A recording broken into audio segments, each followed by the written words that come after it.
system's rigged, man, it's time to break free. Eyes wide open, gotta see what I see. Standing on the front lines, fighting for the truth. Lift the veil of lies, it's time to be the proof. Take a stand, don't you back down. Raise your voice, let's shake the town. We're the voices that won't be ignored. Breaking chains, yeah, we're ready for war. With the power of the people, we'll make them see a world of justice, united and free. United and free.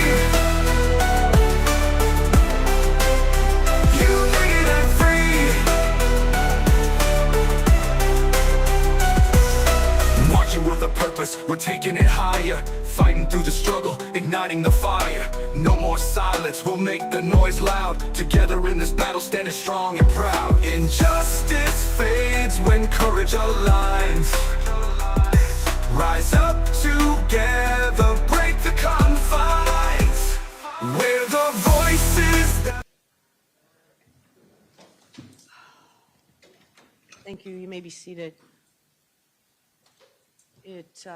We're back on the record for CR 2022-093102 and 2022-062276, both State of Ohio versus Quinton Nixon. Day 2 of our trial. Mr. Nixon is present representing himself. Standby counsel Attorney Perry is present.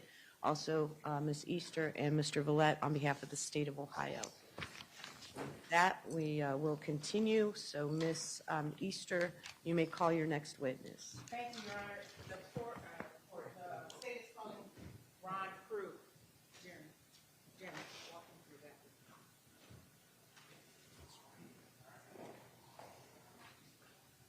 Yeah, he's a no. Oh, Thank you. He signed one yesterday saying no. Thank you. Yep.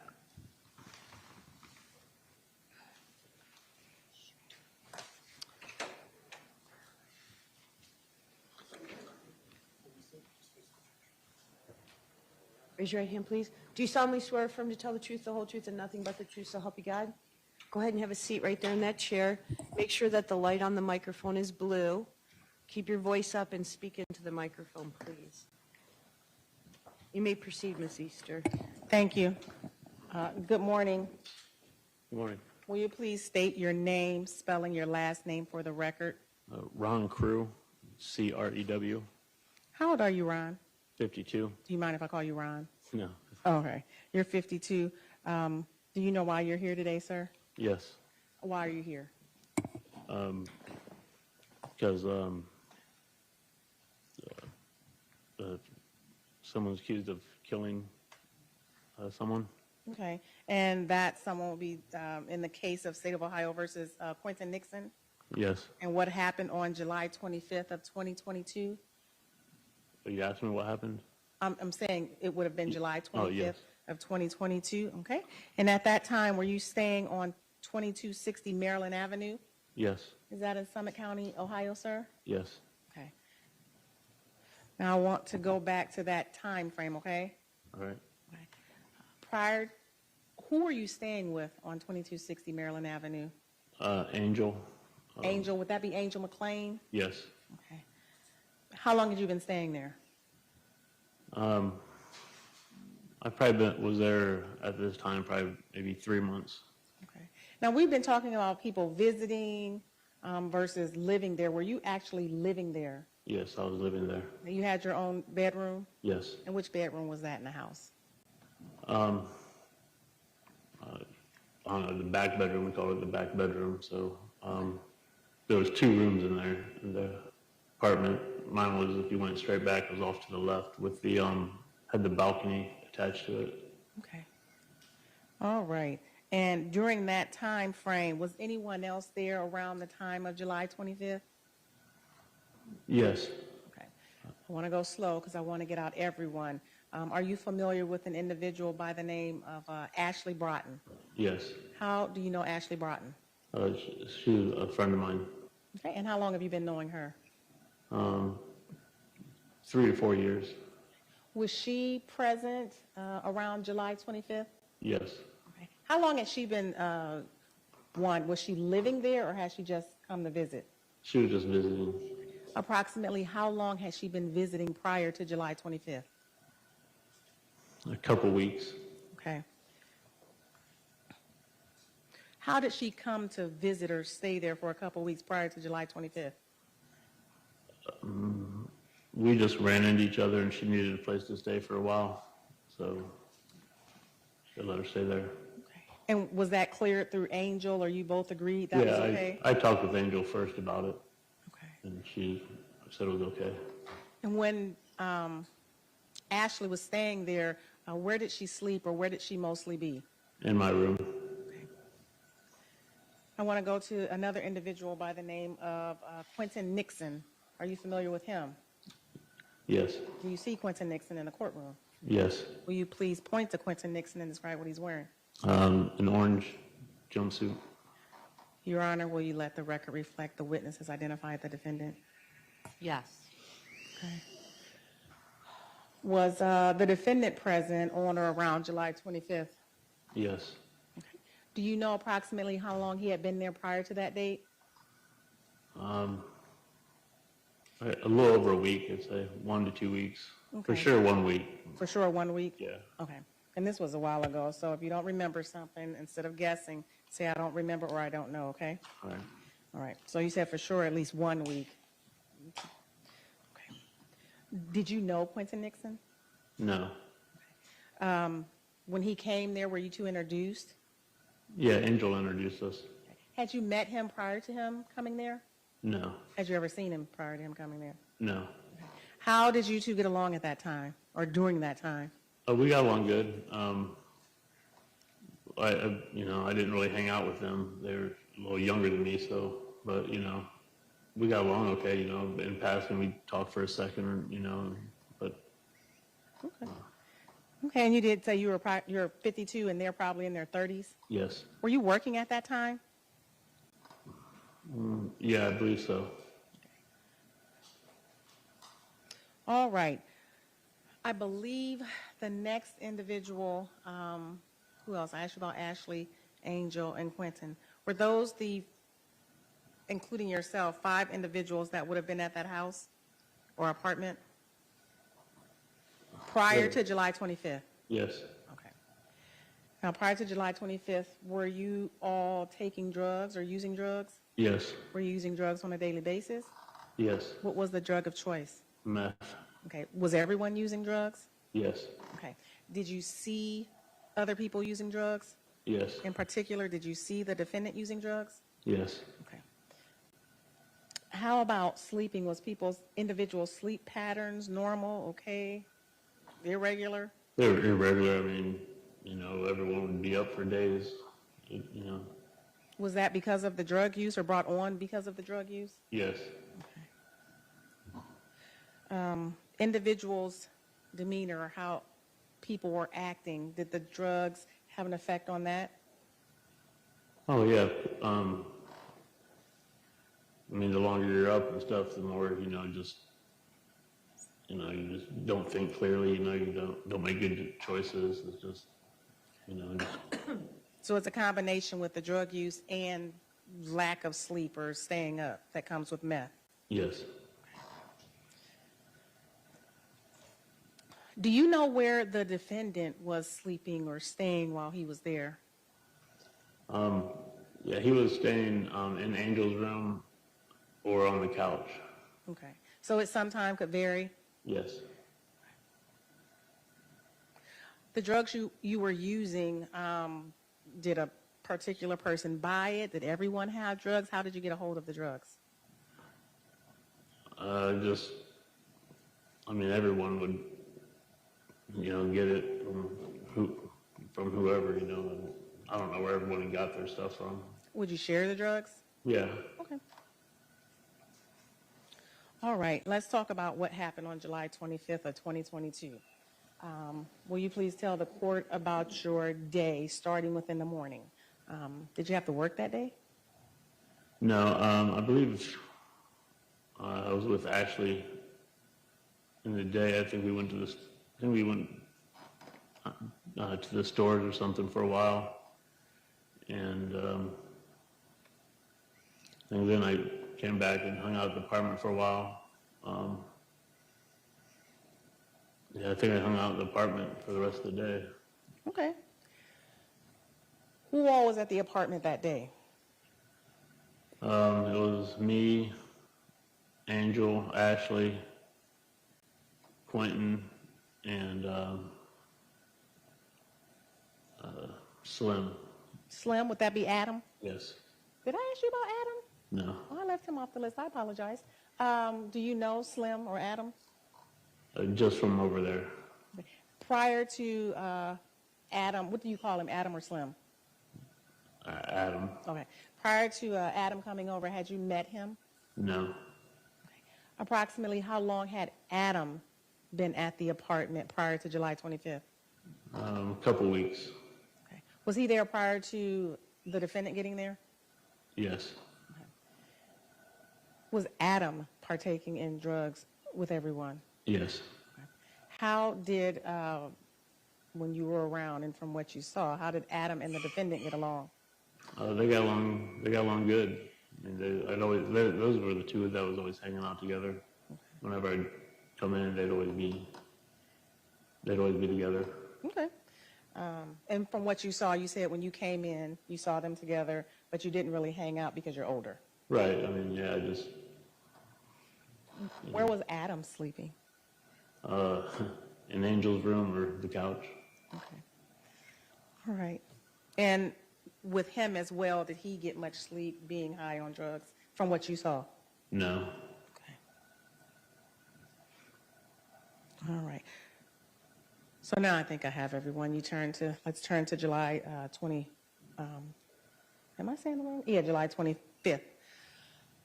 Again, up to that point, had anybody argued or fought or things of that nature? No, I think maybe Quinton and Angel may have had an argument, but so it was just, I really don't even know what it was about. I probably only lasted an hour or so, and then it was just everyone was back to normal, getting along. Okay. How about Quinton and Adam? Not that I've seen. Okay. And you and the defendant? Yeah, we got along. Okay. All right. You woke up that day, left for a little while, and you said you came back and you were home the rest of that day? Yes. As far as I remember, I don't believe I left anywhere else. So, Yeah, got to turn in and speak into the microphone. I know you're facing her to answer her questions, but you have to speak into the microphone, please. yeah, I didn't go anywhere else until later the evening. Where did you go later in the evening? Me and Angel went to the gas station just to get some pop and snacks and stuff. Now, prior to you going to the gas station with Angel, had you seen Toni Westover or Brian Fielders, the two other people? They were pulling up when we was leaving. Okay. I want to go back a little. Prior to you leaving, were you aware if anyone in the house had a gun? Yeah, I believe Adam did. Okay. Adam had a gun. How do you know Adam had a gun? Well, he didn't try to hide it. I just, he'd always have it on him. He'd just be walking around with it or whatever. And when you say on him, in his hand, like in a holster, in his pocket, what does that mean? He'd have it usually like tucked in his pants. And he would have that just walking around the house? Yeah. Now, while you were there, did you ever see Adam pull the gun on anyone? No. Okay. Did he ever use the gun in an argument or anything? No. Okay. He just had it on him when he was walking around the house? Yeah. Okay. Let's get back. You said you were leaving with Angel to go where? We were going to just the gas station. And as you were leaving, what did you see?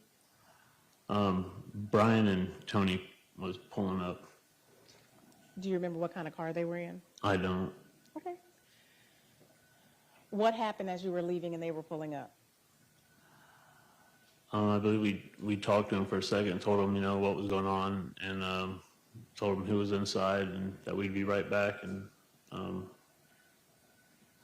I know Brian started heading up to the stairs, and we left. Okay. And you said you talked to them. That was Brian and the female. Had you ever met Brian before? No, Okay. And had you met the female before? no, And when you say we talked to them, did you talk to them or did Angel talk to them? Angel. Okay.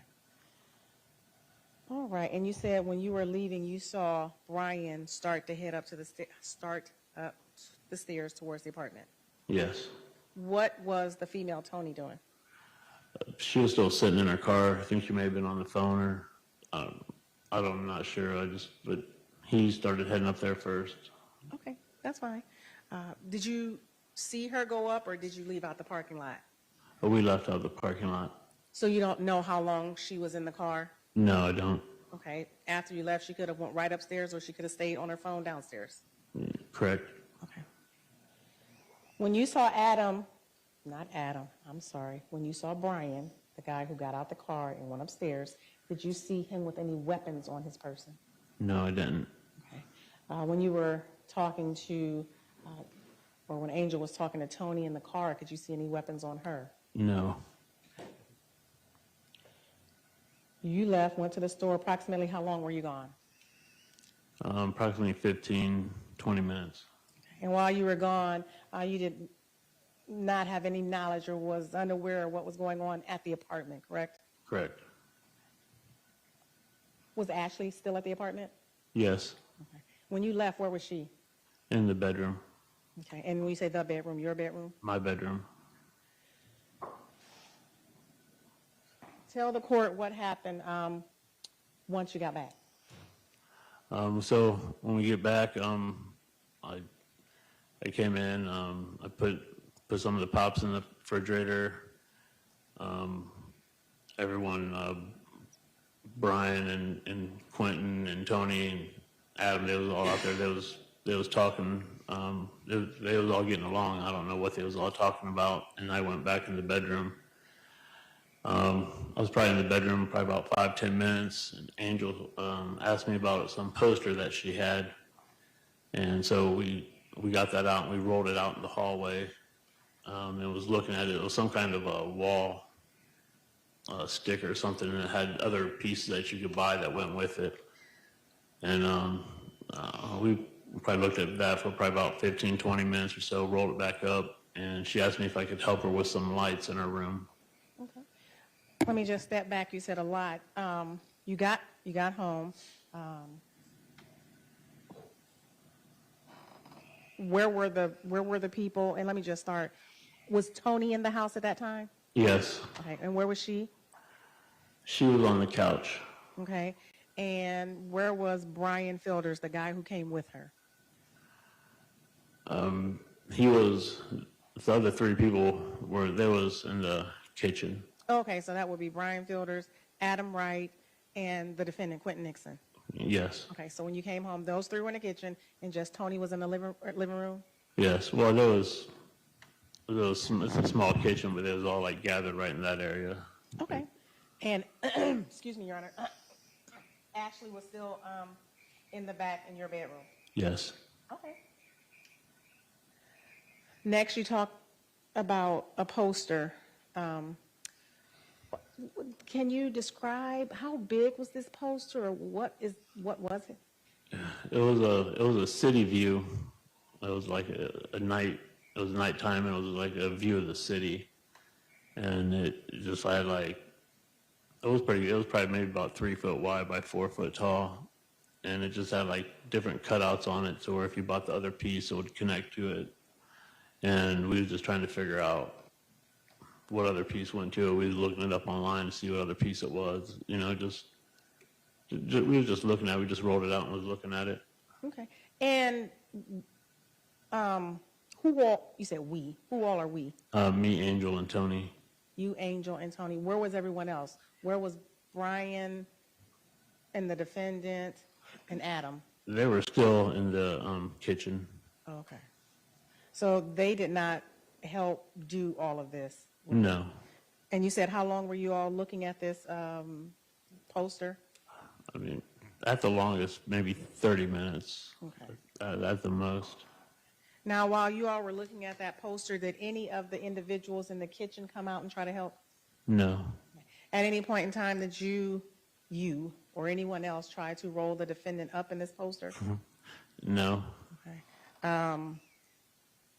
At any point in time, did you threaten to roll the defendant up in this poster? no, Did you hear anyone threaten to roll the defendant up in this poster? no. Okay. And after you got done, you said you rolled it back up. Where did you put it, or where was it put? They're in the hall closet. Okay. All right. You said after that you go back in your room? Yes. No, well, yeah, for a second, just, the Angel wanted me to help her hang lights in her room.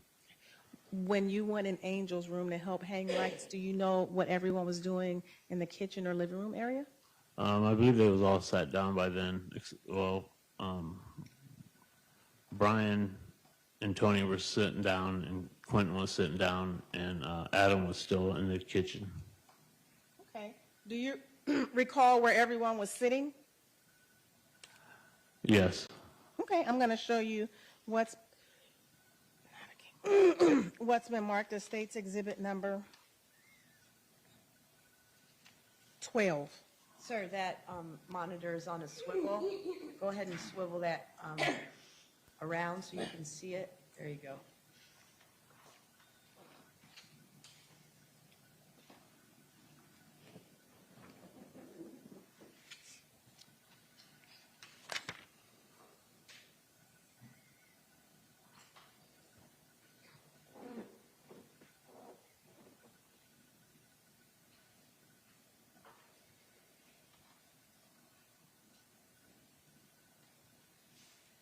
This is State's Exhibit number 12.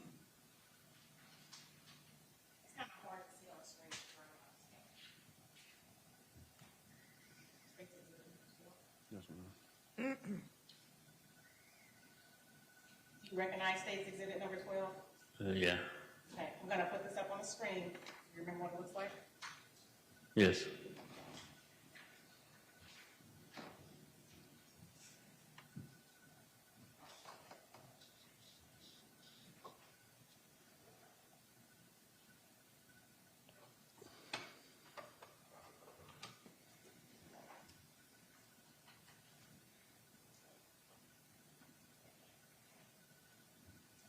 Okay, now, but for the table being knocked over and the mess in there, is that approximately how the living room looked prior to it getting messed up? Yes. Okay. No, you're fine.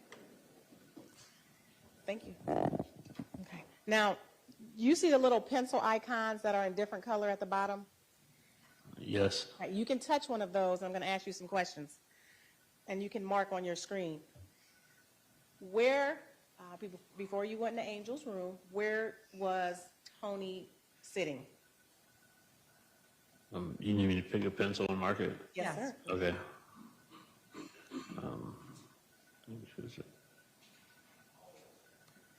Where was, who else? Was anyone else in the living room? Quinton and Brian. Okay, where was Brian sitting? And where was the defendant sitting?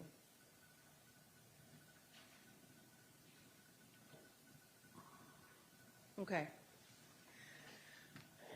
So those were the locations that everybody was sitting when you went into Angel's room to help hang lights.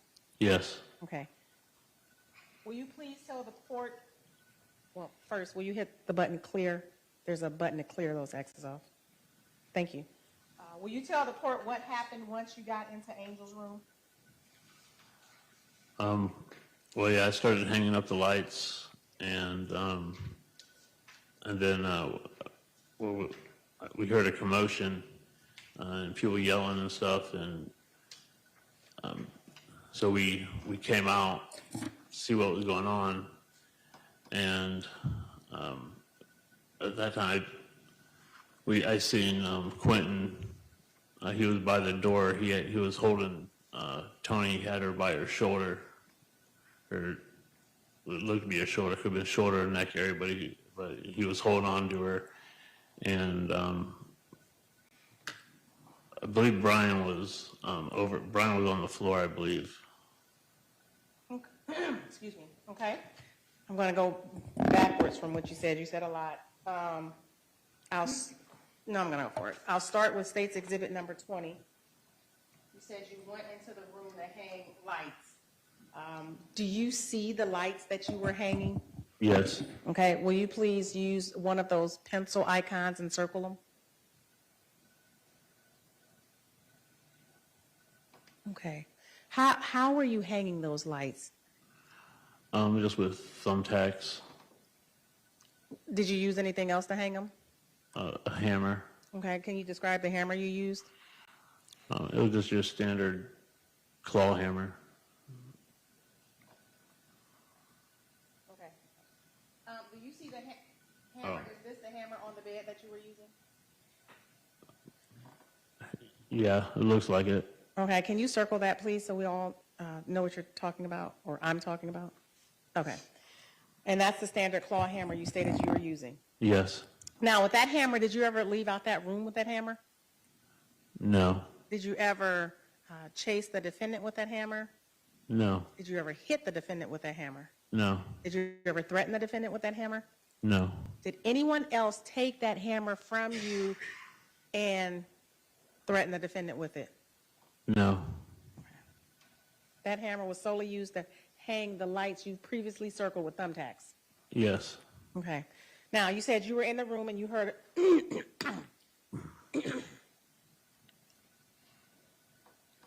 you were in the room and you heard a commotion. Approximately how long had you been in the room before you heard the commotion? Probably about 30 minutes. Okay. Describe what you heard for the court. First, we heard a little bit of yelling, and then we heard a bigger bang, and that's when we went out to the. Well, I didn't go all the way out. Angel went out first, and I believe she went out more towards the living room and was yelling, and then I just made it to about the hallway. When you said you heard a bang, was that a bang of stuff knocking down or a bang of a gunshot? It was just a bang of something being knocked around. Okay. I'm going to show you what's been marked as State's Exhibit number 10. Will you please hit clear? Okay. You stated that.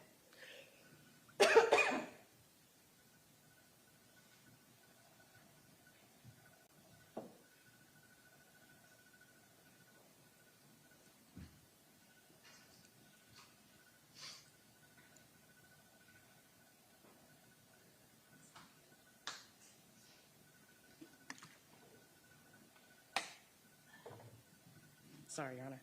You stated that you went out into the hallway.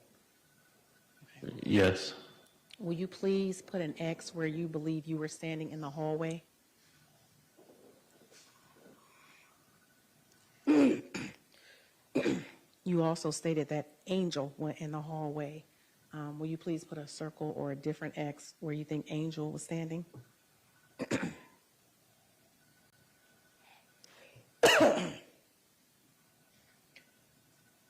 Okay. At any time, did Ashley Broughton come into the hallway?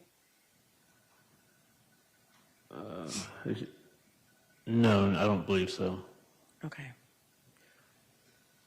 You told the court when you were in the hallway, you saw the defendant and he had the Toni up against, let me not put words. What did you see when you came into the hallway? I seen Quinton, him and Toni looked like they was arguing or whatever, but it looked like he had her up by the shoulder and neck area. Okay. In that picture, exhibit number 10, Can you mark where he had her? Now, before you do, that's State's Exhibit 10. I'm going to show you State's Exhibit 12. Which photo do you think you'll be able to better mark where she was, number 12 or number 10? Number 10. Okay. Will you first push clear, or no, leave it. Will you please put an X where you believe Toni and the defendant were?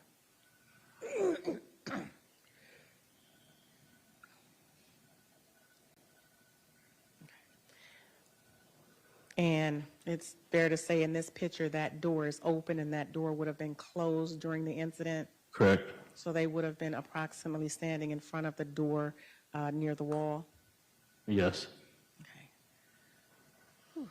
When you said he had her, where was the defendant grabbing onto Toni? He had her by, like I said, I couldn't really tell, but it was like the shoulder or neck. At this point in time, did you see the defendant with a weapon? Yes. What type of weapon? It was just, it was a pistol, that's all I know. Okay. Can you describe it? Do you remember what it looked like? I mean, it was just just a standard pistol. I don't mess with guns very much, so I don't really know. That's fine. Had you seen him with a gun prior to this? No. Okay. Can you tell the court what he was doing with the gun? How was he holding it? Was he pointing it? It was pointed at her. He had it, and the gun was up probably about chest high. Okay, so he had the gun pointed at her and had her by her body, holding her somehow. Right. He could. I mean, they were so close together. He couldn't extend the gun out. That's all he could do would be to lift it up. What was her appearance, demeanor? Could you see her facial expression? What was she doing? I couldn't see her face. The way he had her, her head was pulled down. Okay. Could you see his facial expression or what he looked like? He glanced over. He just, I don't know. No, he just maybe scared would be a good way to put it, or that's how he looked. I mean, angry. I don't know. His eyes were bigger than normal. Okay. So you don't know if they were scared, angry. His eyes were just bigger than normal. Yeah. I mean, he just.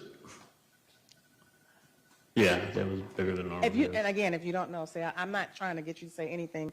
If you don't know, say, I don't know. If you don't remember, say, I don't remember. Did you see Brian or Adam at this time?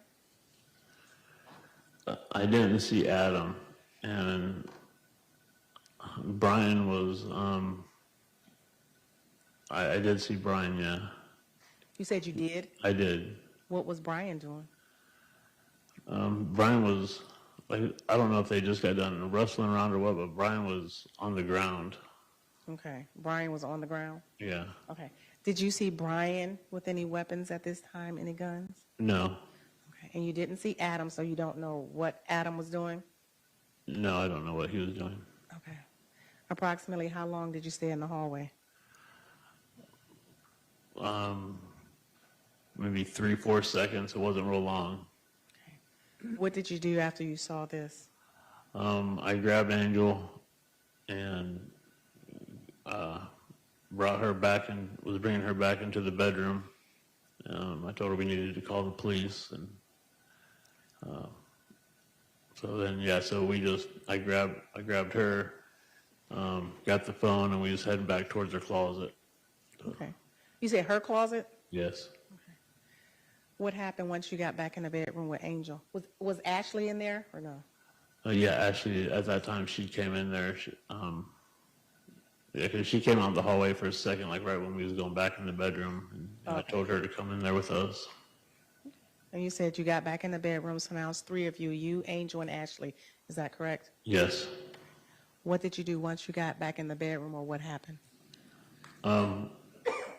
Well, we heard some shots go off, And then when we got back in the bedroom, I believe Quinton, he came in the room for a minute, or opened up the door, and Angel was yelling at him, and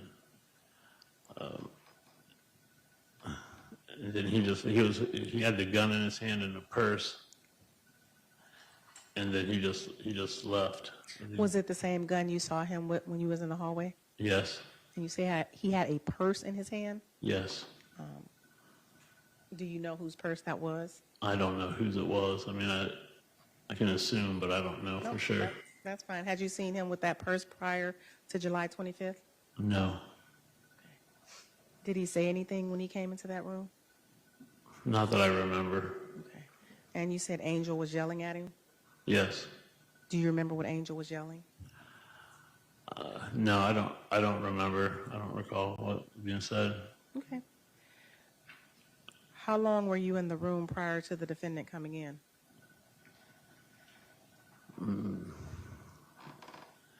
Maybe a minute. Okay. How long were you in the room prior to hearing the shots go off? We didn't even make it all the way back in the room. And you heard shots go off? Yes. Do you remember approximately how many shots? 3. Could you tell, I don't know if you're familiar with guns, could you tell if it was the same type of sound? Yeah, it was the same sound. Okay. Did a bullet go through the wall in Angel's room? Yes, but it wasn't from those 3 shots. Okay. What shot was that from? I don't know where it came from or whose gun it was, but it was just a single shot that came through the wall. And that was after the first round of shots you heard? Yes. Okay.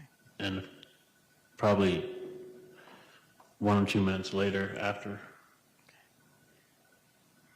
Tell the jury about that shot coming through. Did it get you, or where did that bullet go, if you know? It came through the wall, and then it grazed my chin. Like I had a burn on my chin from the bullet. All right. After the defendant came in and Angel told him to get out, tell the court what happened or what you remember after that. Well, I know Ashley, she was panicking, wanting to get out of there because she had warrants. And I think Angel told her, everyone else's, because Angel, by then we had the door back open. I was calling the police, and everyone, I think, already had left. Maybe Quint may have still been there, but everyone was just going out my room and jumping off the balcony. Okay. Did you see Adam at all after you went back in the room? No, I didn't see Adam. Okay, so you don't know if Adam had a gun or if he didn't have a gun? I don't know. Okay. Did you see Brian Felders after you went back in the room? No, I didn't. Okay, and after you went back in the room, did you hear any more noise or any more scuffling? No. Okay. During the initial scuffle, did you hear a female voice, Toni, yelling, arguing? No. Okay. And when you went in the room to hang lights and you demonstrated where everyone was sitting, was anyone arguing or yelling at that point? No. Was there any fighting going on prior to you going back in the room? No. Okay. And you stated you called the police? Yes. I'm going to play that 911 call for you, but 1 second. I want to ask you about your room. During the time that the defendant was at the house, you all doing drugs, was he able to see in your room? Yes. Did he ever go in your room? He came in and talked to me like, I think he probably just stood like in the doorway. Okay. Did you all ever do drugs in your room? I did. I don't know. Did he ever do drugs or anyone else when you all were doing drugs together, do drugs in your room? I don't know if Quinton did or not, but I know everybody else did. And I just can't remember if he came in and did any or not. Okay, so I'm going to show you what's been marked as States Exhibit 18, 19, 20, 21. So that's 18 through 21.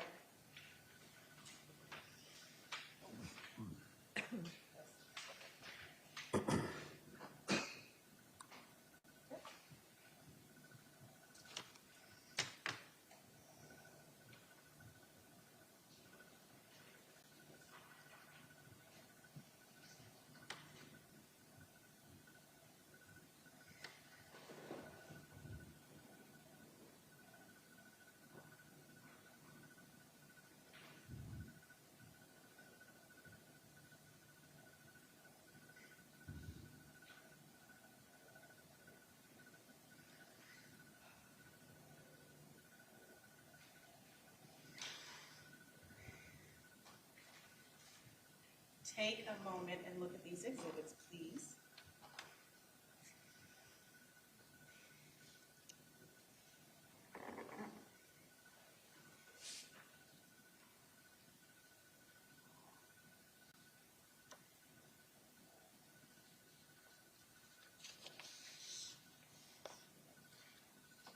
I got it.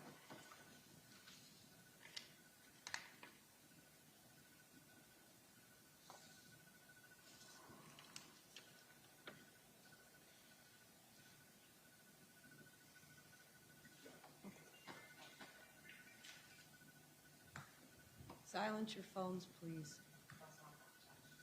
Silence your watch, please.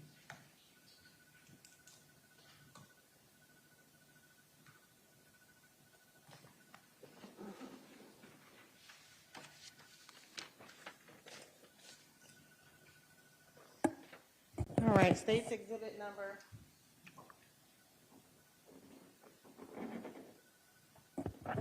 States Exhibit number 18. Do you recognize that exhibit? Yes, Whose bedroom is that? it's my room. And the items in that bedroom belong to you? Yes, Do you notice the sword and the shield on the wall? yes, Right. And is that your sword and shield? yes, Okay. Was that sword and shield on that wall the days leading up to July 25th? yes, And that sword and shield would have been visible walking past your bedroom if the door was open? yes, Did you ever remove that sword or shield off the wall? no, Did you ever use that sword to attack anyone? no, Did anyone else, to the best of your knowledge, remove that sword off your wall and attack anyone, no, specifically the defendant? no, I'm showing you what's been marked as states. And also in that photo, do you see the blue clothes basket that's on the floor? yes, And there's an item up under that blue clothes basket. Let me see if I can circle it. Do you know what that, for the record, Your Honor, the state circled an item under a blue clothes basket. Do you know what that item is? no, I don't know what that is. Here, let me bring the picture back. It's hard to see.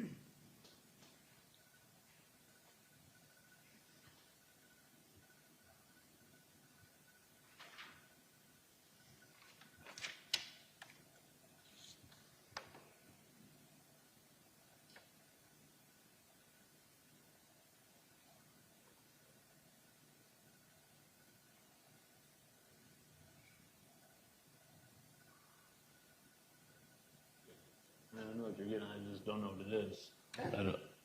I can't make it out.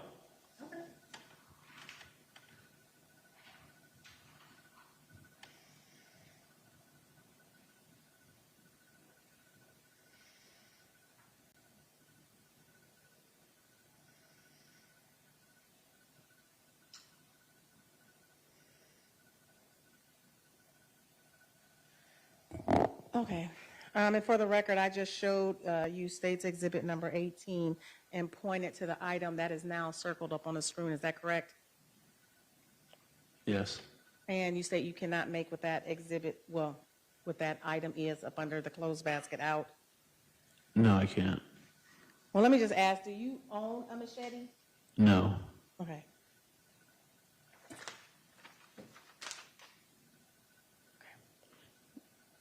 Were there any machetes in your room? No. Do you know if anybody had a machete during that time span, July 25th or before, when the defendant was there? No. Did you see anybody with a machete?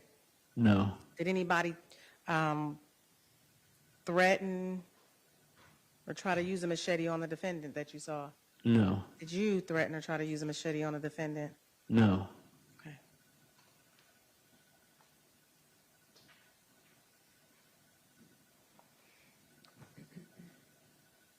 I'm showing you what's been marked as State's Exhibit number 20.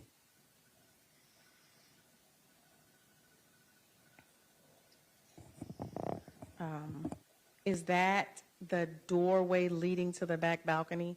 Yes. And that's your room, and you're the only one who had had a balcony off their room, is that correct? Yes. Did you normally open that door? No.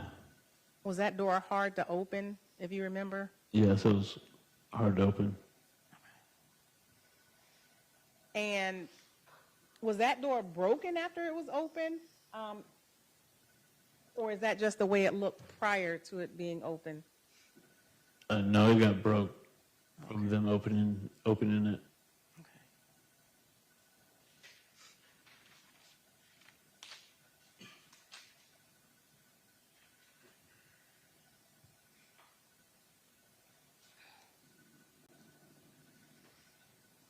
Okay, I have a couple more questions.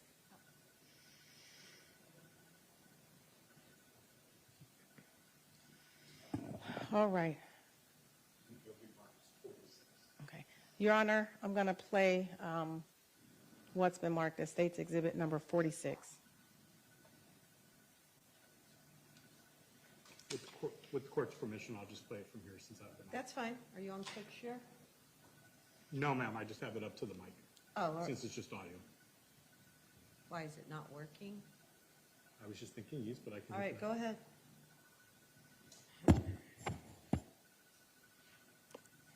2 minutes, 34 seconds. Akron 911, what's the location of your emergency?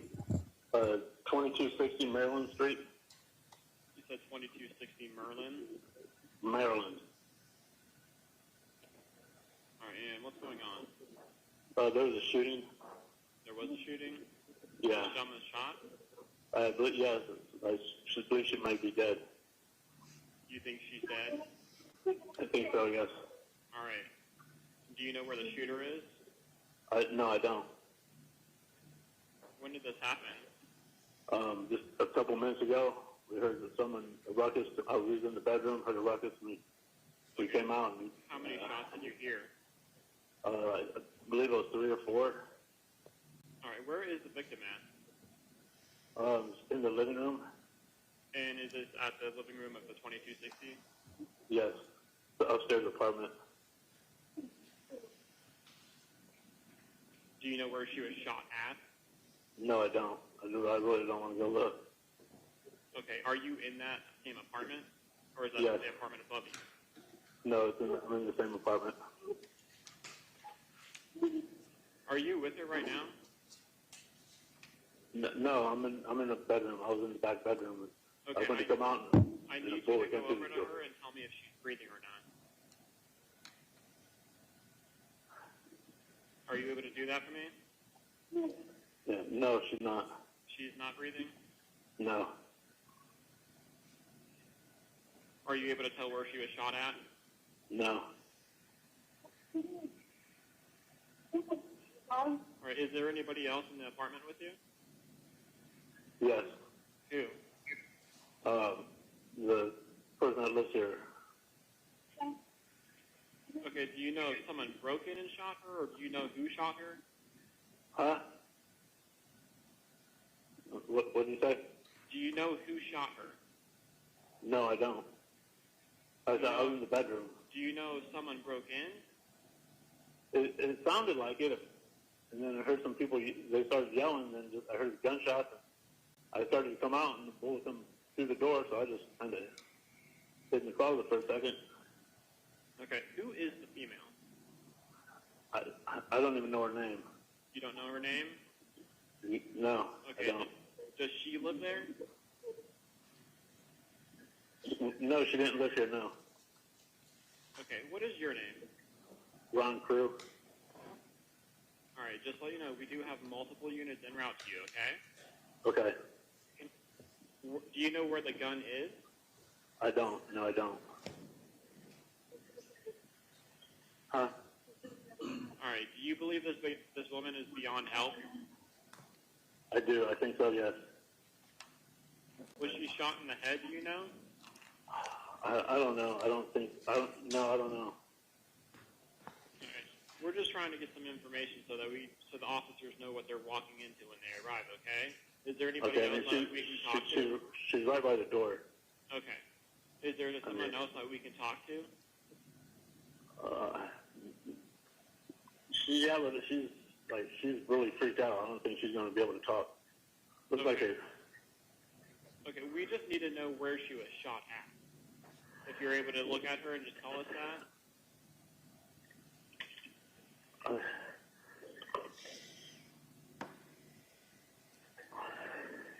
Hold on.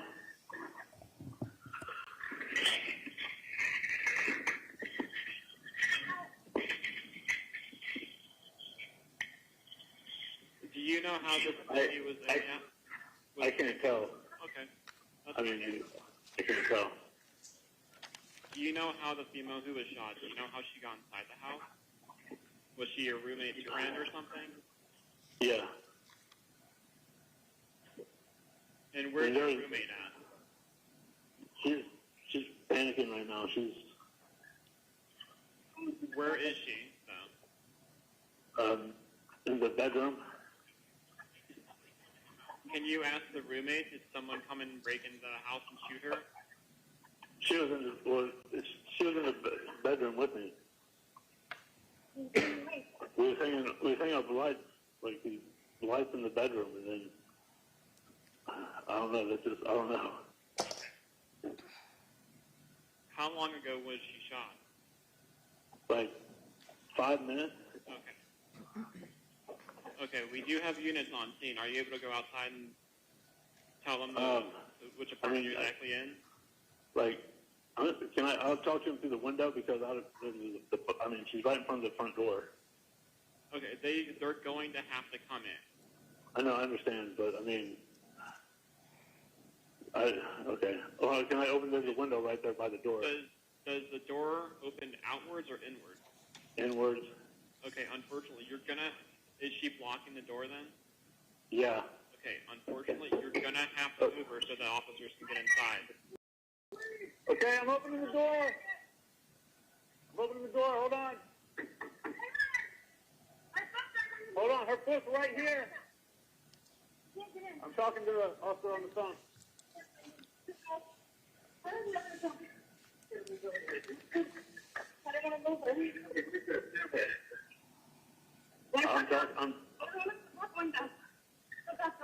All right, are the officers inside? Yes, they're here now. Okay, I'm gonna let you speak with them, okay? You want to speak with one of them? No, you're going to speak with them. I'm gonna let you go. I'm going to speak with them? Okay. Okay. Okay.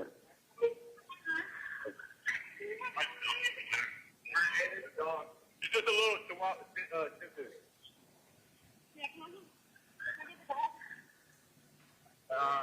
who lives here?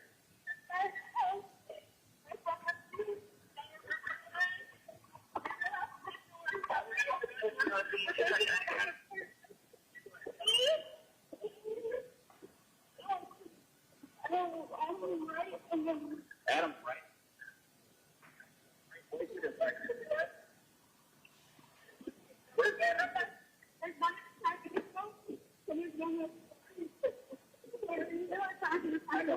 Okay. Adam right. Adam's right there. Right now. What was he wearing? I don't know. Can't remember. Shirt. 37. 37. And then there's Nixon. See a white or black man? Nixon? Yes. Black man, how old do you think he is? 31. And the other one's black. I don't know what. Who shot? How old is he? I mean, you're part one.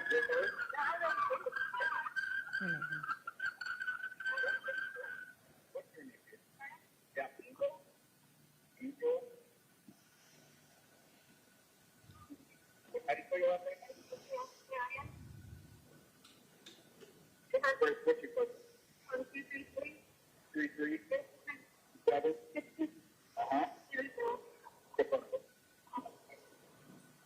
Good phone number. Good phone number.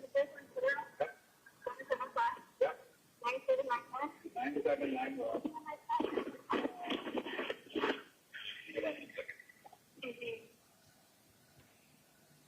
July 25th, 2022, 2 hours, 30 minutes, 53 seconds. Did you recognize the voice on that phone? Yes. Was that you? Yes. Was that a fair and accurate representation of Yeah. the 911 call you made July 25th? Yes. Okay. A couple things. That was Angel McLean we heard in the background crying and sobbing. Yes. And you stated that you did not see the person who shot her. Is that correct? Correct. Okay.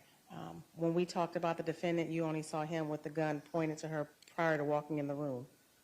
Correct. Okay. And when you got in the room is when you heard the shot. Well, I think you said as you were walking in the room, you heard the shots go off. Correct. Okay.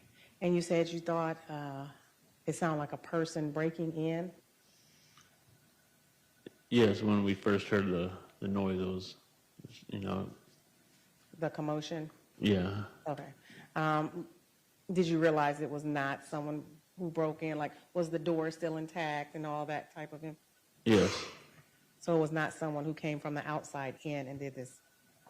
Correct. I mean, he just asked me that question. Did somebody broke in? And I was kind of, panicking a little bit. I just said it sounded like it. That's fine. And when you came out to look at Toni, can you please describe for the court how she was positioned and where she was? She was on the couch by the door. Her feet were still on the ground, and then she was bent back on the couch. Okay. I'm going to show you what's been marked as State's Exhibit number 47. It is a picture of Toni Westover.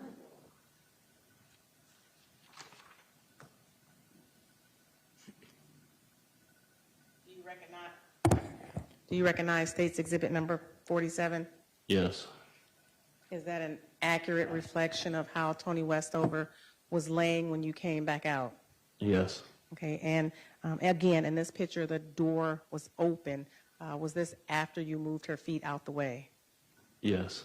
Okay, and you did that at the instruction of law enforcement? Yes.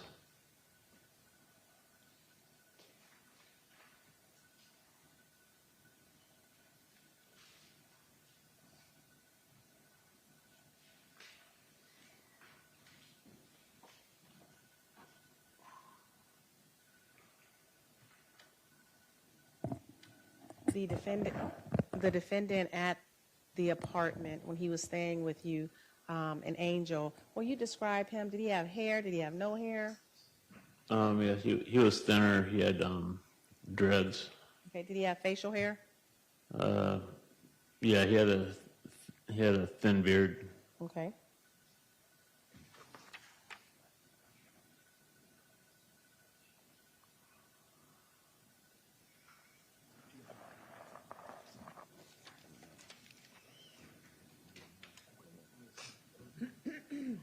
Objection, Your Honor.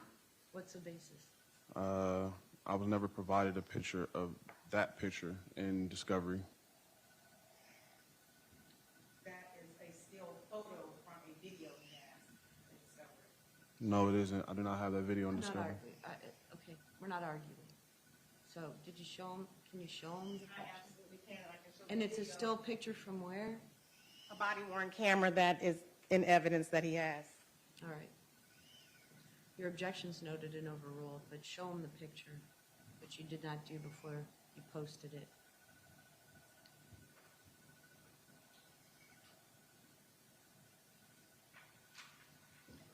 All right. Anything else, Miss Easter? No, Your Honor. All right, Mr. Nixon, questions of Mr. Crew? Yes, Your Honor.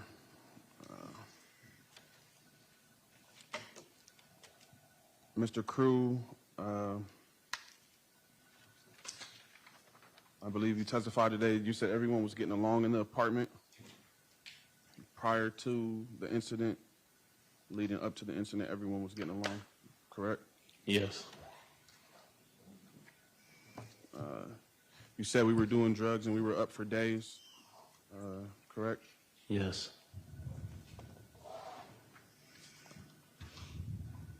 Where would you happen to know where the drugs were coming from? No, I don't know where everyone was getting their drugs from. Do you know where you were getting your drugs from? Well, yeah.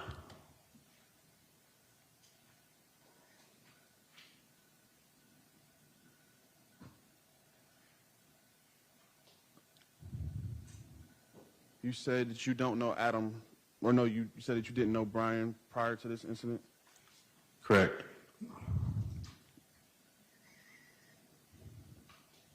So before that night, you never met Brian, excuse me.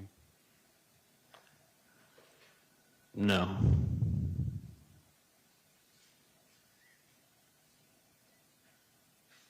You stated that me and Angel argued prior to the incident as well, correct? Yes.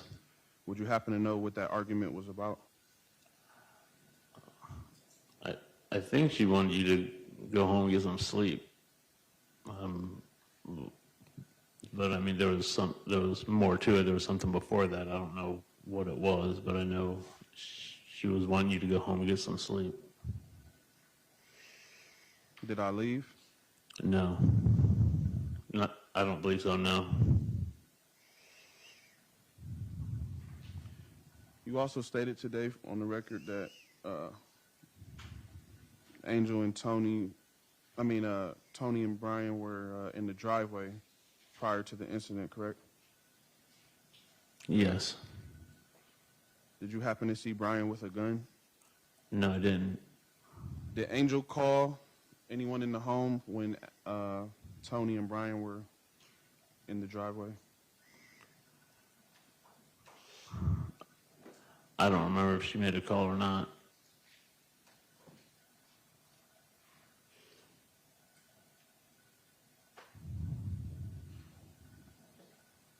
You also stated today that Adam Wright had a gun prior to the incident, but you never seen him pull it out. I mean, yeah, he did have a gun. I mean, if he had it on him, he had it on him. If he was sitting down, it may have been sitting down beside him. I mean, I'd never seen him walking around just like twirling around or nothing. No, he either had it on him or close to him. Okay. Today you stated on record that you guys talked to Brian and Toni before they went up there. Could you explain to court or elaborate what you spoke to them about? Well, Angel really talked to him, and she more or less just told him that we was going to the store. We'd be right back. She let him know who was up in the apartment, and just told him to go ahead and go on up. Did Brian ask who was in the apartment, or was that volunteered information? I believe Angel just told him who was up there.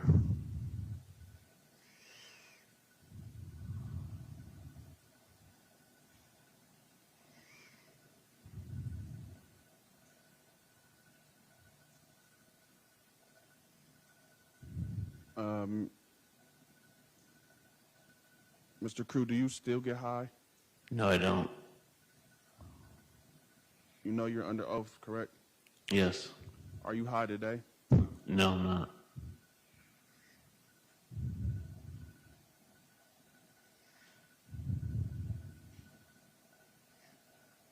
You stated today that you guys pulled out rolled out a poster or a sticker of some sort, correct? Yes.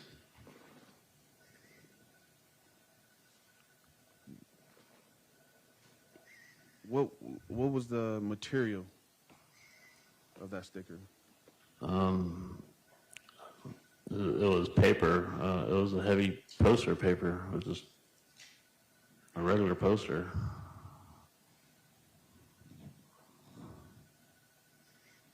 You stated it was 3 feet wide, 4 feet tall, correct? Yes. And you also stated that you put that poster back in the closet. Yes. Can you explain to the court what that poster came in? A clear plastic, just a clear plastic cover that it was like the sleeve for the poster. And what was that? And what was it? Was it just the poster? Or was it inside of something else?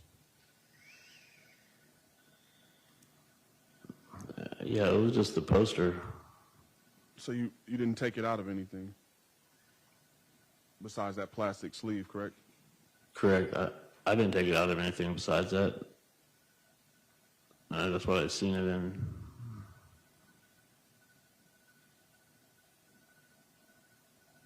You stated today that me and Toni were sitting next to each other in the living room prior to the incident. Yes. You also stated that I was never threatened by anyone in the home, including you. Yeah, as far as I know, no one threatened you, and I never did. You also stated today that you do not own a machete, correct? Correct.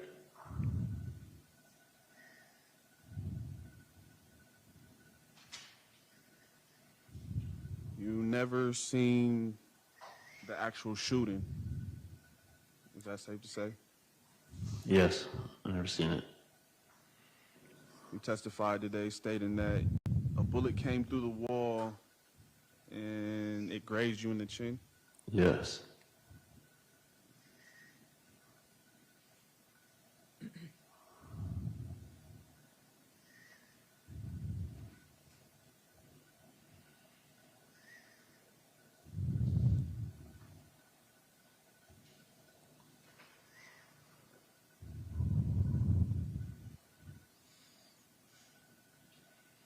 Were there drugs on the scene at the time of you calling the police? Drugs or drug paraphernalia? I'm sure there was a drug paraphernalia. I don't know if there was any drugs there at that time. I didn't have any. Can I ask you what happened to the drug paraphernalia? Do you know? It was probably scattered throughout the apartment. So you wouldn't have cleaned up anything anything like that, correct? No. Do you know if Angel picked up any of the things that were in the home as far as drug paraphernalia? No, I don't believe she did.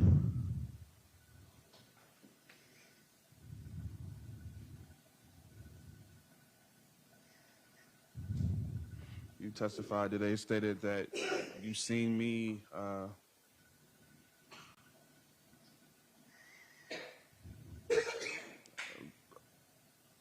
grabbing Toni by the shoulder, and I had a gun in my hand, correct? Yes.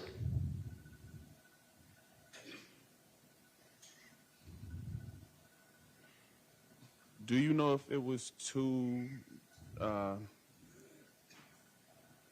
Were you able to tell the difference between the gunshots as far as the sound? Did it sound like a bigger caliber went off, or were they all the same sound as far as the gunshots? I mean, they all sounded the same. The first three were pretty much back to back. And like I said, the single shot, there was about 2 minutes difference in the time, but it sounded like the same gun.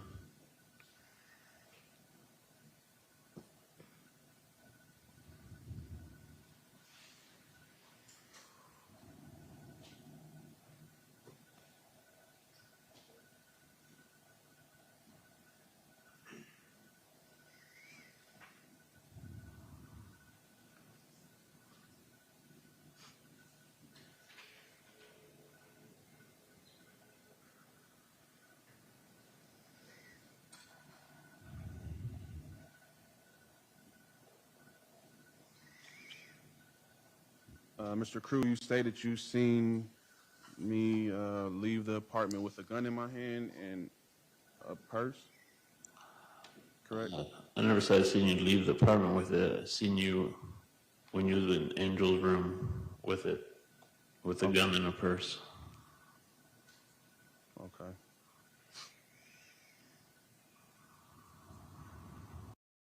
So you do not remember, or you have no recollection of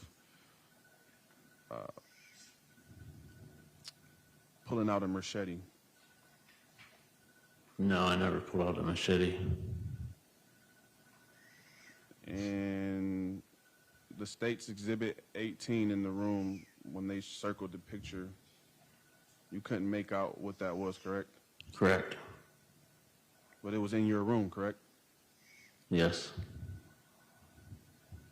Would you say that you're in control of everything that's in your room? For the most part, And everything in your room would belong to you or whoever you allowed in your room, correct? correct. May I ask why you don't recognize what is under the basket that was shown to you in the picture? I just can't make out what it is under the basket.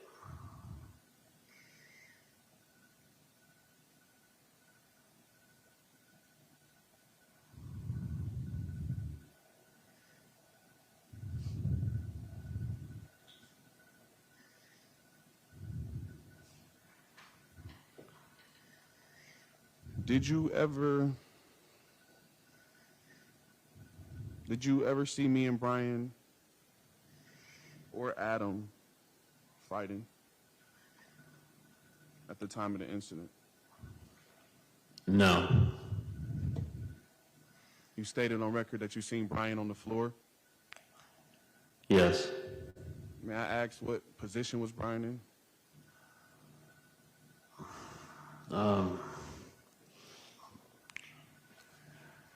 He just, I don't know, he was just kind of on his side on the floor. I mean, he was maybe in a laying down position almost.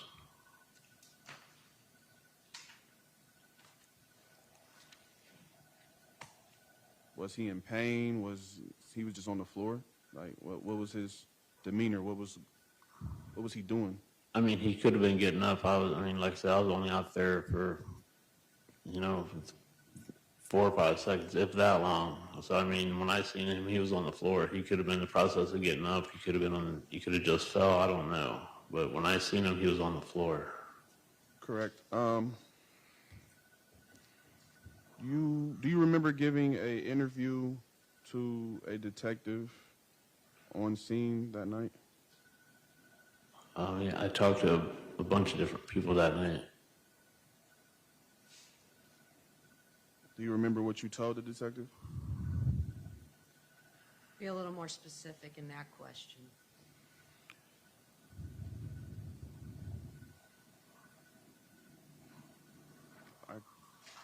Well,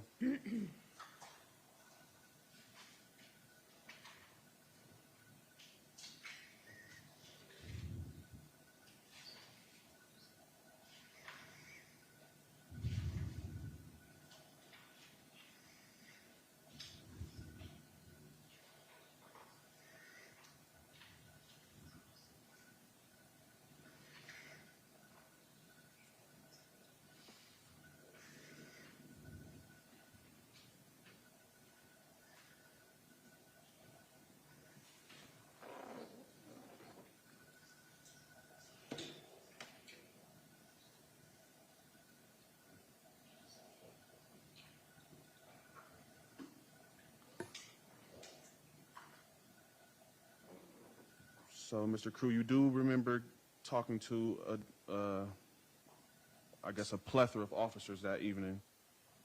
Do you remember having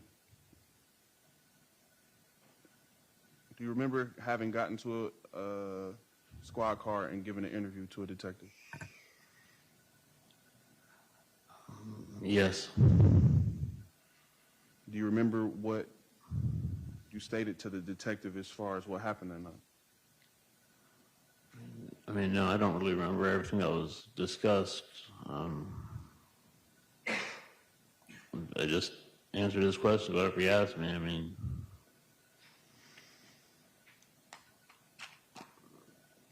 honestly, there wasn't a whole lot of talk about what went on. He was trying to figure out some other stuff, so. Do you remember telling the detectives you heard no, no, and then you heard gunshots? I don't remember telling him that, no.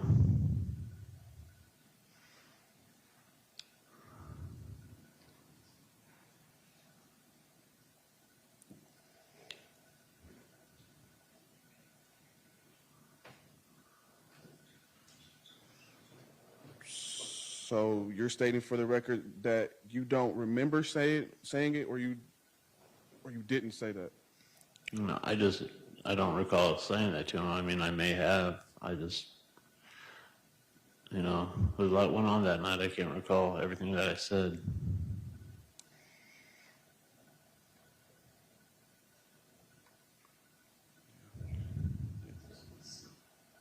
Your Honor, I would ask that I could play his interview.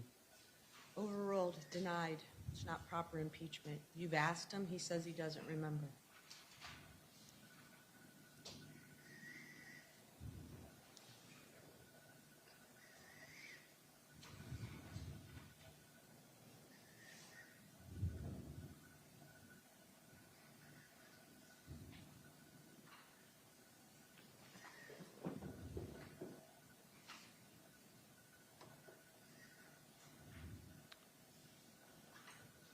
Mr. Crew, do you remember prior to the incident, do you remember us having a conversation about boat magnets?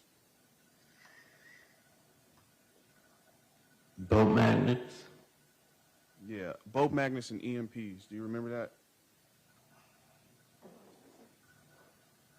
Yeah, I believe I remember something about that.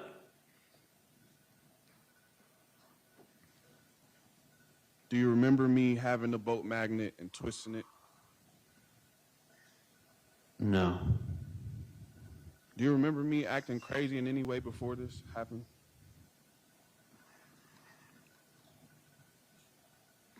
No. I wasn't around you a lot, so I mean, I really can't, say on that.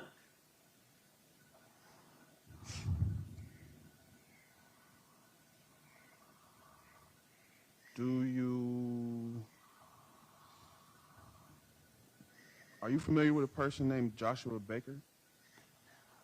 Yes. Can you state for the court who that is? Years ago, he was my stepbrother.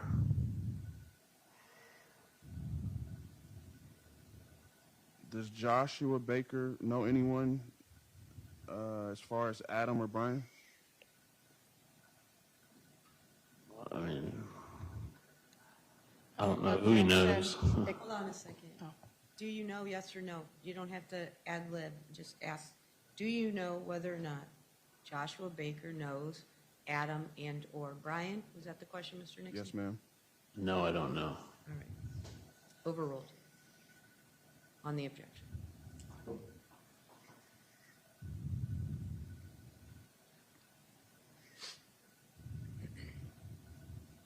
Do you remember a conversation about me being the police?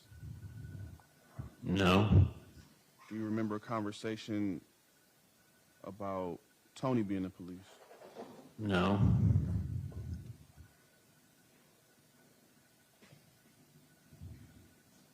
Do you remember any conversation about an app that can be put on your phone to spy on a person? No.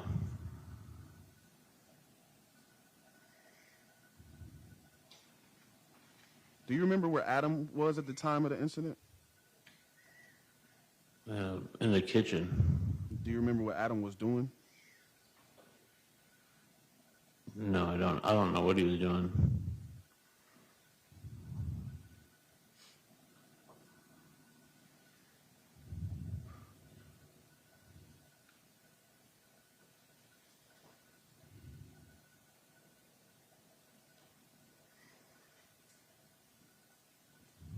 So you were technically a resident considered a resident. You lived there at this apartment, correct?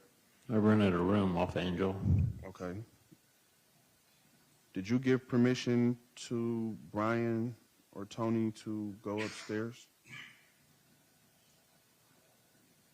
Angel did. So you're saying Angel gave permission. Can you elaborate on that? Like, how did she give permission? Did she say, yeah, going on up, or what, like? I mean, she just told Brian, you know, hey, we're, you know, me and Chip's going to the store. You know, Quinton and Adam upstairs, going up. We'll be back in, you know, a few minutes. So she did say, go on up. You got that's what you're stating? Yes. Do you know if Angel knew Brian before this? Yes. How long would you say Angel knew Brian before this incident? I don't know. Was Brian there prior to this incident? I don't know if he was or not. Not while I was there. Okay, but you know for a fact that you don't know Brian prior to this incident? No. You've never met him, never spoke with him, never heard of him? No.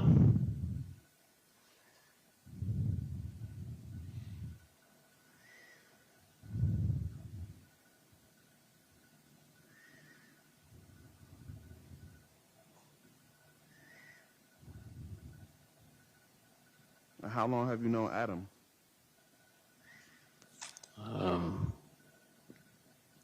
For a couple weeks he was there. You never heard of him before the couple weeks he was there? No.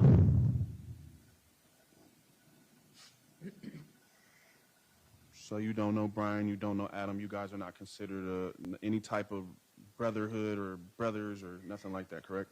Correct.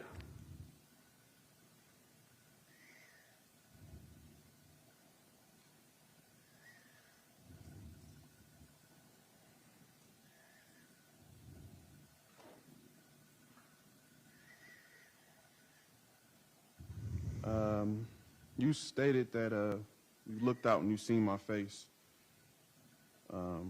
at the time prior to the shooting, around the time I had the gun and allegedly had Toni by the shoulder, correct? Correct.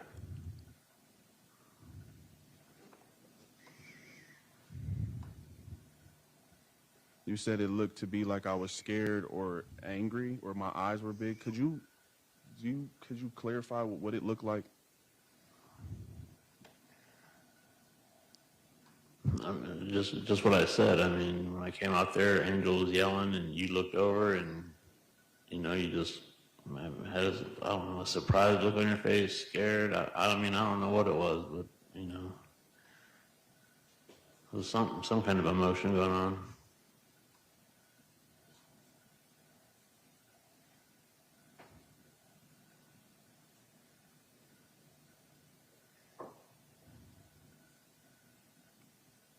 And you say today you don't do drugs anymore, correct?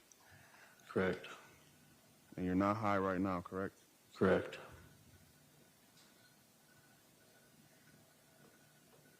Your Honor, can I ask that the witness be drug tested? No, you may not. I mean, you can ask, but it's denied.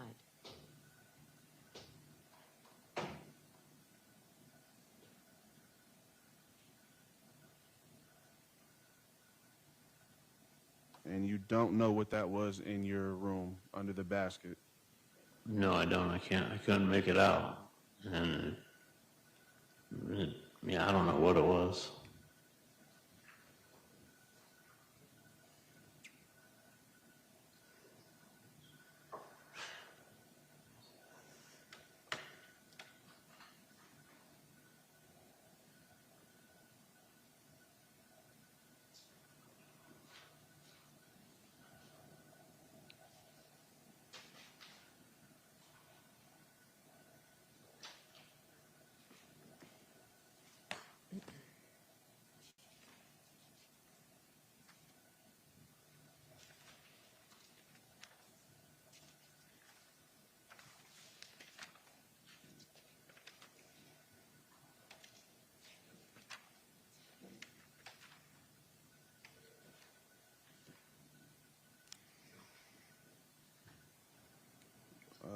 Your Honor, can I have a minute to look for this picture, please? Sure.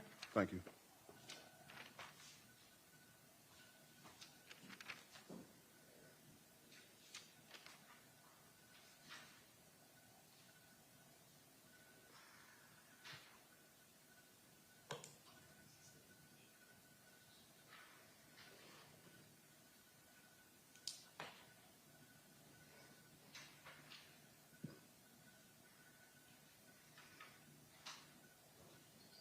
I think we're on, is he on C too?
Your Honor, may I ask if it's one of the exhibits that I have already marked? I'll be more than happy. I do not believe so. Oh, okay.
Your Honor, I have an array of exhibits C, D, E, and F. I would like to show the witness. All right, first, show them to Miss Easter. Yes, ma'am.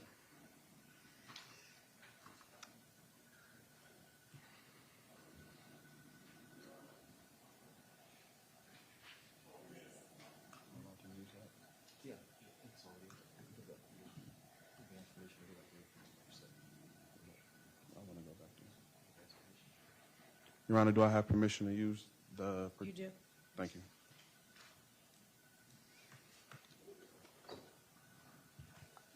If something needs to be handed to the witness, though, you'll have to ask Mr. Perry to hand it to the witness, all right?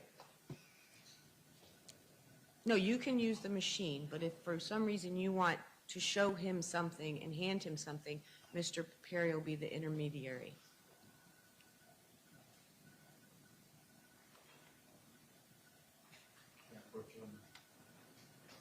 You may. Yes, sure. Um, Go ahead and ask him. Mr. Crew, can you take a look at those pictures?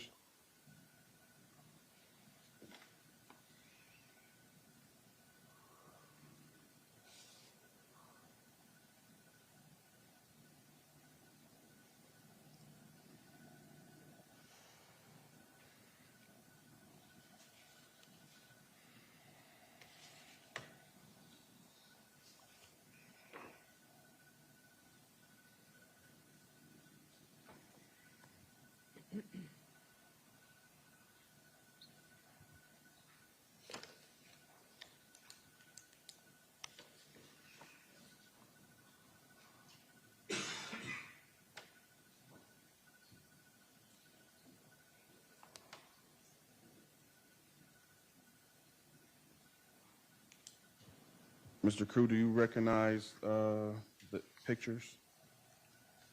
Yes. Yes. Okay, thank you. Your Honor, I would like to also show State's Exhibit 18 over again. Sure, go ahead. Thank you.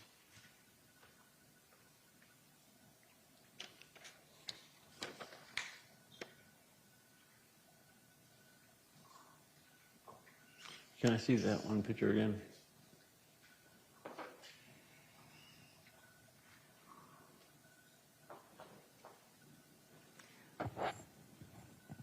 Your Honor, may I see 18, because it's not mine. I just want to make sure it's the same picture. Sure. Hold on.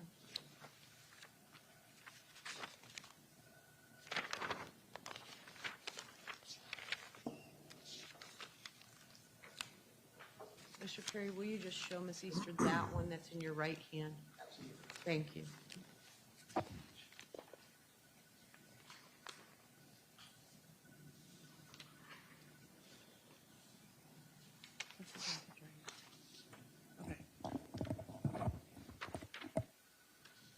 And it's then, not. Is that marked? No.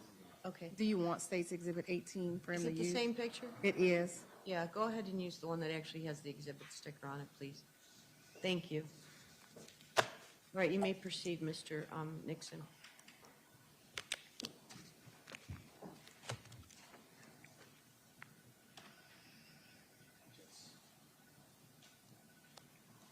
Other way, all the way around.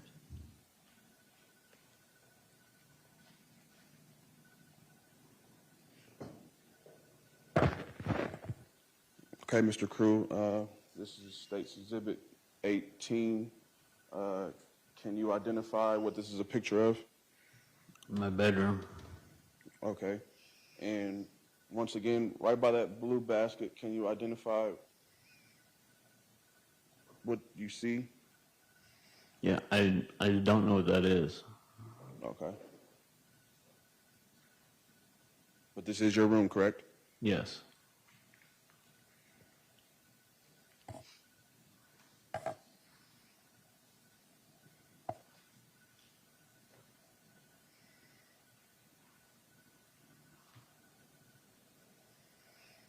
What exhibit, letter is this, Mr. Nixon? You have it marked on the back, I think.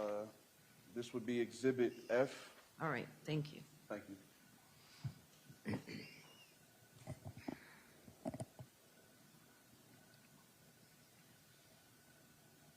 Mr. Cruz, can you identify this picture?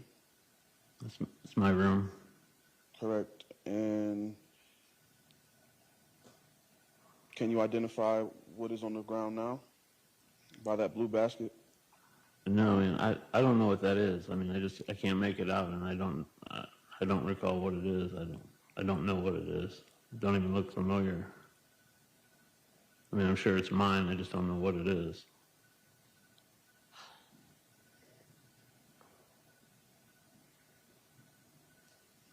So, visually looking at this, you can't tell what it is. You can't tell if that's a machete or not. I mean, it's not a machete because I didn't have a machete, so but I don't know what it is.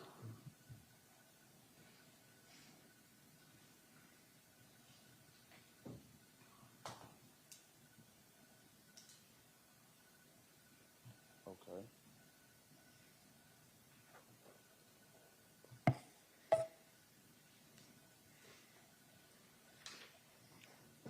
I'm going to show you Exhibit C.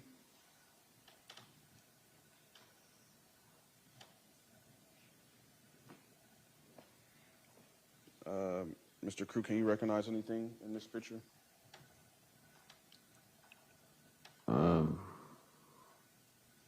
Yeah, it looks like a magnet and a phone, a lighter, dice, remote. And if you could please select a pencil and trace the magnet for the court, please.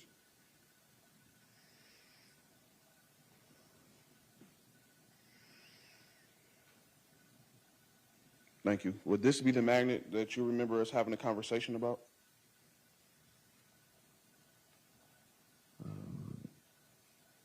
Yeah, it could be. I mean, Is this a boat magnet, a fish magnet? it's a magnet. I don't know what kind of magnet it is. Has an on-off on the front of it. Like a switch, maybe like a... Yeah, like a little knob that you turn.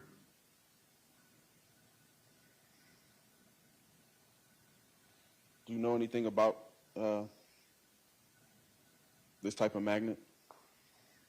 No. You have no recollection of telling me anything about this type of magnet, correct? No. I mean, just a magnet. Do you remember a conversation about between me and you? If you put this magnet on a electronic device and turn that switch, it would distort the electronic. Do you remember having that conversation?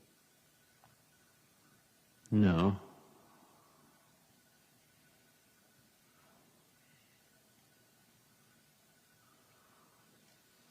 Thank you. And one more time, just to clarify. You don't, can you see, you see the object under the basket, correct? Yes, I see something under the basket. Right. Can you see what's on top of that object that's under the basket? No, I don't know what that is either. But you can see it though, right? Yeah, I can see there's something laying across whatever's laying under the basket. I just can't make them out. Okay. Can you see what direction is laying on top of whatever that is? The object that's on top of the other object that's under the basket. Can you see which direction it's laying? Yes. Okay. And this is the view from walking into your room, correct? Yes. Okay.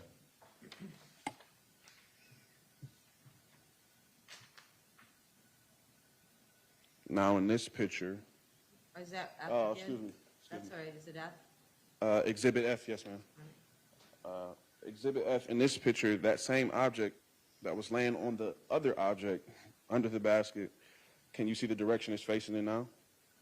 No, I don't see the one that's laying on top of it now. So you can't see the object anymore that was laying on top of it? No. Can you see it? Don't ask questions, just answer. Oh, okay. No, I don't see it.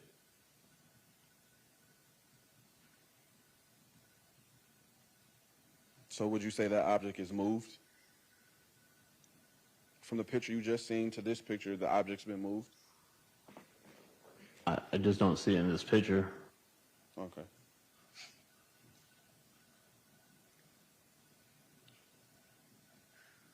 Zoom, maybe?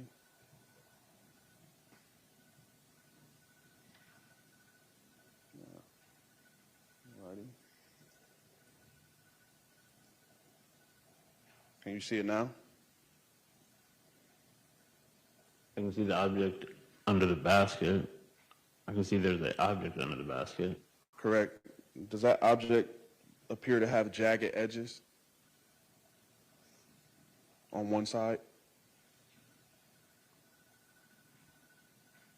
I mean, it looks like it now that once you blew it up.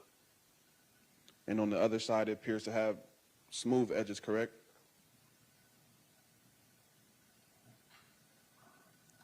Yeah. Have you ever seen a machete?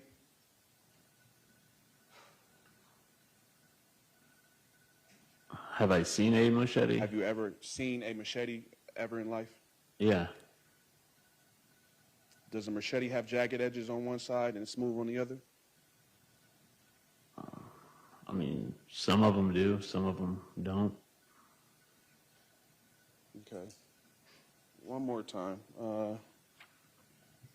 State's Exhibit 18, zoomed in. That same object under the basket. So, State's Exhibit 18 shows, or can you tell me what it shows? What do you see now? I can't make that out. I don't know what it is. Okay. Does it look like a machete blade to you? I mean, it could be. I mean, So I don't think I can zoom in any further. It just doesn't, the quality isn't very good.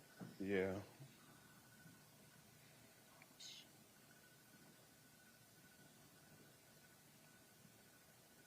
Does that not kind of look like a big knife or a big machete? Not the handle, the blade.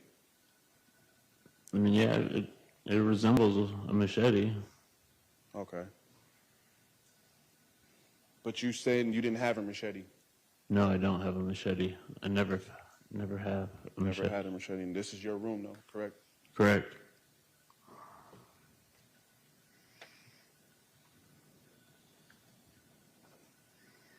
One more time.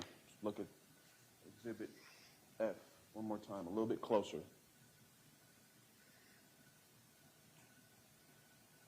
I think now that I zoomed in more, you can clearly see. Can you see the ridges on the, now that I zoomed in? I don't know what that object is obscuring it, but can you see the ridges on one side and the smooth? Yeah, I see that. And there's also a line that looks like it was, where it was grinded out as a blade, correct? Yeah, the lighter area. Yes, sir. Yes, sir. Does this resemble a machete? Yeah, it resembles a machete. Correct. No further questions, Your Honor.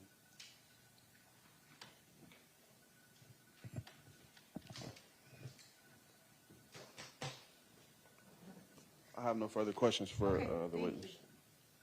Go ahead and have a seat.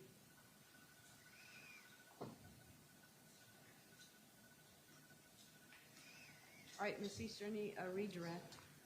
Yes, Your Honor, a couple questions. Ron, you were asked on cross-examination, do you remember a conversation about the defendant being the police or Toni Westover being the police? And you stated no. Is that a fair statement? Yes. If those conversations would have occurred while you were in the room, you would not have been able to hear that. Is that correct? Correct. You also were asked, do you remember a conversation about an app? Did you ever have a conversation with the defendant about an app? No. If those conversations occurred with other individuals while you were not around, you would not be aware of those. Is that correct? Correct. You also stated that you do not, you were asked on cross-examination if Brian had come over. And I believe you stated not while you had been staying there? Yeah, that's what I said. Okay, and you had been staying there for how long? But probably about 3 months at that time. So at that time, you had not seen Brian at that house for the prior 3 months? No, I never seen him there. Okay. And if he was there, you weren't there? Right. Okay. And I believe on cross-examination, you were asked about a brotherhood or who you knew and who you didn't know. At the time of this, you didn't know the defendant. Is that fair? Yeah, I Have you didn't. I mean, yeah, I just met him at that time. That week or so prior that he Yeah. was there. And you didn't really know Brian. Is that correct? Correct. You You didn't really know Adam, Correct. but for the time he had been staying there, Right. and you didn't know Toni. Right. Okay, so you really don't have a dog in this fight, so to speak. You're not for one side or the other. Is that a fair statement? Yeah, that's fair. You're coming here to testify about what you saw and what you heard on July 24th through the 25th. Correct.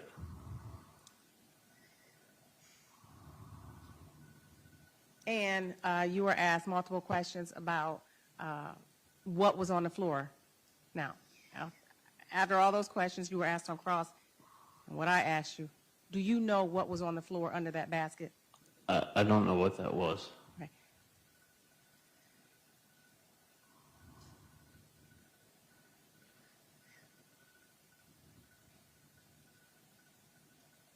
Oh, you were asked on cross-examination about the conversation that the defendant and Angel were, well, not conversation, but the argument between the defendant and Angel. Is that correct? Correct. And you stated that Angel wanting him to go home. Yes. Okay.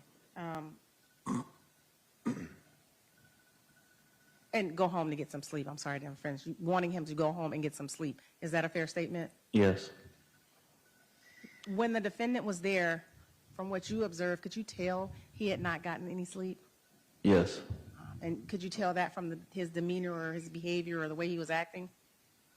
Yes. Could you tell that he had been taking drugs? I know you said you saw it, but by the way he was acting, could you tell he was high? Yes. You were asked about the poster board, and I think you said it was paper. Now, first of all, you were asked about the poster. I said board. What was that poster made out of? Like I said, as part of that, I'm pretty sure it was just regular poster material, heavy paper. Okay. But, So if you buy a poster, a regular generic poster you could put up on your wall, that kind of paper? Yes. Okay, it was just bigger, 3 feet by 4 feet? Yes.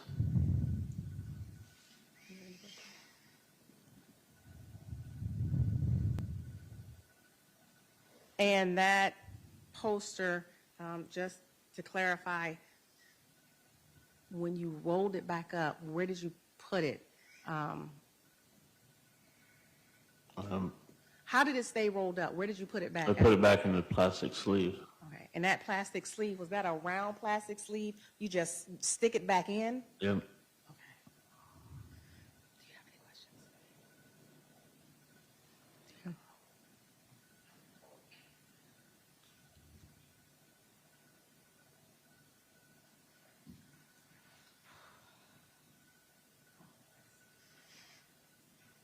You have anything?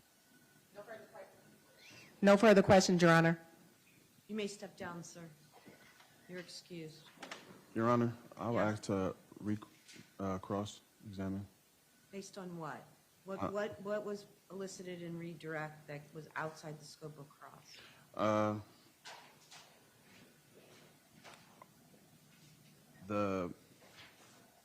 That plastic Okay. poster. You can ask about that specific issue only. We're not going into a whole bunch of other issues. So you're still under oath. Go ahead.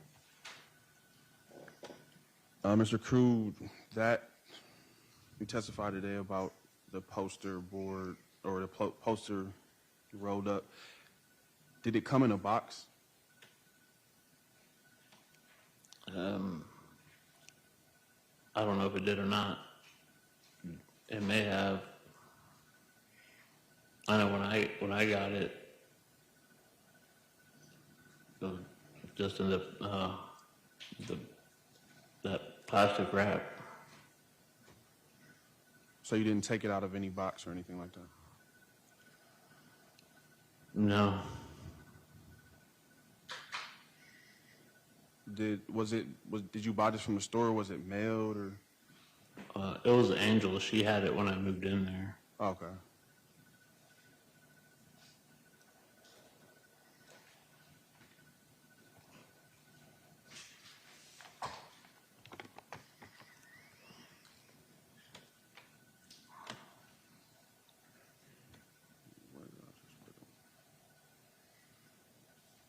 One moment, Your Honor.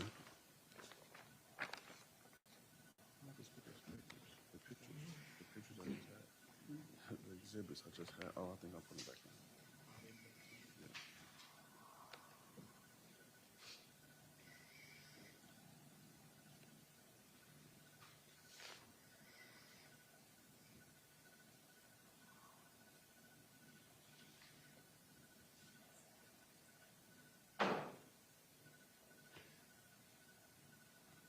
So you stating that it didn't come in a box or anything like that, correct? I don't know what it came in. I know when Angel brought it to me, it was in the plastic wrap.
Your Honor, I would like to show him the previous exhibits, E and F, pertaining to the poster. So F was shown. E he looked at previous, but there was no testimony, but he's looked at them, so you can either have Mr. Perry put them up right there and you can ask the questions. Yes. Or Mr. Perry can hand them to him, it's up to you. Yeah. You could just ask him what yeah. Yes. Thank you, Your Honor. Mr. Crew, do you recognize the pictures you see? Yes.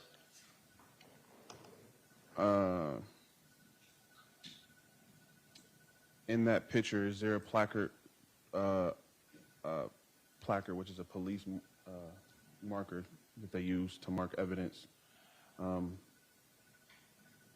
you see the placard? You say it's a marker? Like a marker, like it's a yellow plastic thing that they use with a number on it. Oh, like you talking about this number 7? Yeah, that's a placard. To the left, can you tell me what that is in the corner? In that box right there? It's a box. I don't know what's in it. You don't know what that is in your room? It's a box. I don't know what's in it. Okay, because you had testified earlier saying that you put the poster back in the closet. Correct. You didn't put it in that box? It didn't come in that box? I didn't put it in that box. I don't know what came in that box, but I put the poster back in the closet. Okay, that was it. All right, thank you, Mr. Crew, you're excused. Thank you. We're going to go ahead and just take a short restroom break Yeah. till 11:30, and then we'll pick up with the state's next witness. We're adjourned. You may proceed, Ms. Easter. Thank you, Your Honor. Will you please state your first and last name? Spell your last name for the record. Adam Wright, W-R-I-G-H-T. And Adam, how old are you? 39. And you're in Orange. Are you currently in custody somewhere? I am. And where is that? Summit County Jail. And you were brought here from a facility? Mm-hmm. Okay, was that a prison facility? Yes, ma'am. And you're serving time out of a different county, is that correct? Yes. All right, and you're here to testify in the case State of Ohio versus Quinton Nixon? I am. Okay, and that is for what occurred on or around July 25th of 2022? Yes. And that was at 2260 Maryland Avenue? I'm not sure of the address, but yeah, I think so. Okay, was that the apartment Angel McClain was staying in? Yes. Okay. All right, now, before I get to the actual date, July 25th, had you been staying at that apartment, visiting there for a while? I could be off a few days, maybe 2 a week, but around 5 to 7 days, maybe. Okay. Something like that. And who did you know at that apartment? How did you get there? Angel is a longtime acquaintance slash ex-girlfriend. I kind of grew up, I was best friends with her brother. I dated her. I know her whole entire family for at least 20 years now. Okay. And why did you end up staying at her apartment? I just got back from Alabama. Me and my girlfriend at the time had splitting up, and I hadn't been in Akron for a couple of years. And like I said, is kind of family of mine. So. Okay. Because you had known her for so long and been dating her off and on for so long. Yep. And you two just created a friendship, or a friendship grew out of that? Yeah, I've known her daughter since almost like the day she came home from the hospital. So, and she's 18 now, so I've been around the family for a long time. Okay. When you were there, where were you staying? In the living room. Me and her weren't active in a relationship or boyfriend or girlfriend or anything. We've been friends. I mean, we're better friends than lovers, and we accomplished that a long time ago. Okay. So if you did stay in a room, there were no sexual relations going on at that time? No. Okay. When you got there, who else was at the apartment? Like the first day I got there? Yes. Chip, his name's Ron. Chip was there. Ashley was in and out. I don't know if she had something going on with Chip or not. Angel, myself, and that was it. Okay. Was the defendant there? When I first got there? Yeah. No. Okay. So he came after you got there. Yes. So if he was there approximately a week, then that makes, do you believe you were there approximately more than a week? I don't believe he was there a week, but I mean, I could be wrong. But I was probably there 2 or 3, maybe 4 days before he showed up. Okay. Now, prior to him showing up, let's talk a little. Did you know Ron?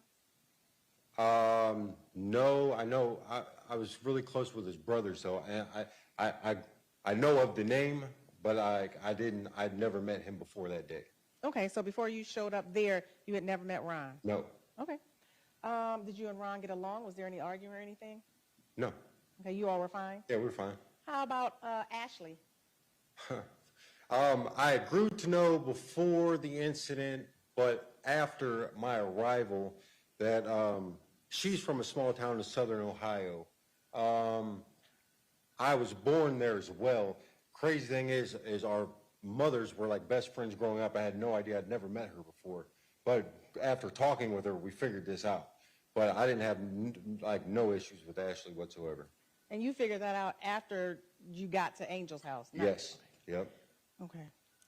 Now, at some point in time, the defendant got to the house? Yes. I'm not sure what date or anything. I was aware that he was coming over. Like I said, man, Angel had kept me informed that her friend or whatever he was to her was coming over. Were you upset? Absolutely not. Okay. When he got there, did you two interact? Very little at first. He was kind of standoffish as well. I kind of mind my own business. You know what I mean? I do my own things. So, I mean, maybe like I'm me and he's him. Nice to meet you. That kind of ordeal. We didn't, we grew to be cordial and stuff like that. There was no hostility whatsoever.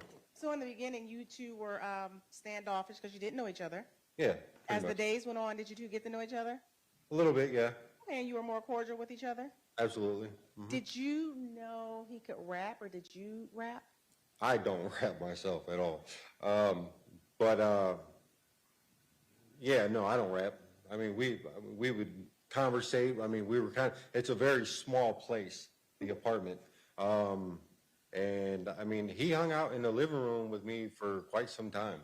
I mean, like I said, I can't recall how much time or whatnot, but we kind of grew to, kind of be tight within the days that we were around each other. Okay. Did you know he could rap, though? Did you two go back and forth, or? Not myself. I had witnessed him, like, kind of doing the rap thing with somebody else and all that. Oh. But like, I don't rap. I'm not.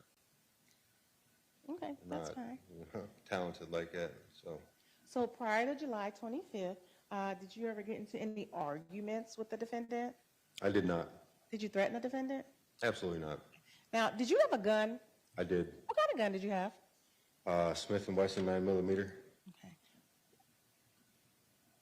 Where did you carry your gun, or how were you dealing with your gun or handling your gun? My gun never leaves me. I never leave it laying around. It's always on my side. I don't go anywhere, including the bathroom, especially if I'm around people that I don't know or do know. I'm not allowed to carry a weapon, but I try to practice proper gun etiquette to the best of my abilities. But you admit you had that gun on your person the entire time you were there? The entire time. Okay. Did you ever point it at the defendant? Before the incident? Before the incident? Absolutely not. Okay. Did you ever threaten him again before the incident? No, I did not. Okay. Did anybody else ever threaten him with your gun? No. Before the incident? Yes. No. Before the incident. Did anybody have your gun before the incident besides you? No, ma'am. Okay. Let's move further. Was there any drug use going on? There was lots of drug use going on. What was the drug of choice? Methamphetamines. Who all was using drugs? Everybody. Did you see everybody using drugs? Yeah. Did you see the defendant using drugs? Absolutely. Did you all use drugs together, separate? Like, the apartment is like a fourth of the size of this room. I mean, we were, it's a kind of cramped quarters. Everybody was doing drugs together at some point throughout the 4 days that we were all, 3 or 4 days, and I could be off a day, missing a day. I got around, I'm going to say 3 days, within that 3 days, we were all hanging out together, almost as like a family, but not family. Like, we were all very cordial, we were all very acquainted, and we were all doing the same thing. And that was drugs? Yeah. Okay. Did you all get much sleep? No, probably not. Like, I slept the first night or the second night that Quinton was at the house. I slept on the couch. I don't know if they went to sleep. I don't know, because I was sleeping. Do you know what meth high looks like? What it looks like? Yes, when somebody is high on meth. I mean, everybody reacts differently, yeah, but in a roundabout sense, yeah. Okay. And you've been around people high on meth? Yeah. I want to turn our attention more to July 25th, 22, the day this happened. That morning, can you just tell the court, what did your day consist of? The morning as in like the 24th? Correct. I'm sorry. Yes, the 24th going into the 25th. Okay. I don't know exactly what I did in the morning. I think my brother Ed came and picked me up for a little bit. I went with him. I believe that like something happened between Angel and Quinton to where Quinton was like outside, like in a vehicle, maybe her vehicle, I want to say for almost the entirety of the night, like the night before, the 24th, like the 23rd going into the 24th. I think I went with Ashley and Chip to like Big Lots or something because we were looking for, I had a cell phone and like it wouldn't charge like the charger part, and we were like trying to get a wireless charger for my phone because I didn't have a phone. So I think I went with her and him, Ashley and Chip to Big Lots. And then when we came back, like Quinton was still in the car, and I want to say this is like noon or so. Like again, with the times, it could be off. hours, but I know that it was daylight and it was early to mid-afternoon. I got him some water. I got him a big glass of water. I didn't know what was going on between him and Angel. I went into the house. I don't know can't remember the conversation that I had with Angel, but I know shortly thereafter, Quinton was allowed to come back into the apartment. Was it getting dark at that point in time? No, Oh, it's still daylight? still daylight. Okay. So he comes back into the apartment. Who all is in the apartment at that time? I was in and out. I believe, like, Chip kind of always stayed in his bedroom. He never really came out. I don't know if he had company at that point in time or not. I don't know if Ashley was there. I was there. I believe Quentin's uncle or maybe acquaintance. I don't know if they're family. But Mans was there for a little bit. I don't know his name. I was there. Angel was there. Okay. Was everybody getting along at this time? Yeah, everybody got along the whole entire time, except for whatever him and Angel had going on that led him outside. He wasn't forced outside by me. He wasn't. I think that may have been a self-inflicted situation with him that he might have removed himself. I don't know. I'm not, like, I wasn't in the mix at that point. I don't know. That's fine. So, You mentioned the defendant's uncle. I think you said his name was Mans. I don't know, something like that, along them lines, yeah. I don't know. He was there for a little bit. I don't know if it was that day or the day before. I can't really remember. It was a long time ago. Okay. Well, the bottom line, was he there for when the incident occurred? No. Okay. Did you all smoke meth that day the incident occurred? We were all getting high the entire time. Okay. All right. Okay, let's talk about later on in the day. At some point in time, Brian Fielders and Toni Westover came over. You remember that? I do. Now, before we get to that, do you know Brian Fielders? I do. Will you tell the court how you know Brian Fielders? I met him through Chip's younger brother, Josh. Me and Josh were like really good friends / brothers. Josh and Brian are like, like best friends, brothers, or not real brothers, but street brothers, or whatever you want to call it. And me and Josh's relationship was like his and Brian's. So we all kind of came together, and that's Who how is we his met. and Brian's? Josh and Brian's. My relationship with Josh is like Josh's with Brian's, and that's how we all met each other. Like, does that make sense? Yes, it makes sense. And just throughout time, me and Brian became close. And my addiction, I had known him at this point probably 3 or 4 years. My addiction at 2 years prior to that, like I said, I had been in Alabama and Florida and the Carolinas for a couple of years before I came back. I removed myself from everybody just to get away. And so I had kind of fell out of touch with everybody. That's why I ended up at Angel's house, because she was the closest thing to family that I have in the area. Okay. So, yeah, I do know Brian. Was there any ill will or hard feelings between you and Brian? Yes, when I first came back, before I left, I ended up leaving in a vehicle that I assumed belonged to him. And, there was a picture or something in the sort of the car. I can't remember what it was, but Brian was highly upset with me.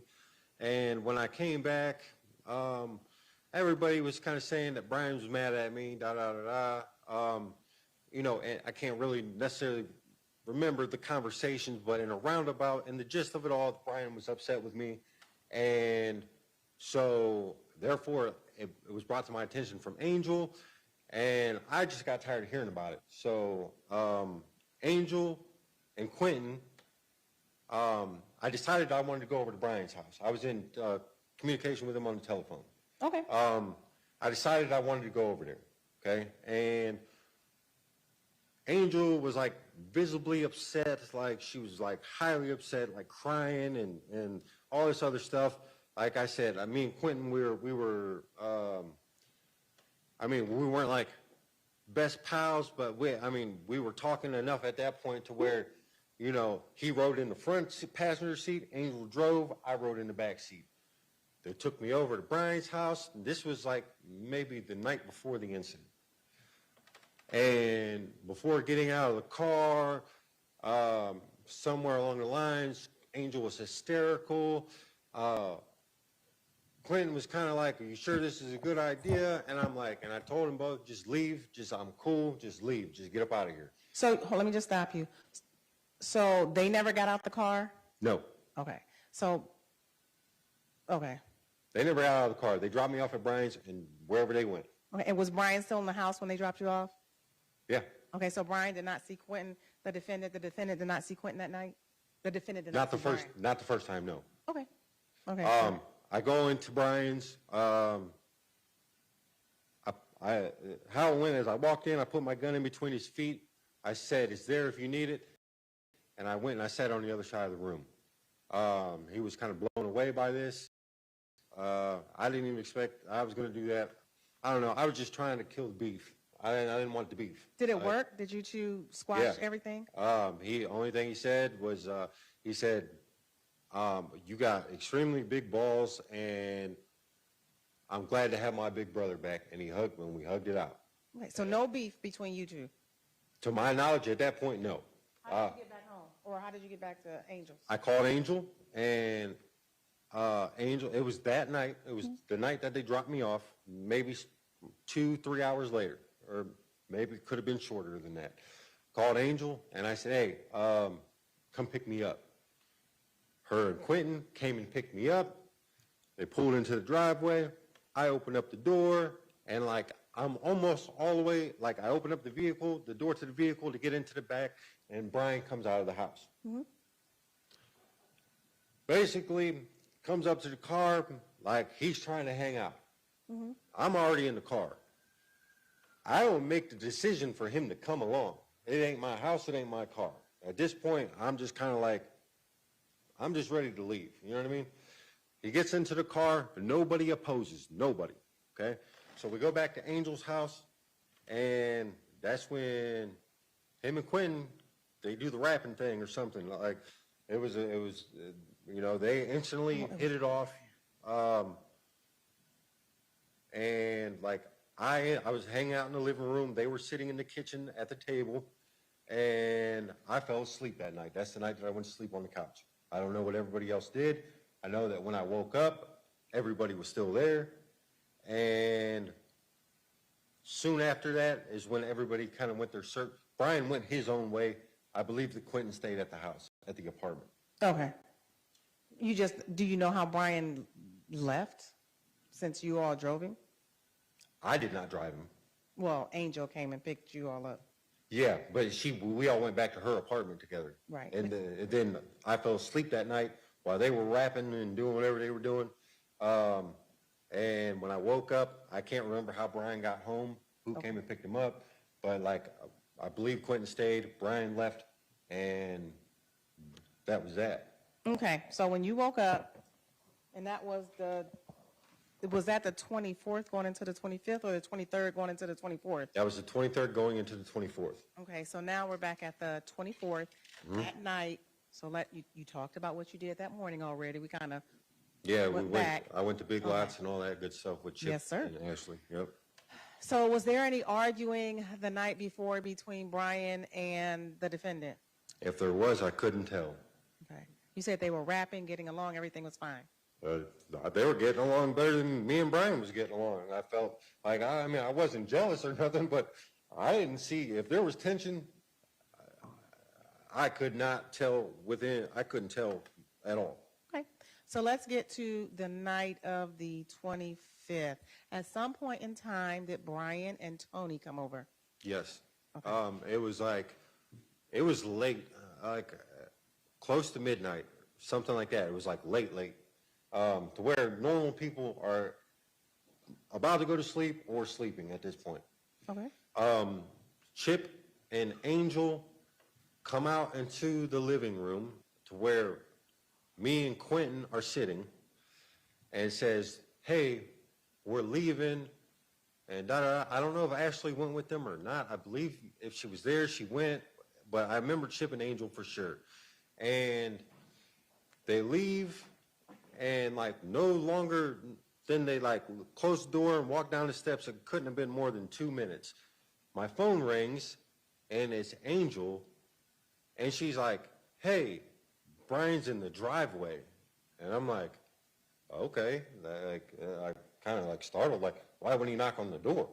And I'm like, tell him to come up. And I believe at that point I heard Chip in the background say, hey, tell him he's got a gun on him. And I'm like, okay. Like, at this point, like I carry a gun everywhere I go. So like it didn't bother me. I was kind of expected, you know what I mean? Mm-hmm. So, but the only person that comes up is Brian at that point. Okay. And he comes in and like immediately he's like, I don't know, talking about some whisper app stuff or some shit. And like, Watch your language. my apologies. He's like talking like you can clearly tell he's high. Okay. You know? And I kind of like, I'm not into that kind of stuff. Like, Who all was with you when he was talking about this? me, him, and Quinton. Okay. So after a little while, I kind of gave up. And them two were talking, and I got up and I was back and forth from the kitchen into the living room, and like it kind of like dawned on me, and I'm like, where's Toni? And Brian's like, she's down in the car. And at this point in my head, I'm like, dude, this has been like at least an hour and a half. Like, I feel like you've been here. Like, she can't sit in the driveway, bro. She's got to come upstairs. Was Ron and Angel back? I can't remember if Ron and Angel came back after Toni came upstairs or if they were already back. Okay. I want to say that Toni came up before Angel and Chip got back. And so you think Angel and Chip were gone for about an hour and a half? No, like I said, man, we were all high. I don't. Okay. So you may be a little off on the time. Yeah, as I've said from the beginning, okay. I don't know. They said they were going to get something to eat or sheets or something along them lines. Okay. And so I believe that Toni was in the house when they came back, but like I said, I'm not sure 100%. But they instantly go, like, she shows me this picture or whatever they got, like a Who is she? Angel. Okay. Like whatever they went to pick up. It was like a poster or something along them lines. And they go back into her bedroom, which is a little strange to me. Like, she's kind of like nosy and she likes to like know what's going on. Whatever, I don't, So at this point, so there's a couch, a table, and a couch. And Toni's very quiet when she's like in the house. And it's different than every other time I've ever known Toni. And I don't question it because she's not my girlfriend. It's not my place. I kind of mind my business with that. I don't know if she's like, it's new people, new environment. I had met Toni several times over the years. So you knew Toni before that day? Mm-hmm. Yes, ma'am. How did you know Toni? Through Brian.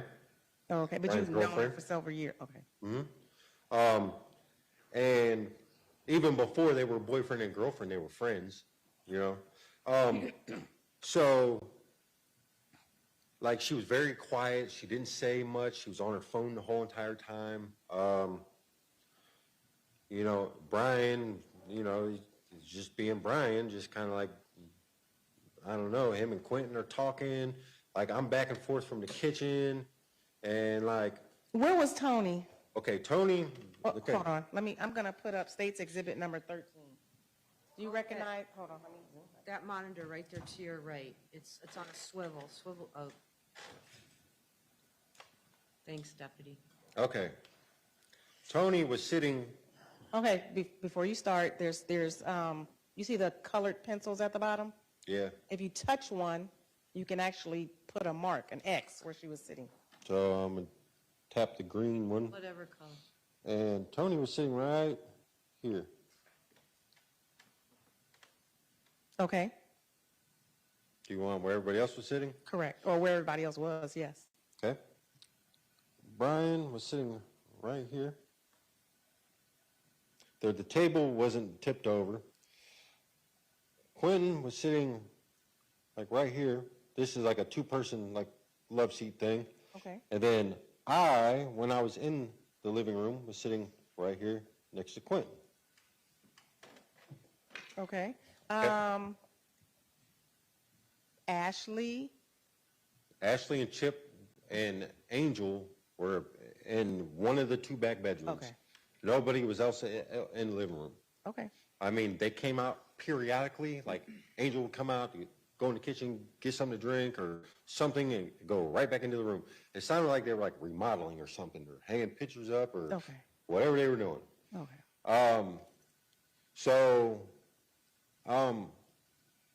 The table was upright and we were kind of all just sitting there like talking. I had like a Nike bag and I was sitting in the living room. It was kind of like we were smoking because we didn't really smoke that much until Brian came over, and then like he must have had some dope with him because that's when we like really was smoking, and like so. And when you say we, is that you, the defendant, Quinton, and the defendant, Brian and Toni?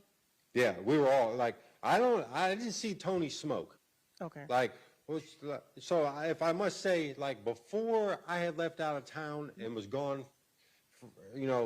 on my trip and all that, Toni didn't get high, okay? Like, she never, like, I never seen her high. I never seen her, none of that. And then when I came back, she was different, Okay. okay? So it was kind of like, I realized this the night that I went over to Brian and Toni's house when they were living in Springfield or wherever that is out there, and that's when I learned that she was like getting high. But so I had like a Nike like a drawstring bag that I was keeping. I had like colored pencils and stuff like that, and I had it all out on the floor. And I was sitting next to Quinton on the couch, and Toni and Brian were sitting on the couch as well. And I had disengaged from the conversation almost from the minute that he had walked into the door, because he was doing the whisper app thing or whatever, and I just wasn't into that. Like, Where did that conversation take place? as soon as he walked into the door, Oh, so it took place by the door? it was Was it taking the place the kitchen? whole entire time. Oh, okay. Like I said, I just disengaged myself from the conversation. I didn't want conspiracies and all that. I don't know nothing about, like, it's not my kind of thing. So I remember like I'm sitting on the couch, like half kind of on the couch, half off the couch, leaning down, and I'm like putting everything back into my bag. Like I said, colored pencils and all that good stuff, And Quinton looks over at me and gives me like a weird look. Like just like questioning me without questioning me about what I'm putting in the bag, right? So I literally dump everything back out onto the floor because I don't know if he thought I was stealing from him or whatever was going on in his head, right? Okay. So, and I kind of dumped everything out on the bag, on the floor, and I put everything back into the bag so he could see. And he seemed like he was all right with that. I didn't ask, he didn't respond, and I kind of got up and I went into the kitchen. But there's no arguing, no fighting up to this point? No, With there anyone? was never any arguer, never any fighting, ever, the whole entire time. And none between Toni and the defendant? No. Okay. Oh, listen, she didn't, to my knowledge, she never even spoke to him. Like, because she didn't even, she might have said hi to me, and that was it. Okay. Like, she was quiet. She was like sitting quiet, okay? And then I go into the kitchen Okay. after I put everything back into my bag. Was everybody still in the same spots when you went in the kitchen? Yeah, everybody except me remained where they were. Okay. And the people in the back were still in the back? Yep. What happened when you went in the kitchen? I had my back to everybody that was in the living room, because like if you exit the living room, you can literally walk straight to the kitchen sink without having to make any turns or anything. It's kind of like an open kind of area for the kitchen and the living room. I'm going to show you States Exhibits 14, 15, and 16. Just put them up, please. States Exhibit 14. Hit the clear button down there at the bottom. Thank you. Okay, so I get up and I walk through here, and like, so if you just keep walking straight into the kitchen, that's where the sink is. So everybody still in the living room can see me at this point. So, And States Exhibit 15, you referenced the sink. so the sink is right here. Okay. Okay? So literally, my back is to everybody that's in the living room. They can see me. And for whatever reason, all I heard was the sound of Velcro. Okay. And at that point, I heard, hey, something, like, don't quote me because it might not be exact, but it was something along the lines of, hey, man, hey, what are you doing? What are you doing? Okay. And at that point, something in me said to turn around, and I started reaching for my weapon, and I started to turn around. Up to that point, had you seen any other gun in the house? Did you see? I did. Okay. There was a weapon sitting on the table in between everybody. Okay. How did the gun get on the table in between? I do not know. Okay. I don't know who put it there. I know that it was not my weapon. And that's, at that point, that's all I know. Okay. Did you see Brian come up? Did he have a weapon on him when he came upstairs? If you remember. Not that I seen, but there was a weapon between the two of them. Okay. Did you? Two of whom? Between Toni and Brian. So when Brian came up, did he have a holster on his person? Did you ever see a weapon that Brian had? I didn't see him personally have a weapon, but I know of them to have a weapon. Okay? Does that make sense? Yeah. So you don't know where this holster was prior to you seeing it on the table? I don't know who put it on the table. Okay. And when you said Velcro, I'm showing you States Exhibit number 38. Is that the holster you saw on the table? If that's not it, then it's something similar like that. Okay. Okay, and you said you heard Velcro. Tell the court what happened after you heard that Velcro. So I'm still standing face, like my back towards everybody in the room. I hear the Velcro. I hear it's clear panic, okay? And like questioning real fast. Hey, man, hey, what do you do? Like something like that. Instantly, my body tells me something's wrong. I start to reach and I start to turn. And before I even, like, I have my weapon out at this point, and may I stand up to show? Okay. So I'm standing like, so this is the sink. So I start reaching for my weapon and I pull it out like this. And I'm not even all the way turned around. And Brian is so close to me at that point that I cannot even up my weapon at this point in time. So did Brian have a weapon in his hand when he came in there? No. Okay. So you heard somebody say no, and you heard Velcro. Mm-hmm. No, I heard Velcro. Then I heard somebody asking the questions like, hey, what are you doing? What are you doing? I don't know who said what. Like my brain at that point, like I knew that it just sounded like something was wrong. Okay. So Brian comes in the kitchen. Where is the defendant and Toni? At this point, so if you guys, I have to explain, it's so small of quarters in these rooms. Like, so the table here is like, literally, I mean, there's only body space to get in between the refrigerator and the table at this point. Exhibit 16. Is that the table you're talking about in the kitchen? Yes, ma'am. Okay. So, like, you can see the distance between the refrigerator and the table. Like, and so he's already in between the table and the sink where I am before I even have a chance to up my weapon. Like, so I can't really see anything at that point. And he's like, give me the gun, give me the gun, give me the gun. And like, naturally, like at this point, he's already got his hands pretty much on the weapon. So I just surrendered to it. And then I like So it's maybe a half a step for me because I mean, I'm tall. Like, I literally am behind him, and as he's going down, I'm going down, like protecting myself. What do you mean going down? Like in a protective, like something's wrong's happening. Like, you know what I mean? Like he has the gun, I'm behind him, and he's like crouching down, like almost like trying to get small in a bad situation, if that makes sense. Okay. And I'm behind, and I go down directly behind him, and at that point, I roll underneath the table. Underneath the table we see in State's Exhibit 16. Yes, ma'am. Okay. Like, so he's right here. Okay, hang on. He's right here, like literally on his knee, with his shoulder maybe slightly behind or against that half wall right there. As in ducking for cover with a gun? Pretty much. And you're under the table?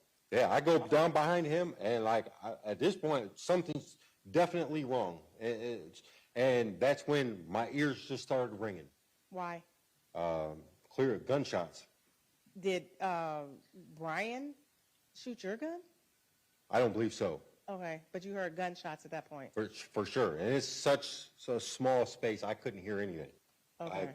So immediately, When you heard gunshots, Brian was still ducking down? I'm not sure exactly what he was doing. I was like in fear for my life at this point. Like, I'm hiding in the corner. Okay. And so he after the gunshots, or I don't, like it's kind of a mixed thing. Like, I don't know. Like, until you've been in a situation like that, it's hard to explain. And so I get my gun back. He just hands it to me, right? And I jump up and I come around the corner, and I see Quinton standing there. Toni, at this point, is motionless, like on the couch. She's not moving. Okay. Okay? That's the first thing that I seen when I came around, was somebody laying on the couch, and Quinton was standing there. So I upped my weapon at that point. Quinton threw the gun in the middle of the floor, put his hands up, and said, "I don't want to die." Okay. That's when Brian attacked him. Okay. At that point, I look down and I see Toni again, and she's not moving. You can just tell, okay? And I attacked Quinton as well. I kicked him a couple times, and without swearing, it came out of my mouth. I said, Well, "You killed." You can swear say- if it's something that you said that day. I said, "You killed her, bitch." I said, "You killed her, bitch." And I said it twice. Well, I kicked him. I might have punched him. Like, I don't know. Like, I was freaking out at that point. And then him and Brian were in a struggle. Okay? I was like, I'm getting out of here. I don't know. At that point, my instincts told me I needed to leave. I couldn't go out the front door. Why? Because Toni was obstructing the front door. And I don't know, my instincts told me not to go out the front door. I don't know what my brain was telling me, but I needed to find a different way out. So let me just make sure I get the chain of events straight. Brian, you hear Velcro. Brian comes in and gets your gun. He stands, you put a mark on the wall. He stands right there. Yeah, and like not standing, he's like down. That's right. Okay, down. Yeah. Okay. Like you would do, like you see in the movies when like gunfire's going off. I don't know, I guess in a situation like that, you would want to make yourself as small as possible. Okay, so he's crouching down, and then you start hearing bangs go off. Okay. You start hearing bangs go off. Is that correct? I don't want to put words. Okay. Yes, so ma'am. You start hearing bangs go off. And then you said Brian gives you back the gun? Yeah, in a roundabout way. Like, I was in it, I'm a bigger dude, and like I'm completely underneath this table, like in the corner of the exterior wall in this half wall. Okay, like in the fetal position, like pretty much like I'm scared for my life. I don't know what's going on. Like, and so when everything ceased, which was not very long after. Like, I couldn't give you a time frame, but it felt like forever. You know, I got my gun back, and here, like a here kind of thing. I didn't think, and I still don't think anything of it. At that, I felt that Brian was trying to get to his girlfriend or to whatever the situation may be, because I was behind the wall. When I crawled out from underneath the table, when I stand up, I'm already at that point being seen by everybody else that's in the living room. Because that wall, when you climb out from the table, you're visible at that point. Okay. Okay? And then I stand up and I up my weapon. Quinton's holding a gun, and that's when he sees me and I have a weapon pointed at him. He threw the gun in the middle of the floor, put his hands up, and said, "I don't want to die." Okay. At That's that point, when the fight started between Brian and the defendant and you and the defendant. then at that point, I came in and I don't know, man. I remember saying, "You killed her, bitch. You killed her, bitch." And Did you hit him with the gun? I don't believe that time. I believe at that time I was kicking him, but I could be wrong. How did that altercation stop? I was like, I need to get out of here. I ain't gonna lie, I had warrants at the time, and I just didn't want to be a part of the situation at all. What did you do? I remember going into the back. I'd been in Chip's bedroom a couple of times. I knew that there was a door in the back. So I opened up his bedroom. Nobody's in the bedroom at that point. Okay. So everybody else must have been in Angel's room. And I remember the door was either I was panicky and I couldn't figure out how to open it, or it was like screwed or something shut, or I couldn't get the door open. I remember that. Okay. And so I'm rocking it, like panicky. So my strength's probably a little higher than it normally would be, but I end up getting the door open about this far. And I squeeze through the door, and that's when Quinton comes running into the bedroom. What happened? I'm showing you State's Exhibit number 20. Is that the door you were referring to and you opened? Mm-hmm. Okay. Do you remember, is that an accurate representation about how far you were able to open the door? Yeah. Okay. You said you were getting through, and you said, what happened now? As I'm squeezing through the door, because I felt like I got home. If I didn't get stuck, I was very close to being stuck. Because as you see, the door isn't open very far. And as I get out onto the balcony, Quinton comes running into the room trying to get out the door as well. And that's when I upped my weapon again on him and told him to not follow me, to get back in the house. Because I knew 911 was coming at some point. It was 3 o'clock in the morning, and we're in an apartment complex. So at that point, I did not want him coming after me. I don't know what the hell transpired. I'm just trying to leave. Okay. And you said you upped your gun? Yeah, I pointed my weapon at him once again. Was Brian in the room with you, or just Quinton? Just Quinton that I remember. Okay. I'm going to show you what's in mark. It State's Exhibit 48 and 49.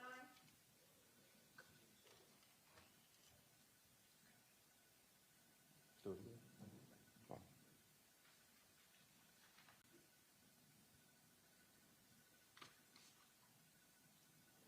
Do you recognize those exhibits? Yes, ma'am.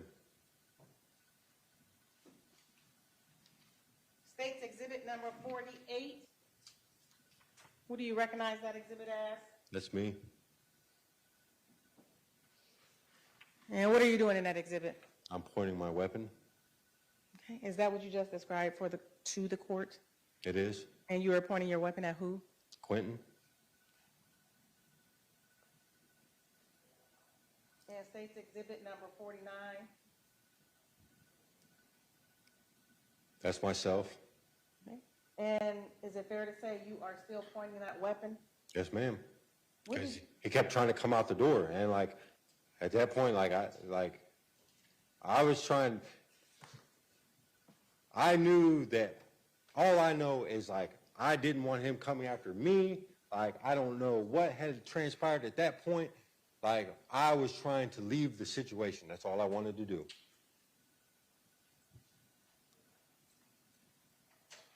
At that point in time, well, tell the court what happened after you got down that time. So I remember, like, I took off running down the street, but I didn't make it very far because Brian started yelling. I heard my name plain as day. It was like, Slim, Slim, Slim. That's what they call me. That's my nickname. And for some strange reason, I just happened to turn around and go back. I don't call it a God moment or whatever you want to call it. I just happened to go back. And I went back into the apartment. Okay. When I went back into the apartment. How did you get back into the apartment? I had to climb back up. Okay. And how much time had passed? Man, that seemed like a lifetime. I'm not going to lie. Well, let me put it this way. It was quick enough for him to say your name that you still heard it. Is that fair to say? Oh, yeah, ma'am. Okay. Yeah. Like, I might have made it a house or two. Okay. But I'm just saying, in my world, it seemed like a lifetime. Okay.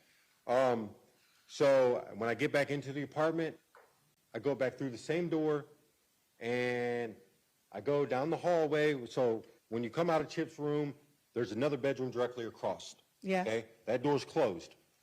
I go back in, and, like, I still have my weapon at this point, and I come to the corner where, like, Toni was originally sitting before this all happened, like right there at that corner.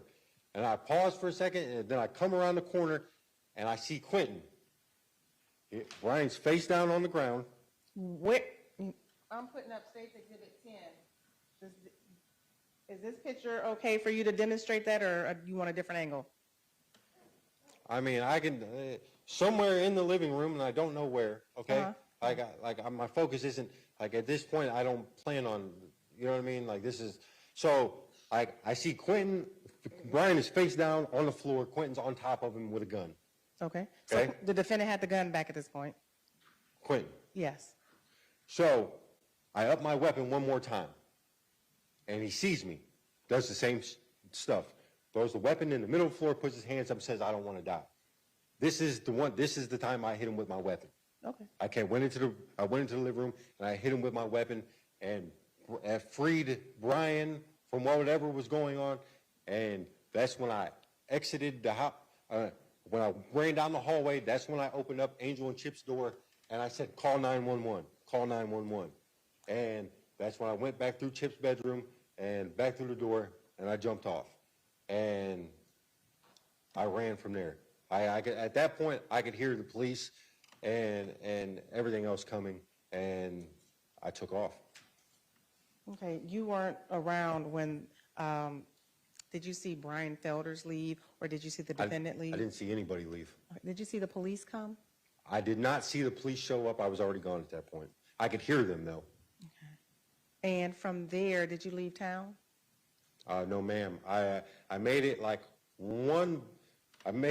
I went, when I jumped off that time, it was like slightly up the back, there's like a hill or something right there, and I went behind the house that was next to it, and onto the next street, maybe a block up, and I found, it was like maybe where they tore a house down or something, and there's like a field with like some weeds and some trees, and there was a fence, and I laid down by the fence, and I just laid there, and within 10 or 15 minutes, there was like a torrential, like tropical rainstorm that I laid there through all night long.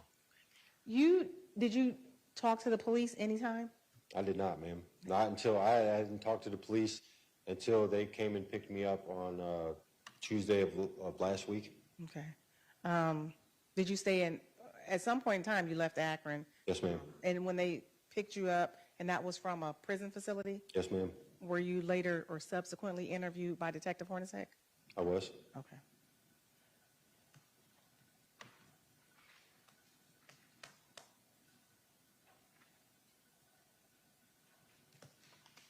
While you were there, did you see anyone try to attack the defendant with a machete? Absolutely not. Did you know a machete was in the house? No, ma'am. If there was, like, it was never brandished by anybody or brought out or any of them things. I was not aware of a machete being anywhere. How about a hammer? While you were there, While you were there that day, did anybody come out with a hammer and try to attack the defendant? No, ma'am. And you didn't have either one of those things and try to attack the defendant? Is that a fair statement? It's extremely fair. Okay. How about plastic? Did you see any big plastic? Anybody try to roll the defendant up in plastic? No, ma'am. Did you threaten to kill the defendant? I did not. Did you hear anyone threaten to kill the defendant? I did not. Okay. He was there with us for 4 days under his own free will. Okay. And you said some of those days he was actually outside in the car, like Angel, they had got into it and he was outside. Yeah, if there was any type of argument or any type of beef inside that house, it was between him and the girl that he was there to see. It never spilled over to anybody else in the house, including myself. I took him out water to the car because I felt bad because he was sitting out there. And you said he was there, your words, on his own free will. Could he have left at any time? At any time. I was in and out of the apartment for 4 days. I didn't stay there the whole entire time.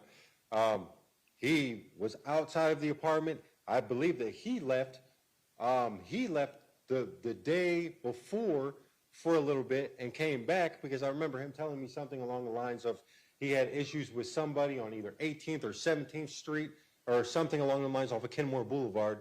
And I was actually going to go with him to settle this dispute, and we decided not to go. Did you ever have your gun like down to the side? Did you ever point your gun at the defendant? Prior to the situation? Correct. Prior to the situation. Never. Never. And like I would feel that it's safe to say if he ever felt threatened by me having a weapon, he sure didn't show it in the 4 days he was willingly at the apartment. You said he didn't show it. Did he say it? Absolutely not. Okay. Never. Not one time. Did you have your gun trained on him, so to speak, focused on him at any time? Before the incident? Correct. Absolutely not. That's not who I am. That's anybody that you would ever ask about me with a weapon will never tell you that. I've never been convicted of a violent crime, accused of a violent crime, or nothing of the sort.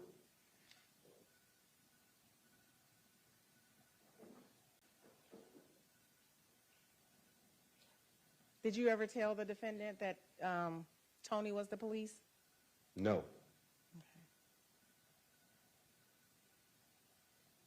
Did you ever tell the defendant to shoot Toni?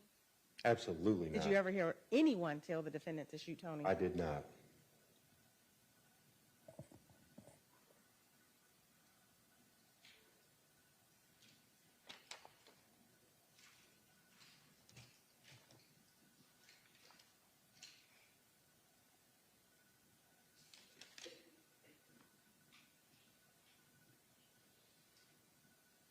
And when I first showed you State's Exhibit 10 and the other exhibits of the living room, you stated the table wasn't knocked over and all of that. By the time you left, is this a fair and accurate representation of how the living room was? After I left the second time? Yes. Yes, ma'am. I mean, everything was, like, to be honest with you, I didn't take the time to take inventory on how the house was. I was freaked out. But, I mean, that seems to be about right. I mean. I'm showing you State's Exhibit number 11. You talked about a Nike bag. Just curious, is this the, I'm doing it on the wrong one. Is this the bag you're referring to, or? Yeah, ma'am. Okay.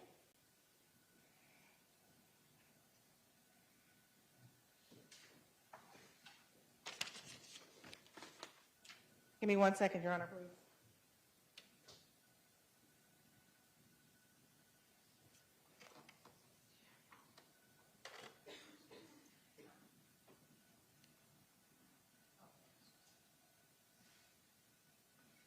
I have no further questions, Your Honor. Thank you. Mr. Nixon, you may proceed.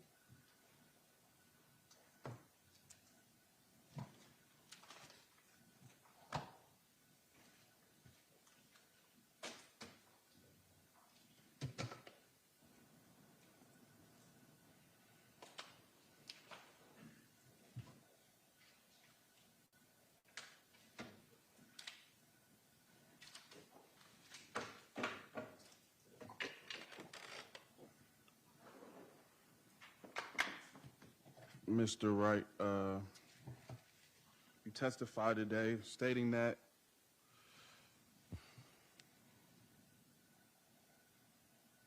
Brian and Toni came to the apartment and you got a phone call, correct? Yep. And who was that phone call from? Angel. Where was I at the time of this phone call? In the apartment with myself in the living room. You're stating that I was in the living room with you when you got this phone call? Yes, sir.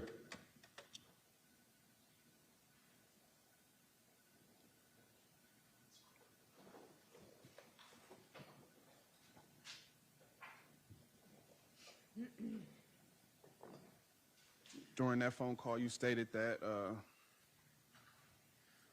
one of either Angel or Chip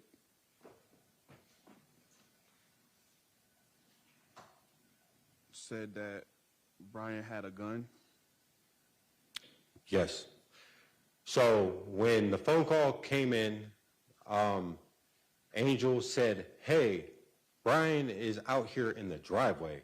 And I said, "Okay," which I felt, okay, come in. And that's when Chip in the background said, "Hey, tell Slim that he has a gun." Did you see me with the gun at any time before this situation or any days prior? Before the gunshots went off, Before I the did not. incident. Can you describe your gun for me? My gun? Yes. Silver and black, silver up top, black on the bottom. It was a Smith & Wesson 9mm. Does it resemble a ACP 45 caliber?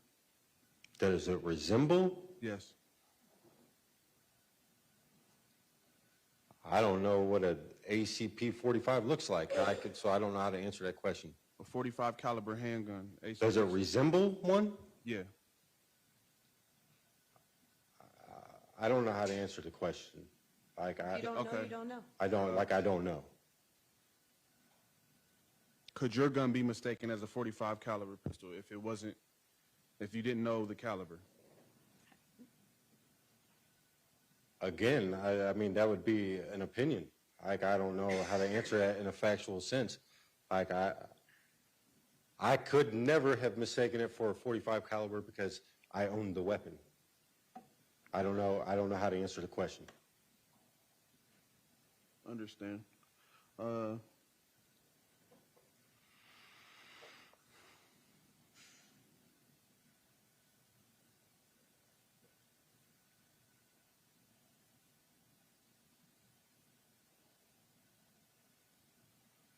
At the time of the incident, were you on parole? No. At the time of the incident, did you have any warrants? I did. Have you ever been to prison? I have. So are you allowed to, at the time, were you allowed to have a gun? No, I made that very clear at the beginning. But you still had a gun, correct? I did.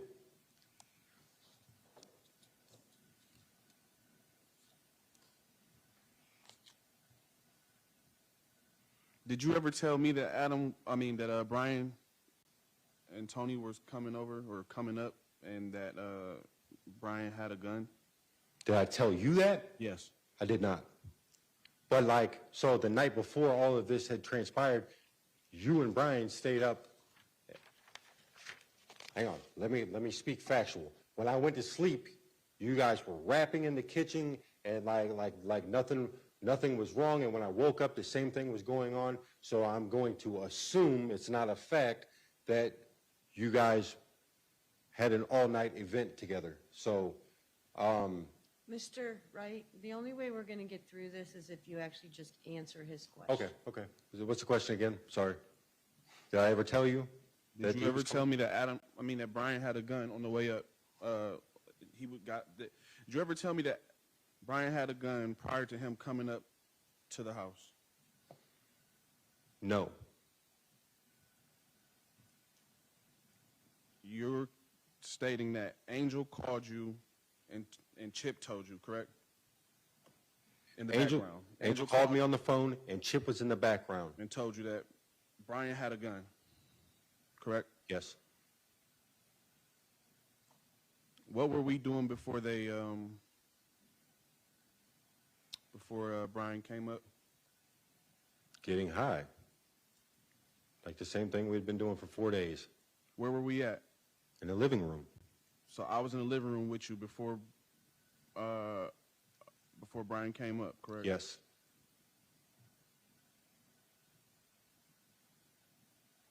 Do you know that you're under oath? Yes. Do you remember talking to a Detective Hornacek and being interviewed? Tuesday of last week, I do. Do you know that interview was recorded? I assume it was. Do you remember stating to Detective Hornacek that I was in the room when you got that call? I don't believe that I ever told the detective that. You don't believe, or you? I need a more clarified answer. Do you remember or do you not? I do not remember.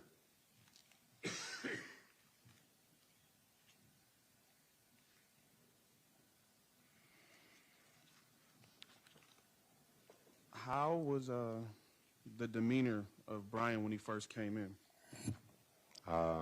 High. Sketchy.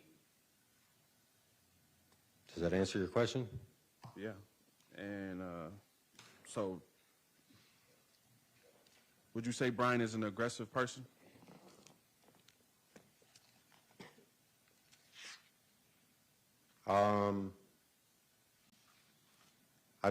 I've seen him both ways.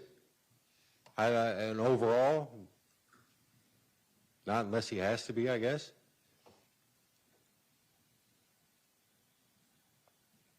Is Brian known to carry guns? Say that one more time. Is Brian known to carry guns? Is he known to carry guns? Yeah. I've seen him with a gun before. I can't say that he's known to carry guns. So when Brian came in, you stated that I was in the living room with you. I did. And we were getting high.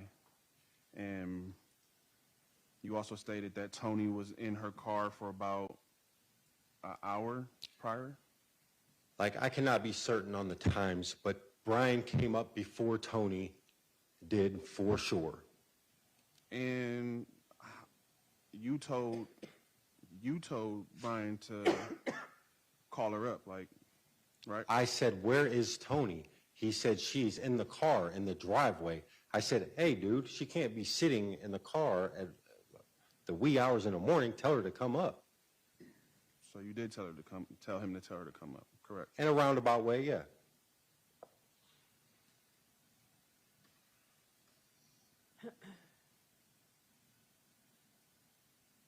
And we were having a conversation about the Whisper app still, correct?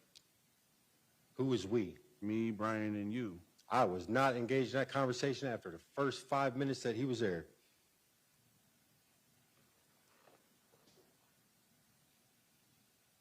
So you didn't hear what Brian was saying about the conversation? I mean, about this app? When you guys were talking, Yeah. I did not hear when you guys were talking, no. How it was described to me was that it was an app that if you whisper into it, okay, if I'm holding a telephone and I say, "Hey, what are you doing?" Right? I can whisper into my phone, and wherever it is sent to is played in full volume. Okay. Do you ever remember Brian stating that it was on my phone or on Toni's phone? I don't remember anybody stating it was on anybody's phone. Do you ever remember Brian having my phone and checking my phone for apps? I do not remember that. But you do remember Brian, you do remember getting a phone call stating Brian had a gun prior to this? I've said that, yes. You testified today and stated that you don't know how the gun came about on the table. Because Correct. You were in the kitchen, correct? I said I did not remember who put the gun on the table, how the gun had gotten on the table. I was in the kitchen when the gun was picked up. Was the gun do you know if the gun was inside of the holster? It was inside of something that I assumed to be a holster. Like I said, it wasn't my weapon. I didn't pick it up. I didn't verify what it was or whose it was. It was not mine.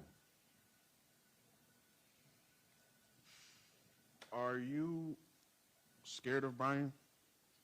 Am I scared of Brian? Yeah. I am not. That's why you guys dropped me off at his house.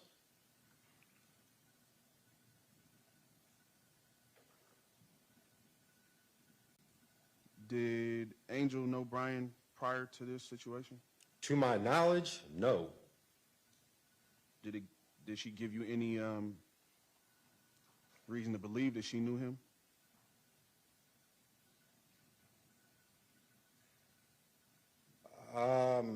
No. No. But it was a weird situation because, Chip is, the older brother of, Brian's, best friend. So. Is that Joshua Baker you're referring to? I am. Or it is. Does Chip know you? Me and Chip had never met before I showed up back from Alabama. Has Chip ever heard of you? Objection. Oh, sustained. That's way beyond. That's calling for mere speculation. So you,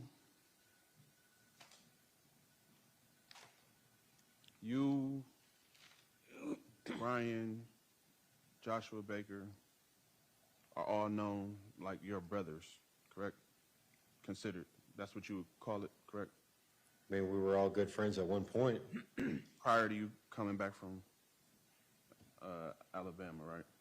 Correct. Me and Josh had fell out before I left. So, at that point, me and Josh really weren't talking. Why did you and Brian fall out again? Because I left in a car that didn't belong to me, that he let me use. And I took off and went to Alabama.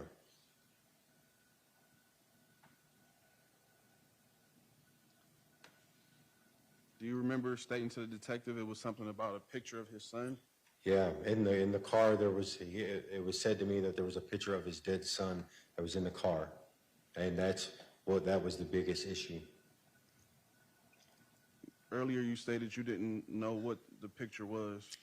Still to this day, I've never seen the picture.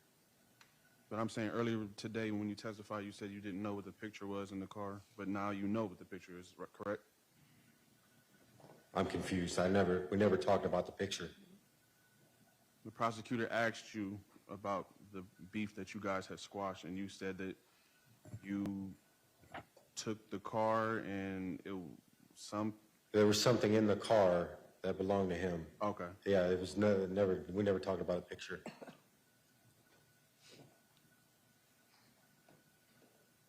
So when Brian came up, would you say that he was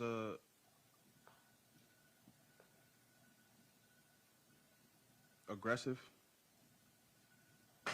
That night? Yes, sir. No. Not aggressive enough for anybody to want to leave the apartment.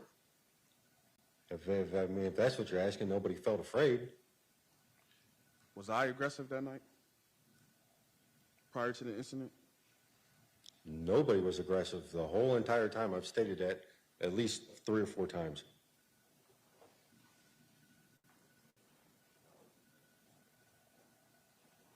Did you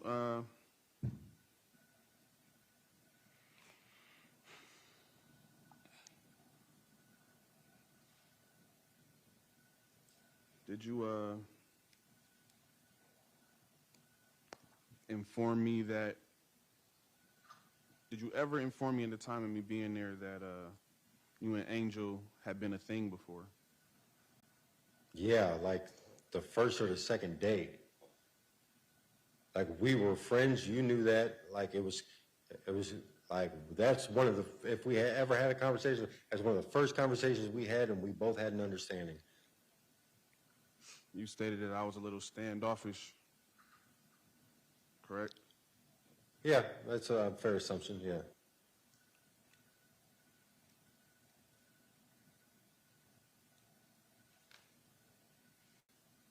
Do you know what the argument was as to why Angel allegedly wanted me to leave? I do not. And still to this day, I don't. It's not my business.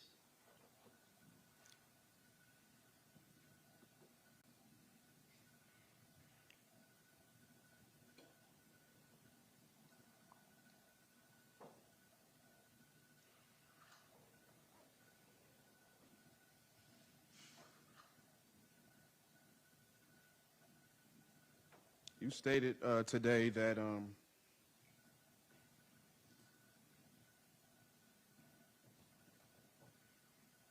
you pistol whipped me in the process of trying to save Adam from me being on top of him with a gun, correct?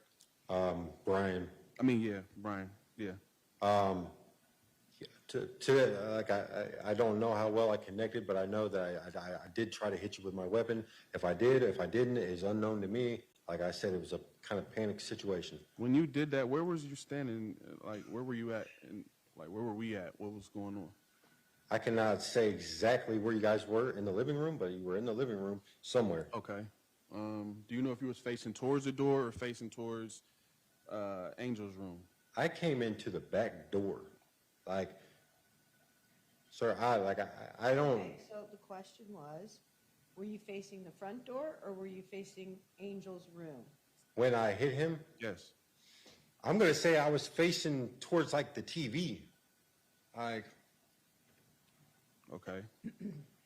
Because like you guys were facing the kitchen, like, and I came into the back door, which would put us face to face, kind of. Okay. When you pistol whipped me, did your gun discharge accidentally? Absolutely not. Did you ever rack your pistol at any point? I did not. Do you know the color of the bullets that was in your pistol? I cannot remember.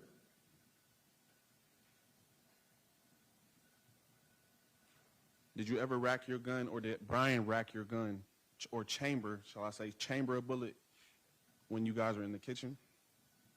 I did not chamber a round. I cannot state if he did or not. Like I said, I was in a panic situation, and I've told you like what had happened. I handed my gun, and I got underneath the table. I understand. So is it safe to say that your gun was operable? That it fired? I cannot say that my gun fired. I can say that my gun was more than likely operable. I didn't test fire it.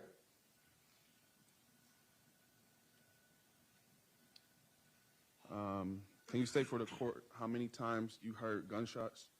I never stated at any time how many gunshots. No, I'm asking you, did you hear any gunshots? And if you did, how many did you hear? I don't know how many I heard. My ears were just ringing. It was hard for me to hear anything.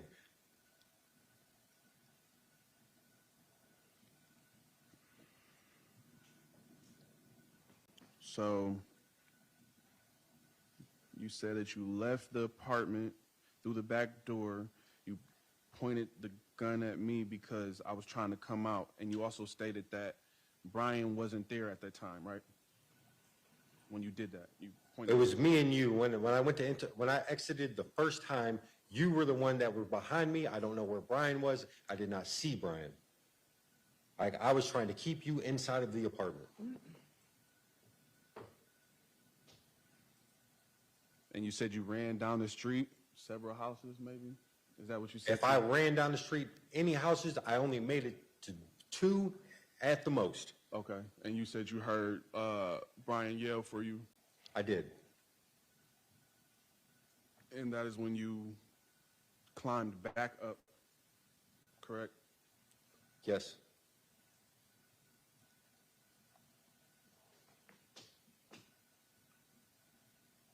Your Honor, I have a video I would like to play. What is it? The video of everyone exiting the home. And what's the relevance? The defendant is, the witness is stating that he climbed back into the apartment, and that video shows something different.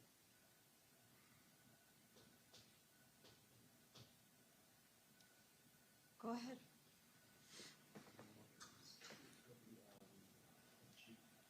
You got to plug the click share back in, Mr. Perry.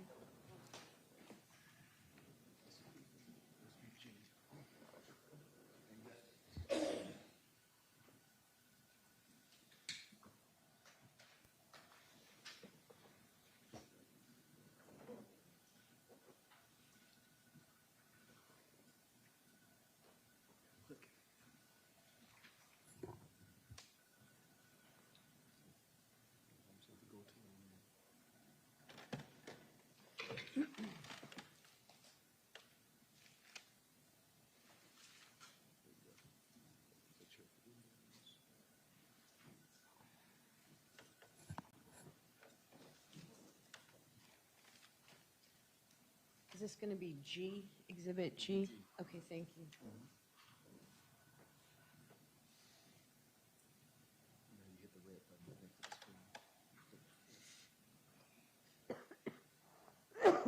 Excuse me.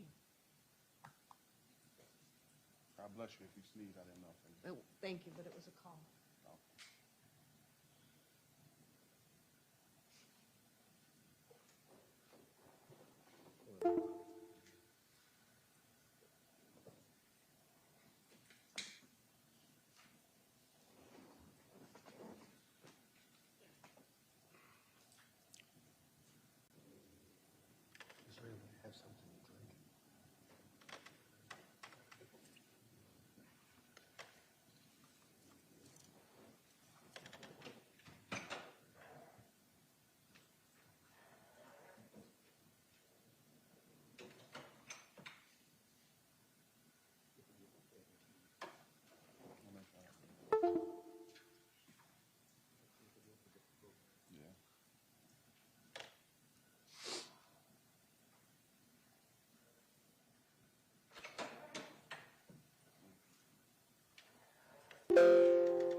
Go back down to the yellow folder at the bottom.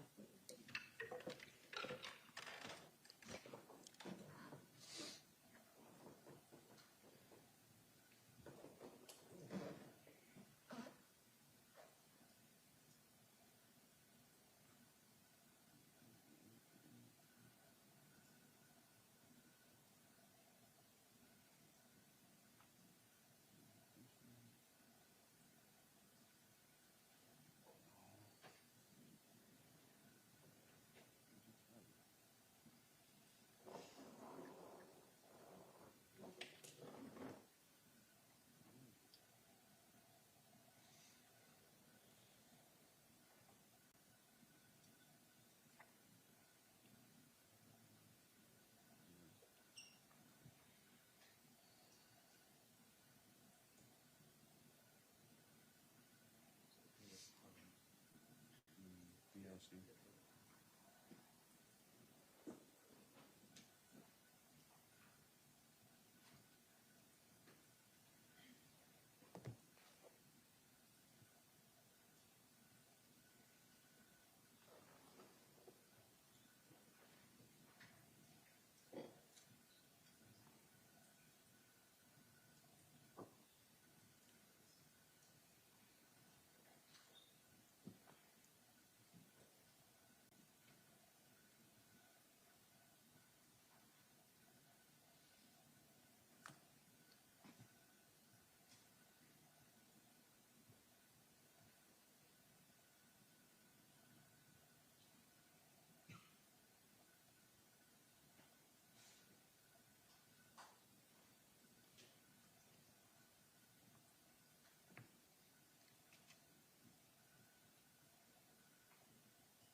Mr. Wright, can you tell by the video, can you tell who that is? Yep, that's myself.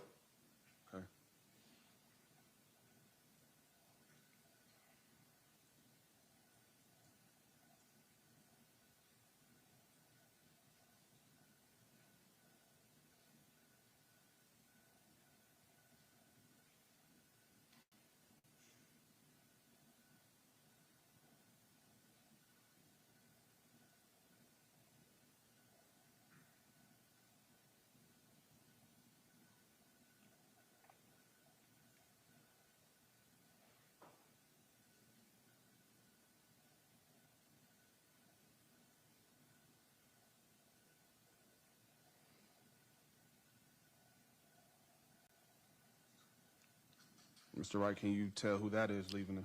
It's Brian Fielders.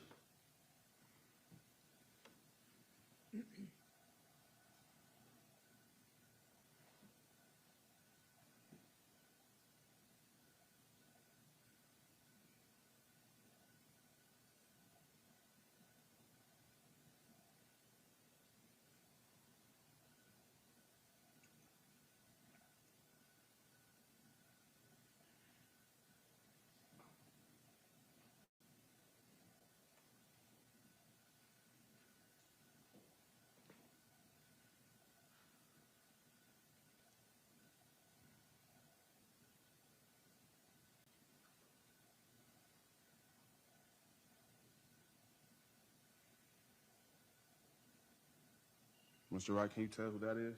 It's you.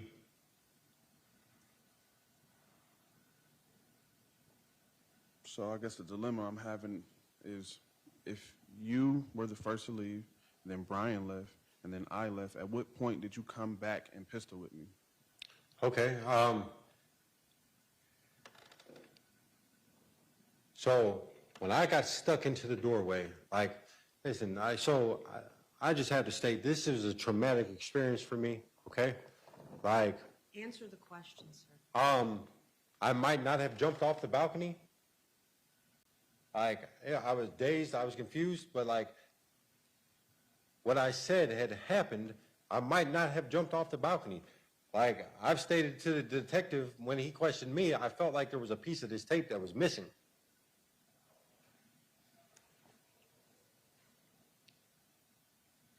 Your Honor, is it possible that I can play the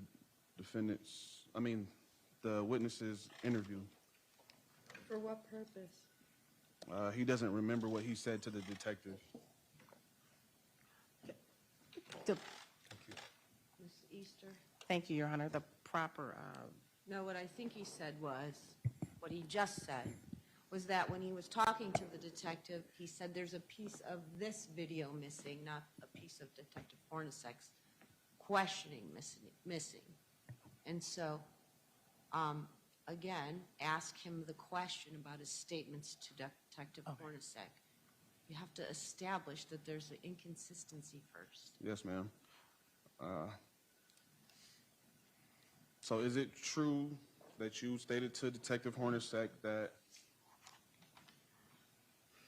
Brian called you back? You ran a couple houses down, or however many houses you say you ran, and Brian called you back, and you were already out of the apartment by this time. You heard, you don't know, you said, I believe you said something like the universe opened up, or by the grace of God or something, that you heard Brian call you, and you ran back, you climbed up, went back through the apartment into the living room, said that I was on top of Brian with a gun to his head, you pistol whipped me, and then that's when you and Brian were able to escape, correct? I said when I came back around the corner, Brian was face down on the floor. You were on top of him with a gun. And then when you seen me and I had my weapon drawn and upped on you, you did the same thing that you did the first time I pointed my weapon at you, threw the gun in the middle of the floor, put your hands up and said, I don't want to die. That's when I ran up and hit you with the weapon.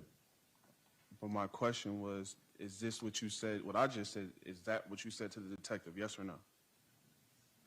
Did you said that you climbed back in, seen me on top of Brian. Yes, that's what I said, yes. Does this video depict that? Like I've said from the beginning, I felt like there was a piece of this video that was missing. Answer the question, though. Does that video depict? This video does not. Thank you.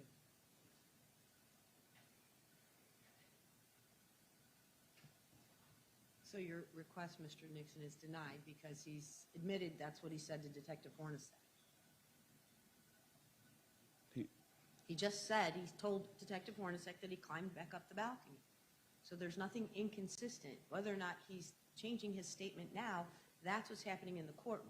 But as for his statements to the detective, he's agreed that's what he's told him. Okay.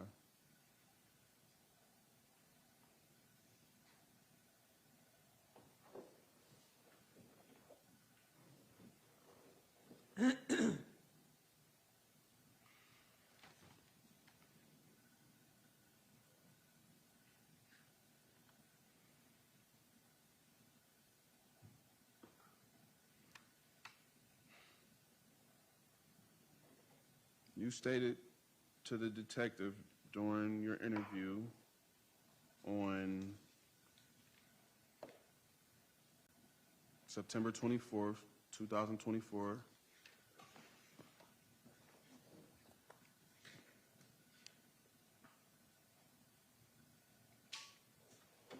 that things were weird that night and Quinton Nixon and Brian Fielders were tweaking out on drugs. Correct? I said that we were all high on drugs. Listen to the question. Did you tell Yes. that to Detective Hornacek? Maybe not those exact words, but like, yeah, in a roundabout way, yeah.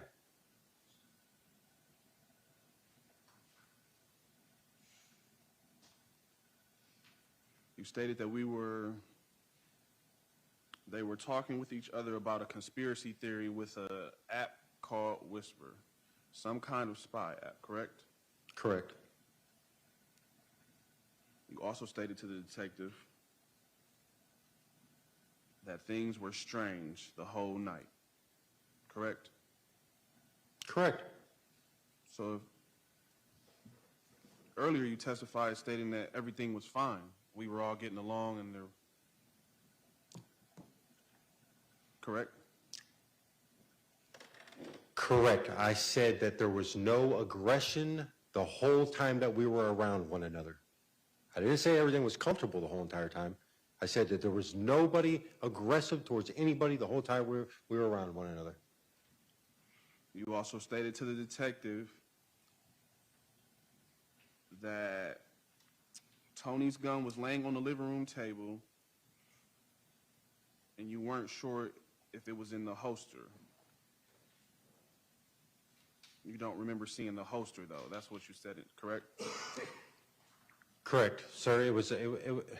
I didn't have a mental note because I didn't know anything was going to happen. It's not something that I could put a Post-it note on. No disrespect, but I mean, I feel like these are rhetorical questions. Okay, so again, you know how it's going to go so much faster if you would stop editorializing and just answer the question. Please, or we're never going to get through this testimony. Go ahead, Mr. Nixon, next question.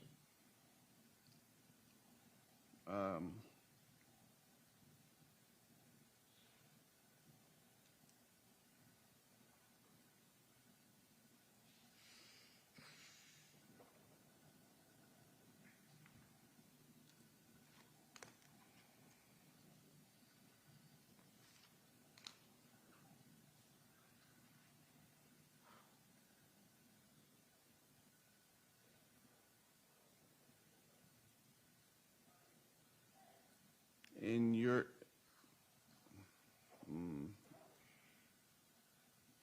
Do you remember how you described Brian in your interview as far as the type of person he is?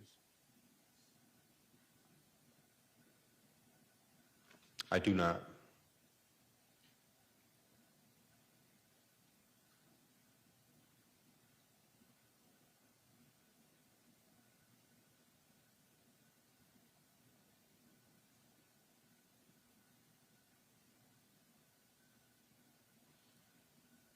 Earlier you testified that the gun was between Toni and Brian on the couch.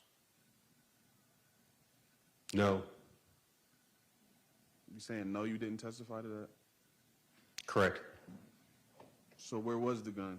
On the table in between all four of us.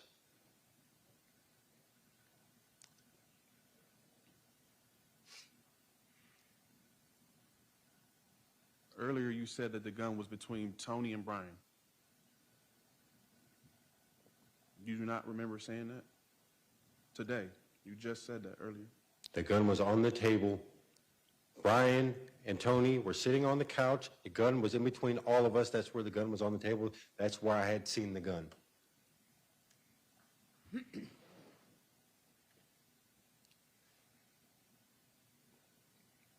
Do you remember having your gun out on the couch, on the arm, when we were all sitting in the living room talking? I don't recall that. Do you remember getting up, not walking all the way in the kitchen, using a hot iron press iron.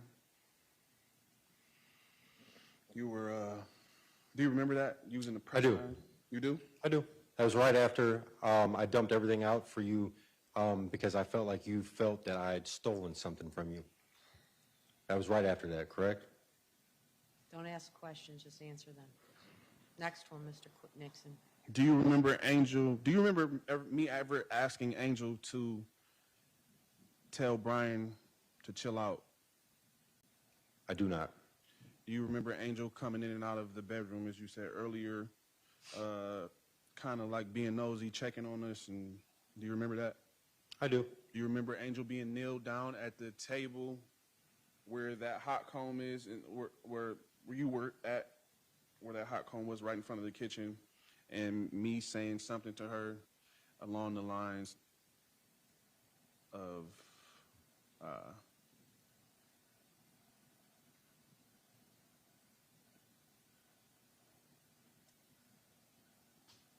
asking Angel for help, basically? Do you remember me asking Angel for help? No. Do you remember Brian stating that I was not going to make it home to my children that night? Absolutely not. Do you remember a conversation with all of us and Brian stating that people get caught in situations and they just don't know what they're in? I do not. Do you remember telling me, stating, I told you so, you should have shut up? Do you remember telling me that? No. Do you remember telling me that I should have left? No.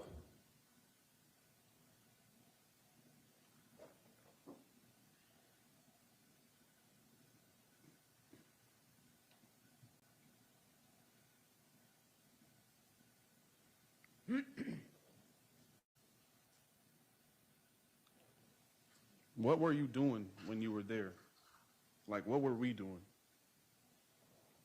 Hanging out, socializing, or don't understand the question. We were just there, getting high.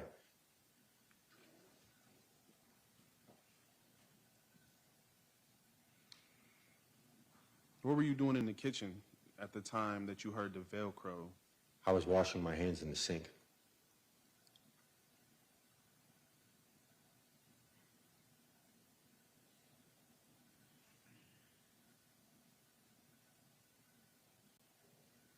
Do you remember stating to the detective that you thought it was weird that everyone, right before the incident, you thought it was weird that everyone went into the room and it got quiet? Do you remember stating that to the detective? I thought it was weird. It wasn't just right before the incident. It was like the entirety of the night. Do you remember stating to the detective that Angel was just hanging out with these people and you thought it was weird that she went into the room?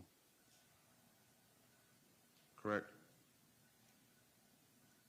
Please state the question one more time. Do you remember telling the detective in your interview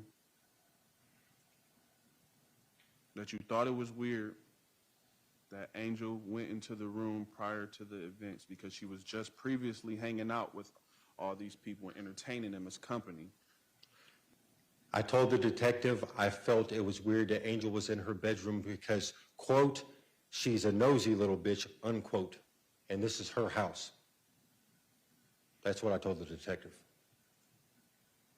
Who opened the door for Brian? I don't remember that. If anybody did, I did. So it's safe to say that you opened the door for Brian? It's safe to say that.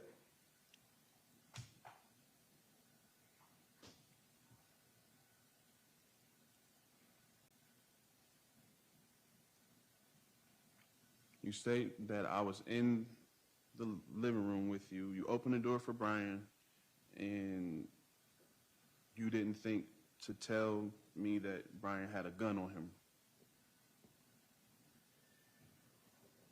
I never stated that I opened the door. I said it was safe to assume that if anybody opened the door, I did. And no, I never did say anything to anybody about Brian having a gun, because I didn't even see him with the gun. And as I stated, I don't know who put the gun on the table. Who called Brian over there to the house? Brian just kind of showed up. He was sitting in the driveway, unaware. Everybody in the house, including yourself, was unaware, and myself, that he was in the driveway because Angel called when she left and said, hey, Brian's in the driveway. And that was my hesitant saying, okay, well, tell him to come up. Do you remember stating to the detective that you said I was in the bedroom at this time, that you opened the door? I do not recall that. Your Honor, may I play? No, he said he doesn't remember it. You're stuck with his answer. You can ask the detective when he takes his stand.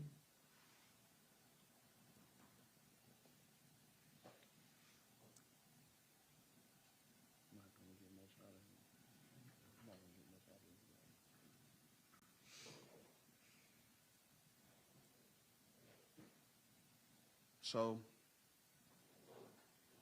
Adam, your gun is a 9mm, correct? It is. You don't know what bullets were inside of your Correct. Had me and you ever had any conversation about your gun? None that I can quote back to you. Do you remember telling me that it was a .45 and you needed bullets? No. Do you remember me saying, hey, I can call my cousin, he might have some bullets for you? I had a 9mm Smith & Wesson SDVE 9mm. That's the kind of weapon I have. I would never have asked you for .45 ammunition.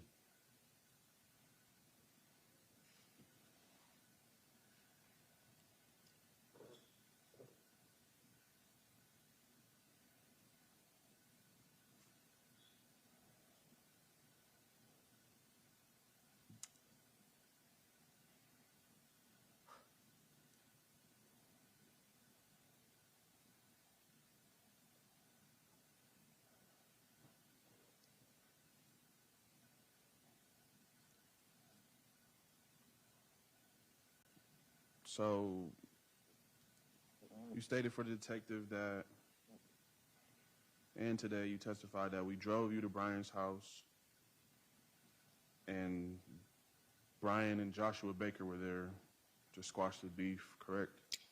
Incorrect. I never said that Joshua Baker was there because I did not see him there. Okay. Well, Brian was there, correct? He was, and Tony. Okay. And you stated that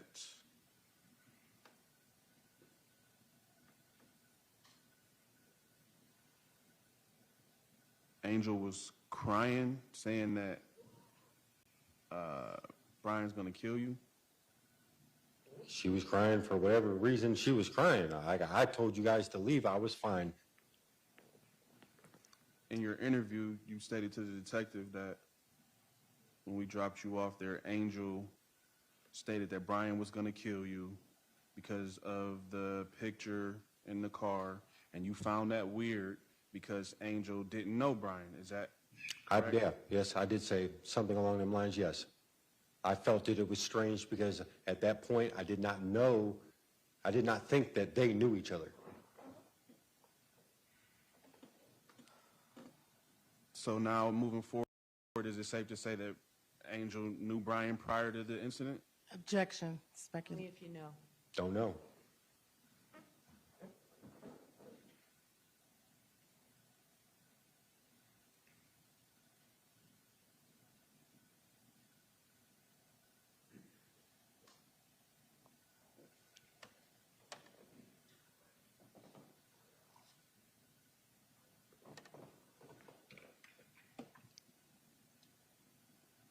Mr. Fielders, have you ever had a gun pointed in your face? It's Mr. Wright. I mean, Mr. Wright, have you ever had a gun pointed in your face? I have. Can you tell the court how you felt? Scared. Have you ever had a gun pointed at your body? Same incident, yes. Can you tell the court how that made you feel? Same reaction.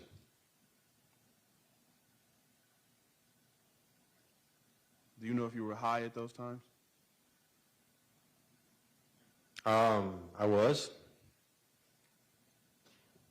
So you being high didn't stop you from being scared, correct?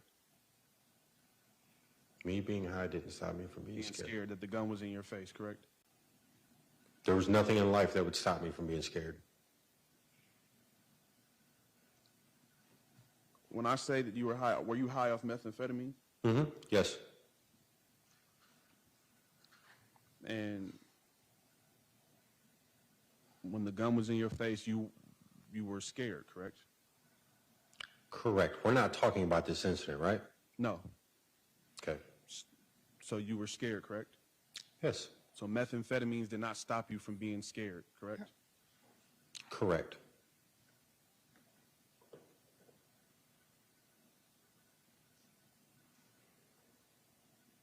So that night, you had a gun, and between Brian and Toni had a gun, correct? Correct. And you did not see me with a gun prior to the incident, correct? Prior to the incident, I did not.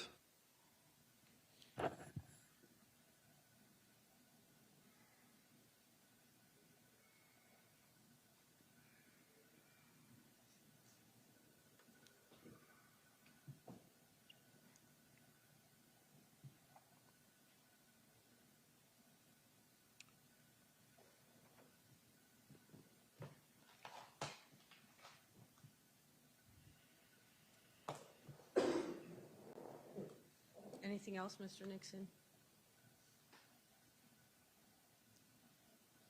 No, Your Honor. Ms. Easter, redirect. How about 5 questions, and I'll be brief. Stop telling me how many numbers, because you always exceed them. So just do your redirect. All right. You were asked on cross-examination about the video that's still up. Okay. You were also asked about the interview you gave with Detective Hornacek, correct? Correct. You told Detective Hornacek you jumped off the balcony and came back, correct? Correct. You testified that you jumped off the balcony and came back. Correct. You also stated that you believe a clip of this video is missing. Correct. Okay. Now, the second time when you came back to help Brian, what order did you leave the house in at that point in time? What do you mean? The second time after you came back and you said you saw Brian on the floor, the defendant was over him, and you hit the defendant, or maybe not, with your gun. At that point in time, did you leave first? Yeah, I was out of there after that. I opened the door to the bedroom that Angel and everybody else was in and said, call 911, and then I exited the same way. Okay. Did Brian leave after you? I don't know. Okay, you don't know who left after you? I know what the video shows. Okay. Like, I didn't stick around. I didn't see. I didn't wait for anybody. Like, I was scared. I was trying to distance myself from the situation. All right. So the video you saw Brian Fielders leave after you. Is that a fair statement? You just saw it? Yeah, in the video, yes. Okay. So if you went back to help him, that would have had to be before that video. Is that correct? Yes, Okay. correct. So that means there would have been a clip before these clips. Is that a fair statement? Very fair. Okay. Have you seen that video? I have not. That part of the video was not played. Not to my knowledge. Okay.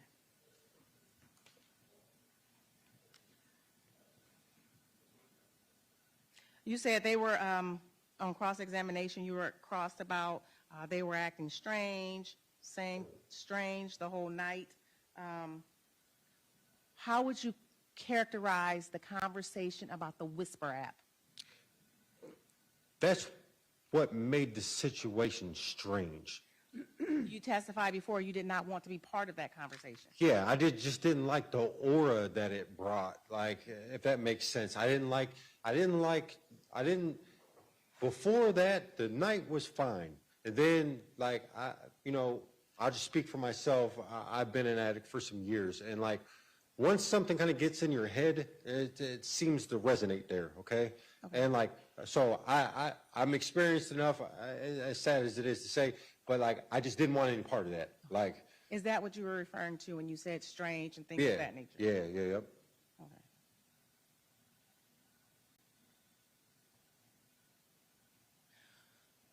You gave a time frame where you thought Toni was sitting in the car. Do you know what Toni was doing when she was sitting in the car prior to coming upstairs? I do not, ma'am. You don't know if she was sitting there, if she was on her phone, or what she was doing? I do not.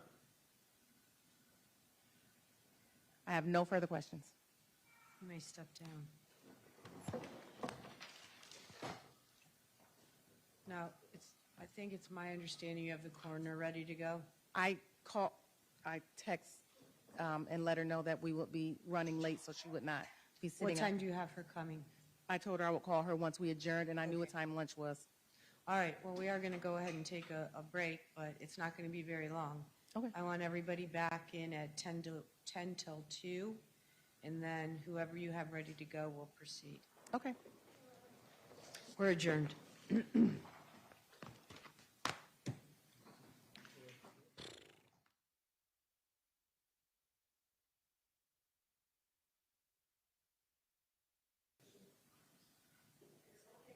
Come on. Would you raise your right hand, please? Do you solemnly swear affirm to tell the truth, the whole truth, and nothing but the truth, so help you God? Go ahead and have a seat, please.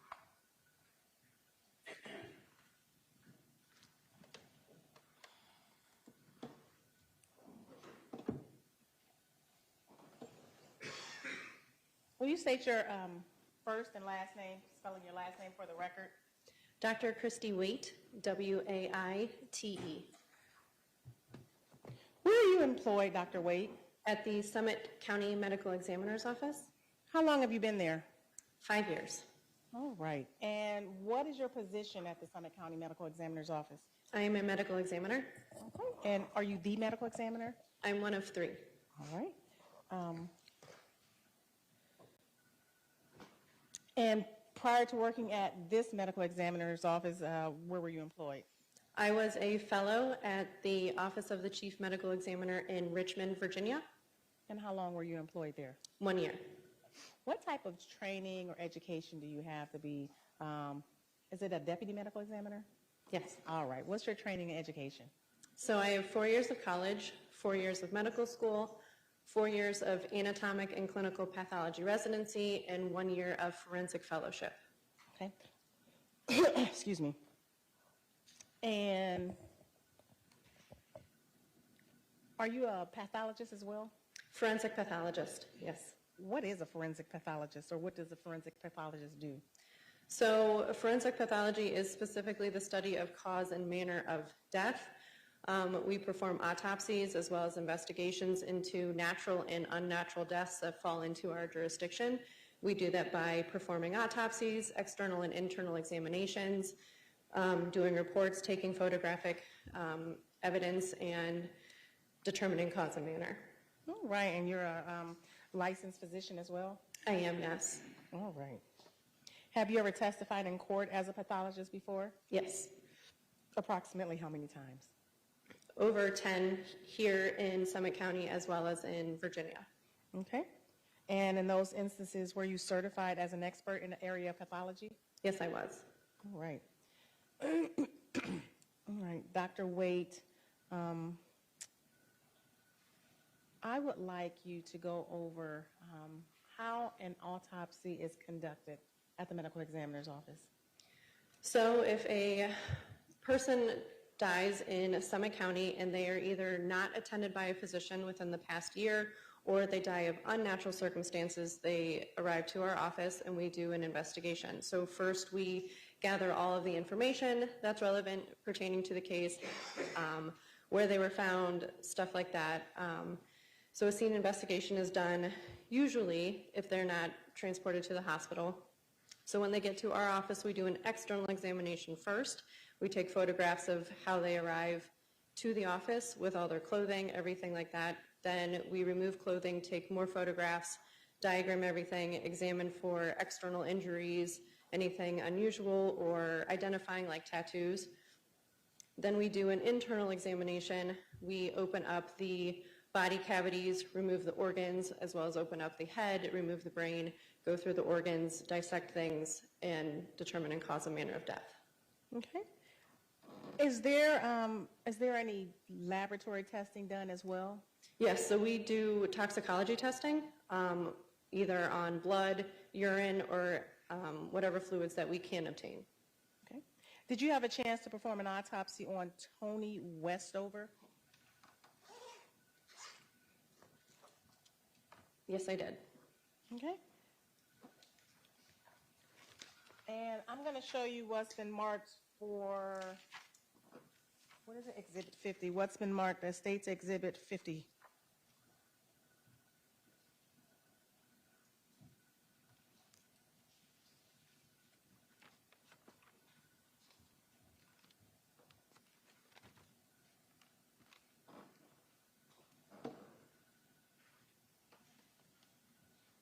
Do you recognize that exhibit?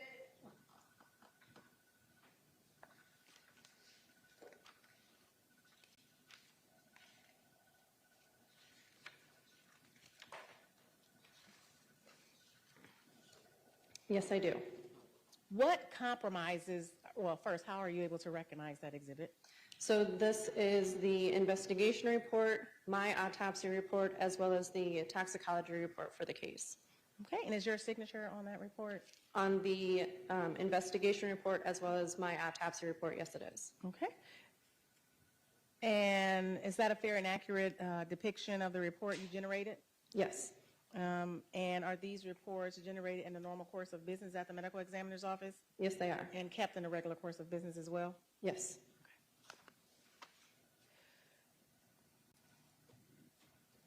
And the first thing that you stated that you had is the report of the investigation, and that's what you detailed to the court when you first started explaining how an autopsy is conducted?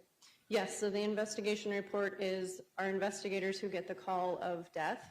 They gather the information of who is reporting to the death, the name and date and location of the decedent, just general information pertaining to the death. In this case, do you know how you identified Toni Westover? She was identified by radiology means. So I examined postmortem and antemortem radiology and compared the two and made the identification myself. Now, in this case, did she come straight to your office from the scene, or do you know she came from a hospital?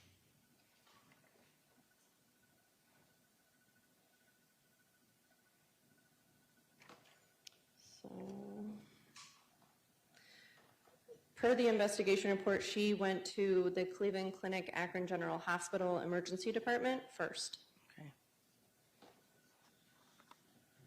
So when she came to you, are you aware she was wearing the clothes she had on that night, or do you believe that she came to you in the hospital gown or what she had on there? So what I have, she did not arrive in clothing. I do not have any clothing for her. Okay. All right.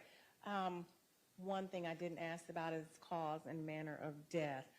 What is the difference between cause and manner of death? So a cause of death is how somebody dies. It can be cancer, it can be the flu, it can be hanging, it can be fentanyl intoxication. So all of those things cause death. The manner of death differs, and there's only a certain number of manners. So it can be natural, which would be cancer or the flu. An accident, which drug overdoses and motor vehicle accidents fall into accidents. Suicide, somewhat self-explanatory. Homicide is death by hands of another. It is a medical definition. And then there's also undetermined, where we either don't have enough information or we have conflicting information and we can't make a determination. Okay. Now I would like to talk specifically about the autopsy involving Toni Westover. Did you perform that autopsy on July 26, 2022? Yes, I did. And did you prepare a PowerPoint to assist or aid your testimony today? Yes, I did. I'm going to show you what's been marked as State's Exhibit number 51. It was, how do I get it back up? You have to sign back in.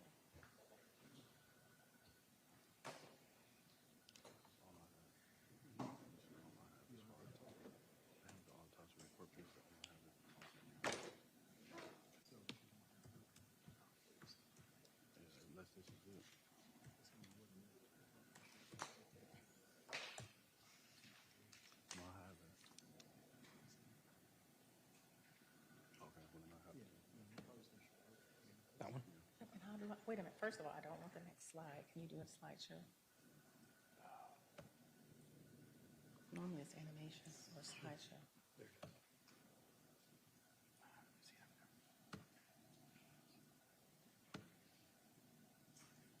Okay, thank you. So, did it? Okay, can you turn, there's a swivel screen. If you want to turn that towards you, you'll be able to see what I'm looking at.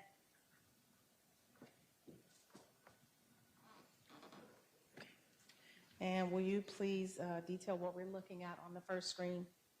So this first slide is just a title slide with the decedent's name of Toni Marie Westover, a face identification photograph, the case number that was assigned by our office, and the date of death. Okay. And what are we looking at in this slide? So these are 3 pictures of her right hand, the back of the hand, the top of the thumb, and the palm, all of which are depicting that there are no injuries on her right hand. So no defensive type wounds. No.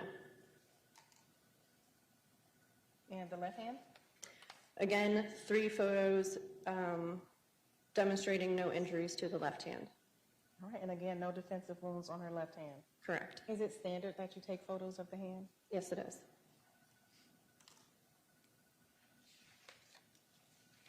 And please describe for the court what we're looking at. These are 2 photographs of a gunshot wound to the back of the neck. So A is a further away photograph showing more so of a general location, and B is a closer up image of the gunshot wound. Okay, and you said intermediate entrance gunshot wound? Yes, it is. Was stippling, well, let's break that down a little. What does intermediate entrance gunshot wound mean, intermediate? So an intermediate gunshot wound means that there is stippling surrounding the wound, and stippling is particles of burnt and unburnt gunpowder that then partially burn the skin and leave a mark. So it cannot be wiped away. It is not dirt. It is gunpowder. And in B, it is faint, but it is there at the more right-hand side of the wound. There is some black speckles as well as some red pinpoint marks. Those are areas of stippling. Okay. In terms of the range of the gun, based on your training and education, what does seeing stippling indicate? So range is difficult to pinpoint. It depends on the weapon as well as the ammunition. However, a general range for an intermediate gunshot wound is anywhere between like 6 and 8 inches to about 10 to 12 inches, give or take, depending upon, again, the firearm and the ammunition. And when you say 8 to 10 inches, what are you referring to? The distance away from the firearm to the gunshot wound. Okay, and when you say the firearm, is it the muzzle? Correct. Okay.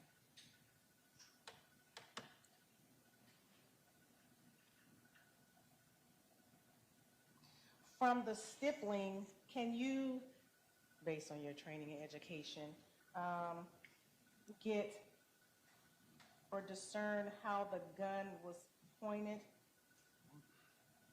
from the stippling wedge, or from the stippling? So this stippling is generally on one side, and it is kind of conical in shape. If you were to look at the wound as a clock, it is generally about from the 1:30 position to about the 3 to 4 o'clock position. So in this instance, because it is only there, I can somewhat discern that the gun may have been held at an angle, but still close enough to leave stippling. Okay, and when you say at an angle, can you describe it? I can't see your hand. Can you describe what you're saying at an angle? So if... Objection, Your Honor. Basis? She was not there, and she is not investigator. This is... Overruled. Based on her training and education, she can opine her position as to the gun and the angle of the entrance wound. Go ahead, doctor. So due to the stippling and because it is a conical shape coming from the wound, to make this conical shape, the gun is usually held at an angle, which doesn't allow anything from like this side to impart, and it only imparts at where it was deposited.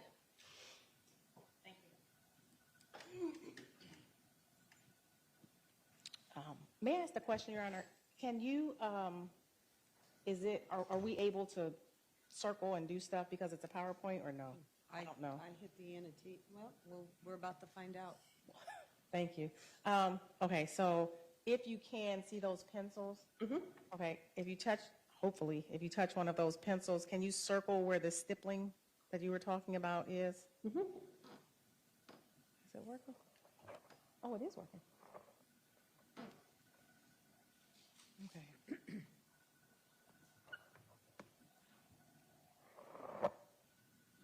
All right, and I'm going to go to the next slide. So can you hit clear, please? Thank you. Will you please describe for the court what we're looking at? So these are two photographs of the projectile that was recovered from within the decedent. The first photograph is the projectile itself that was recovered. The second photo is an X-ray showing the projectile within the body.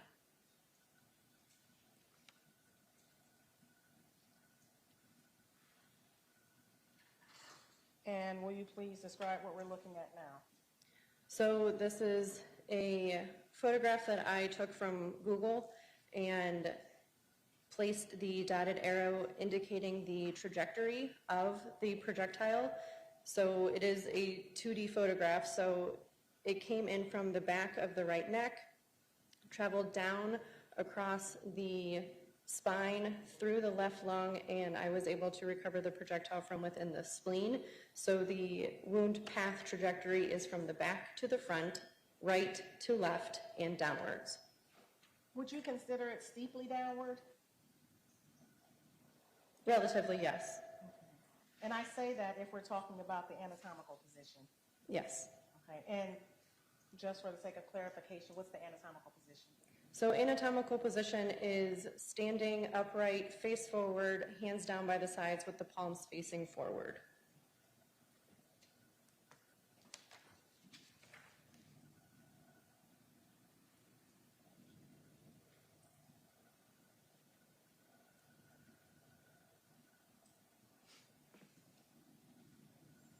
Okay, now, with this trajectory, will you please describe the associated injuries that would have come from this bullet?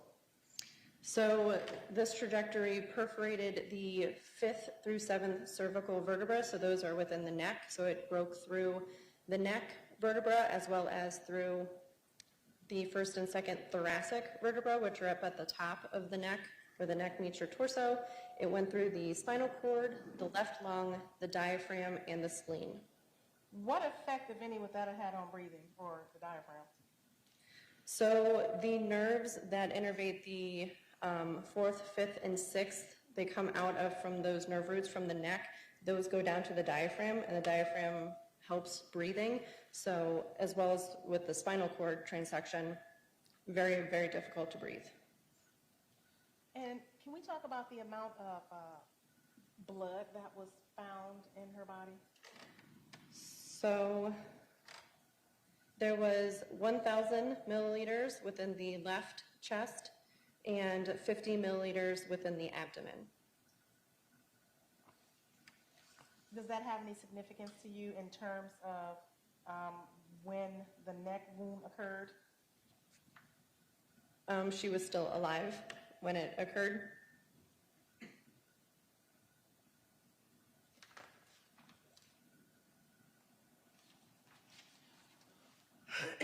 Will you please tell the court what we're looking at in this picture?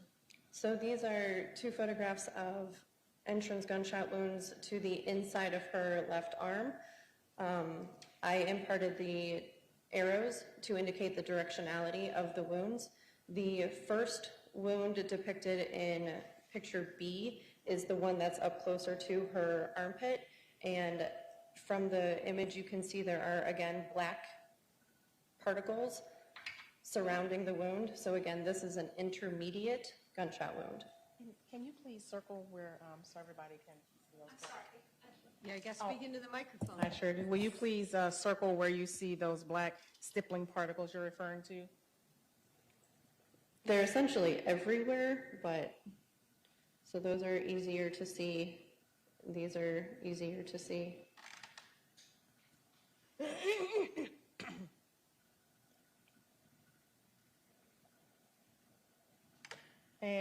can you hit clear, please? Okay. Will you please tell the court what we're looking at now? So again, this first picture depicts the 2 gunshot wounds. The second picture is the second gunshot wound, which is on the inside of the elbow, and again, traveling up towards the shoulder. This one is a distant gunshot wound. There is no stippling. Okay. And in terms of, can you say what is distant or what is meant by distant? So distant range means that there is no evidence on the skin indicating a closer range, as in like a close range or intermediate range. There could be clothing blocking any further evidence, but it is also dependent upon the firearm and the ammunition. Distant is generally about 12 inches or so, give or take, away. And you had started to mention some of the things that can affect whether stippling is left, such as clothing or things of that nature, and you did not get any of her clothing. Is that a fair statement? That is correct. I did not receive any clothing. Okay.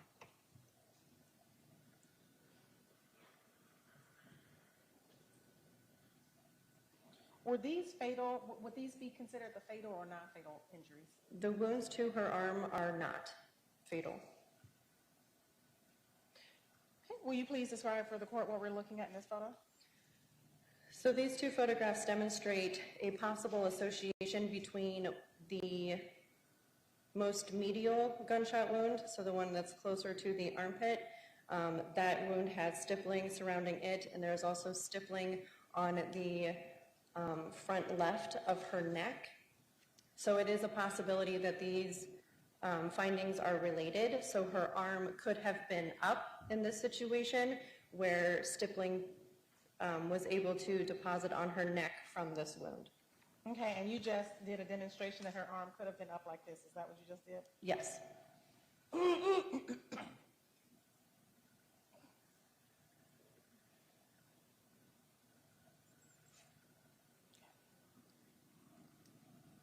All right, will you please describe for the court what we're looking at? So these photographs are of the projectiles recovered within the left shoulder. The first is a X-ray demonstrating the multiple projectiles within the area. B and C are the 2 different projectiles recovered. One was more intact, the other is more pieces of the projectile with the jacket. Okay, were each of these projectiles similar? These 2 are similar to each other, yes. They each have a more darkened jacket. Okay. And the other one that we saw, did that one have a black jacket with stripes? Can you discern the third one as well? Are we able to go back to that picture? We sure can.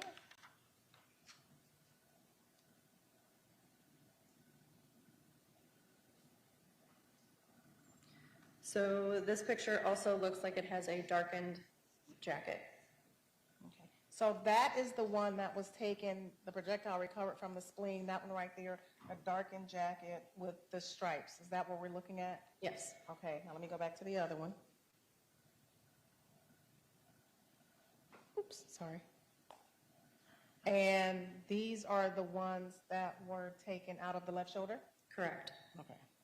And that is a darkened jacket, and I say jacket, the projectile's jacket with the stripes on. Is that a fair statement? Yes, they all look similar. Excuse me. Will you please describe for the court this? So this slide is just a summary of the injuries that occurred from the gunshot wounds. There were fractures of the cervical and thoracic vertebra, which is in the neck and the top of the torso.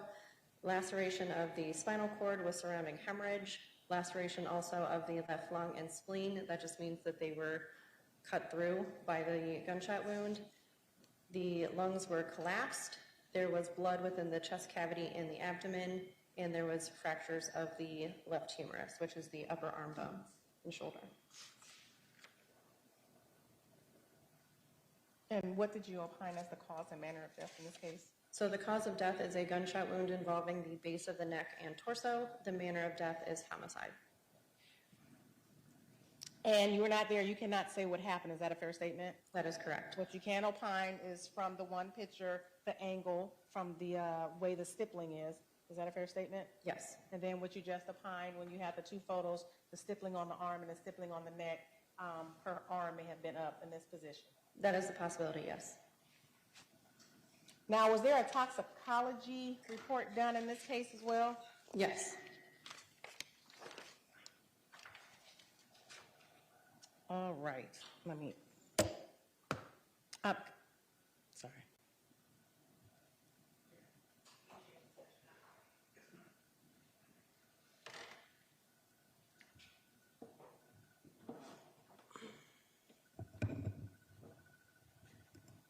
You did not perform that toxicology report, but you are privy to that toxicology report. Is that correct? I did not perform the testing, but I do sometimes interpret the results to determine cause and manner of death, yes. And that toxicology report is part of State's Exhibit 50. Yes.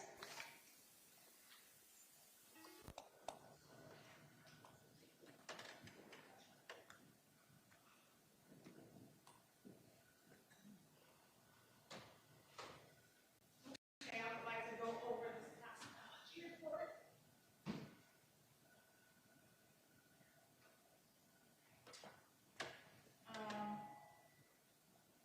Who fills in the top part of the toxicology report? I do not know if it is auto-generated from the information that's within the computer system or if it is manually input, but the toxicologist is responsible for making the report. And this report, toxicologist would have been Michael Bell. That is correct. Now, results.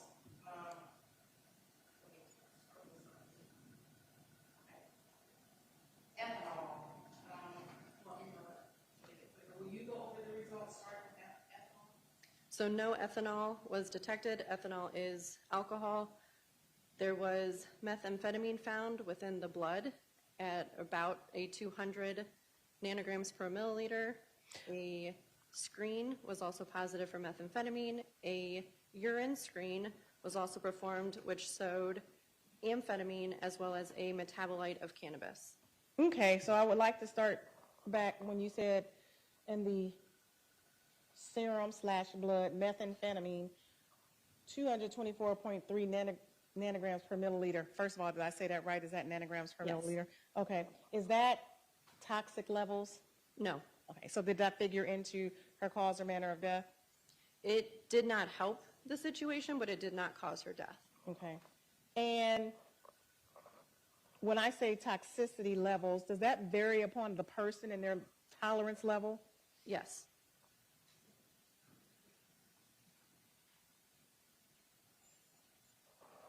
And the methamphetamine, when you said it did not cause her death, but it did not help, does that contribute to maybe how fast or how slow an individual can bleed or bleed out? So methamphetamine can constrict blood vessels and can lead to possibly bleeding out faster. The next one is the urine screen. Well, no, serum, screen positive for methamphetamine. So what's the difference between the first one and the second one? One just says serum, one says slash.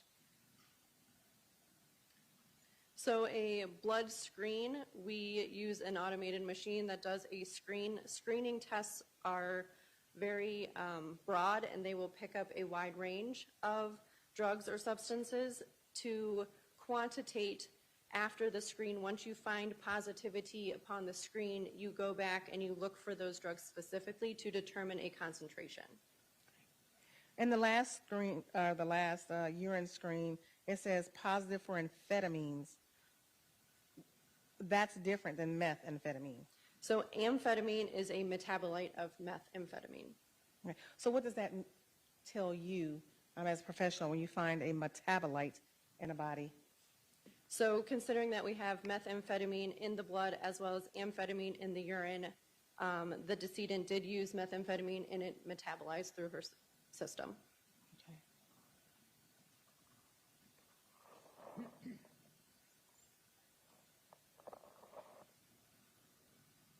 When you see that amphetamine, does that kind of tell you when or how recent the drug was taken? No. did it have time to break down in her body? The methamphetamine did, yes.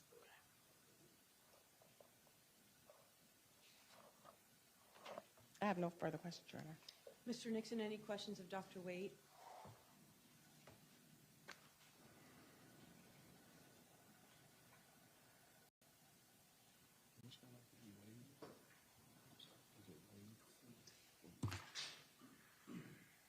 Dr. Waite,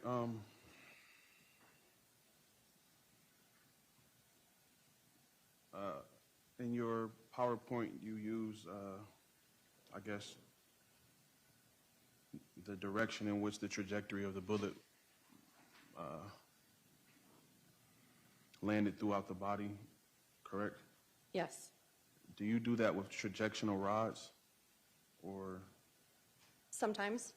were trajectional rods used in this case? I was not able to use a probe in this case. It is a wide pathway, and I do not have rods that are that long.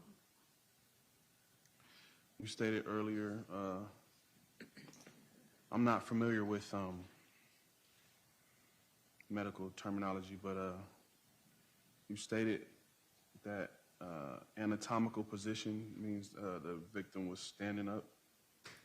So that is how we describe gunshot wounds, any type of injury. It standardizes everything because we do not know the position of the decedent nor how they were in the time or space of day when an event occurred. So we use a standard anatomical position to describe every injury in every case.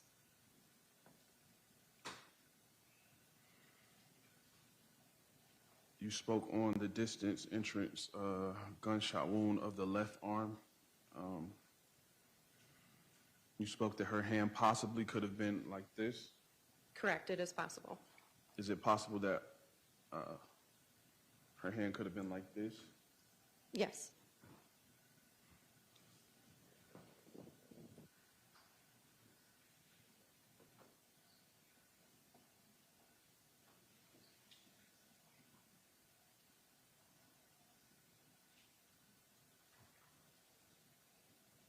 When I mean like this, I mean, could her hand possibly been reaching forward as if she was reaching out for something?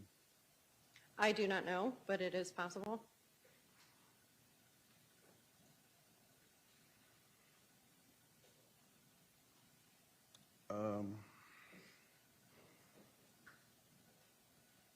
How tall was the victim?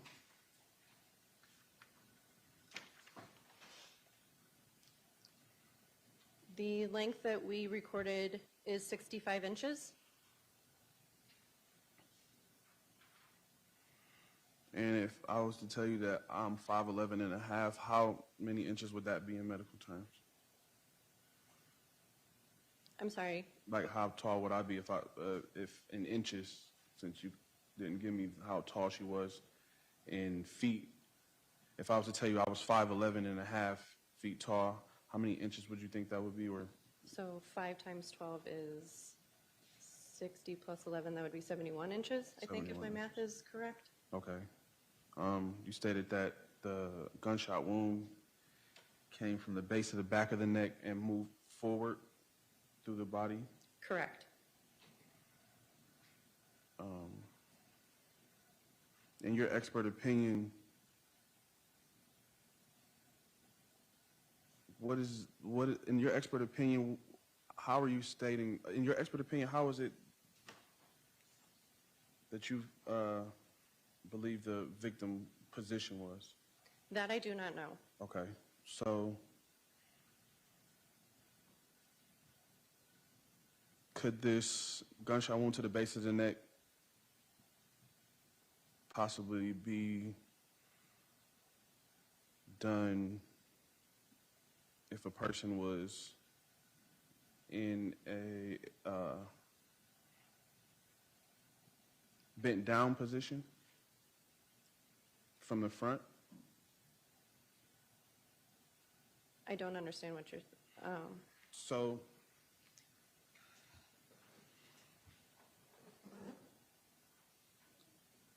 it's stating that the victim was shot from back to front, right to left, downwards, correct?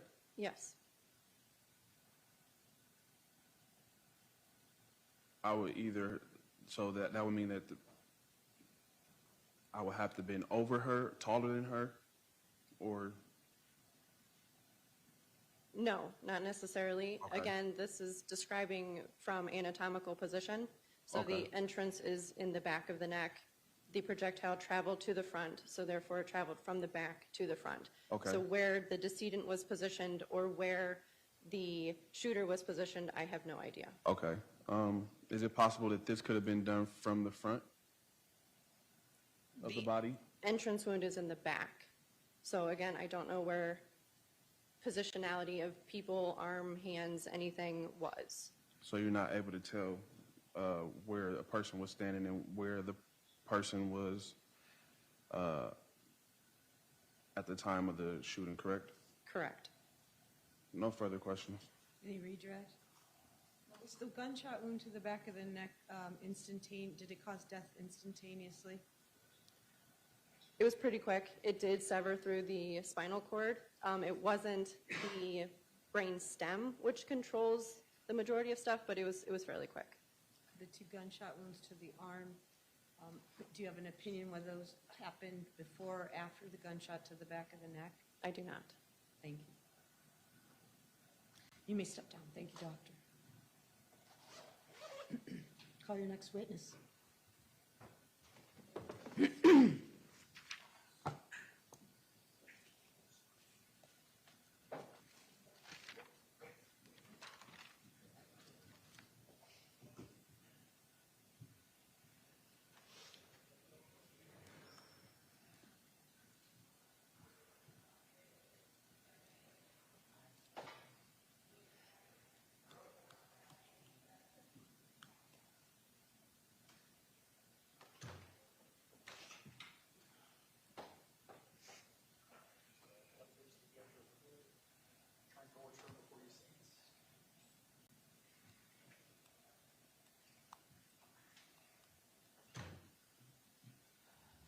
Do you solemnly swear or affirm to tell the truth, the whole truth, and nothing but the truth, so help you God? I do. Go ahead and have a seat, please. Keep your voice up, speak into the microphone.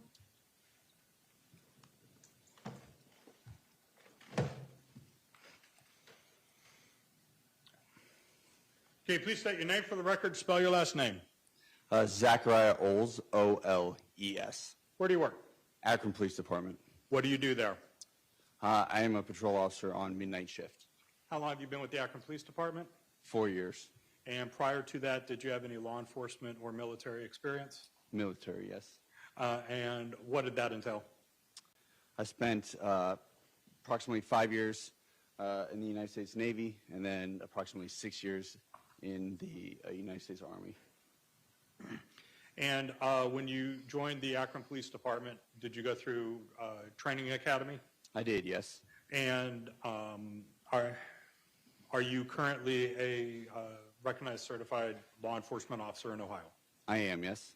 When you are working with the police department to wear a uniform as you are now, Yes, sir.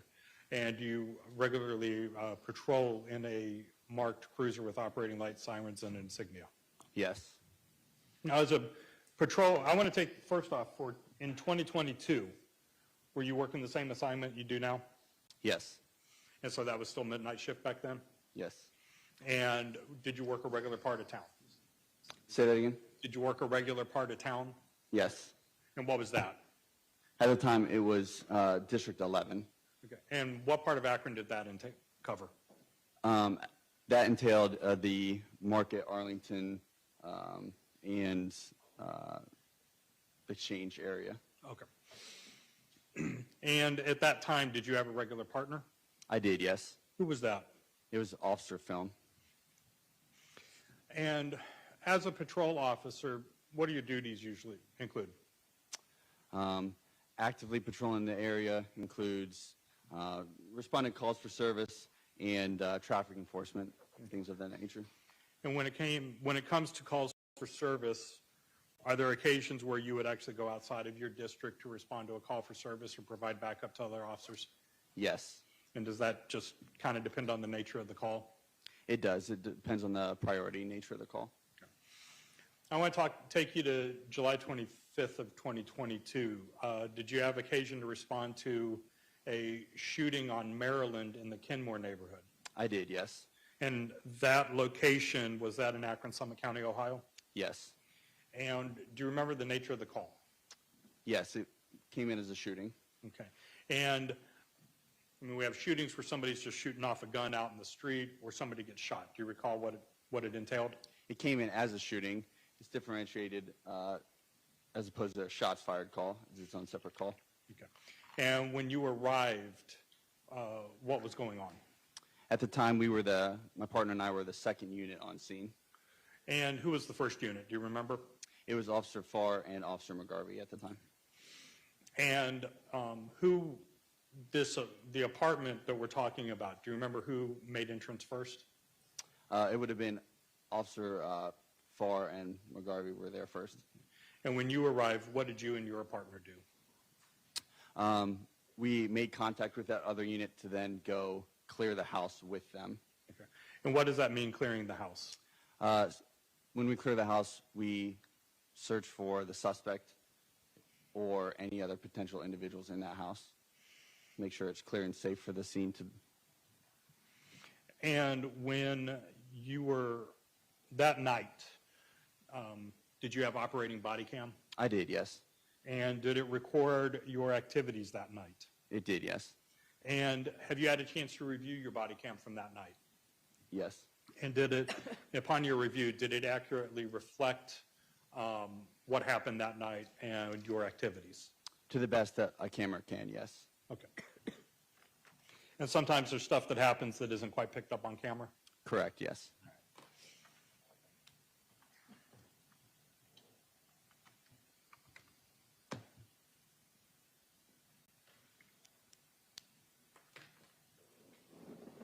Your Honor, at this time we'd play a clip from Officer Oll's body cam, be marked States Exhibit 53, I believe? I have 52. 52? I apologize. Officer, that's on a swivel, so if you need to swivel that around. Thank you, Thank Your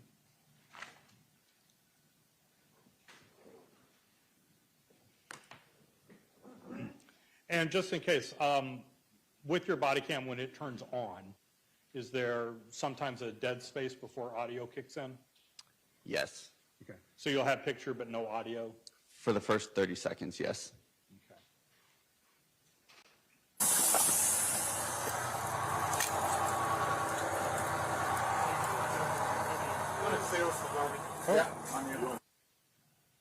What's going on? Your screensaver's coming up on the. Yeah, I know. Honestly.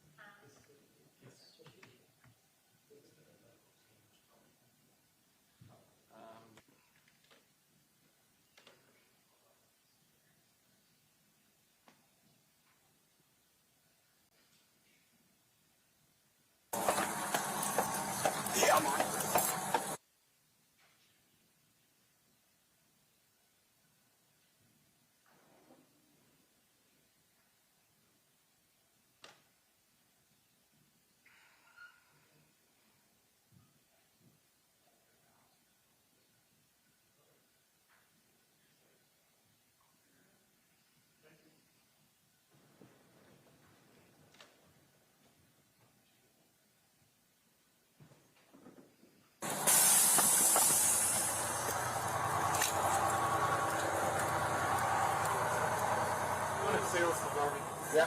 You want to speak with me? Can you tell me? Step outside for me. I'll let you speak with them? Okay. Hey, sir. Akron Police. Hey, there's a dog. Yeah, it's okay. Akron Police.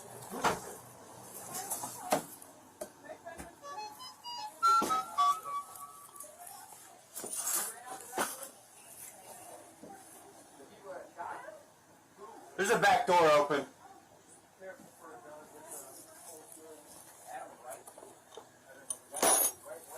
Right here, we got an open door.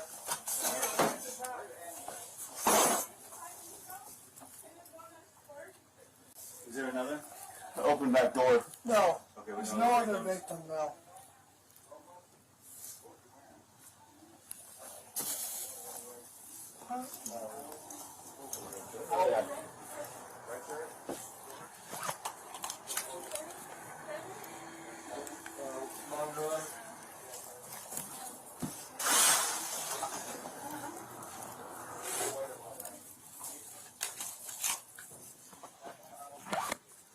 Feel it.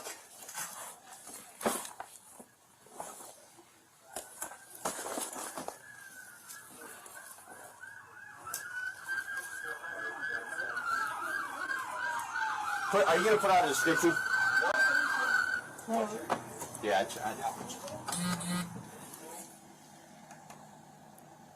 you check underneath that.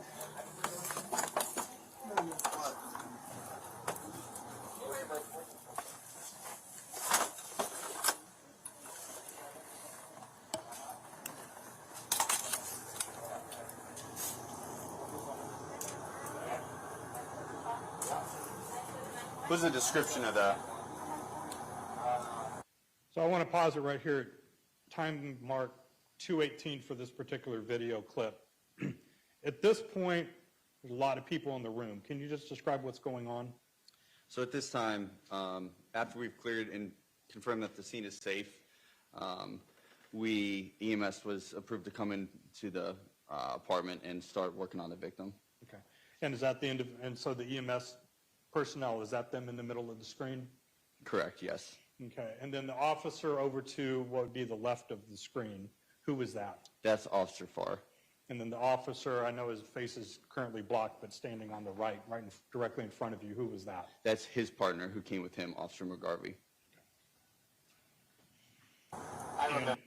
And to keep it paused, in the background lying on the couch, was that the victim?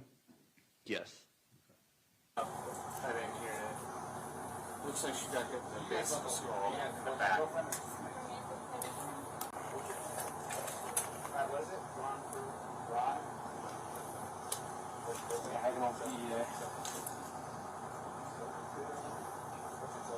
Marijuana service. Lemon air service. Yes, for the code 214. Tax review. Okay. Yeah.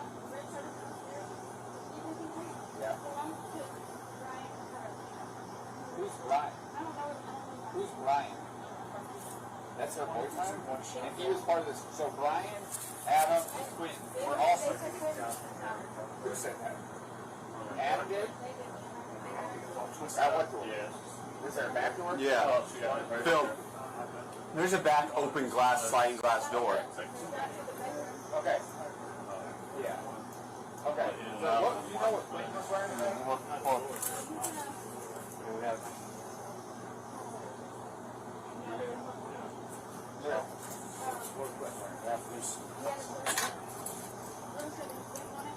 Does it say Quinton on it?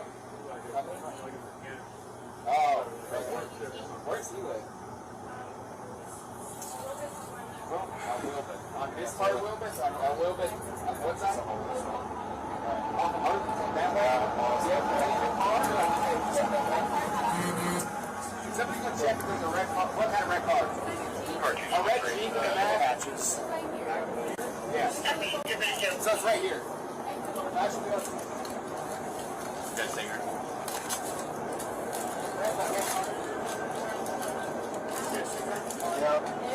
General Cut. You two were back in school. You guys think they're general? General probably, yeah, she's still got some electrical activity. Okay. Yeah, I got you. I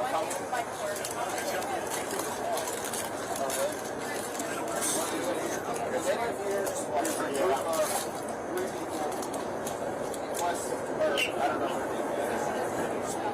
Oh, Yeah.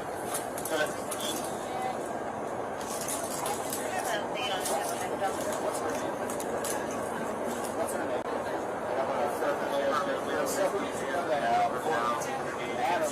Adam. Brian and her? Okay. How long have they been over here?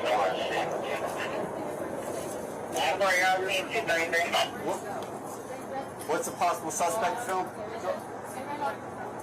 What's the possible suspect? The possible suspect's Quinton Nixon, a 31-year-old black male. Okay. I'm not going to see him. 5. Possible suspect is going to be a Quinton Nixon, 31-year-old black male. Looks like they went out the back sliding door. Shot in the left arm.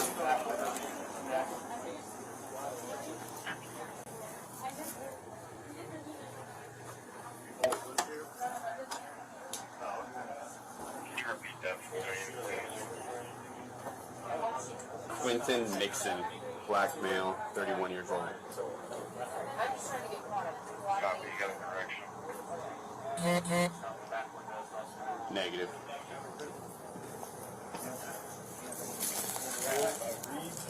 Yeah, hopefully that's good job of that.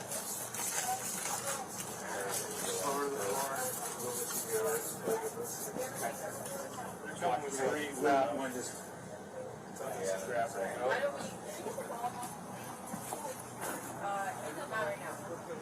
We're getting ready to come through, guys. Yeah, so why don't you come this way? Go to the other side so they can get her out. I'm sorry.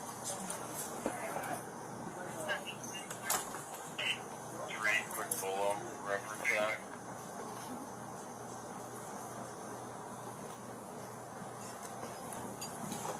Alright, stand by for a bolo. Per officers on scene, Quinton Valdez Nixon. DOB 718 and 91. He's 5'11", 195, brown over brown. His last OL picture has him medium skinned with a little short afro. Last address on the OL is Everton, but he doesn't have a current one. And a bolo. He lays out and about. And a bolo to the head.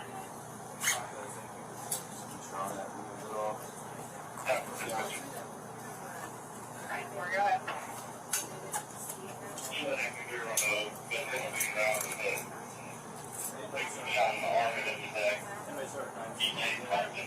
Good. I'll plug the paddles there, Cliff, just so we're going down. What do you need carry? Monitor. I got it. And red bag on the,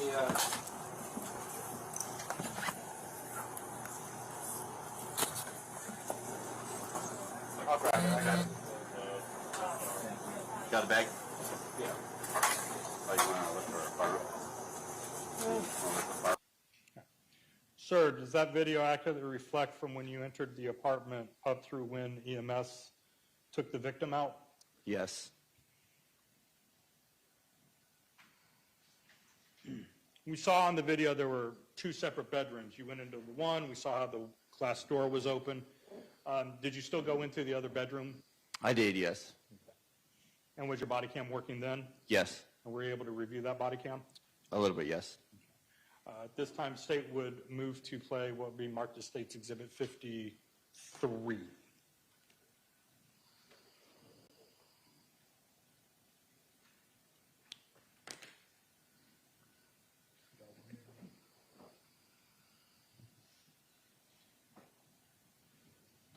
And just to pause for one quick second and back it up. At the time that you went in later, could you have turned off your mic for your body cam? Yes. And do you recall why you went into this particular bedroom? I do not recall exactly why I went to the bedroom.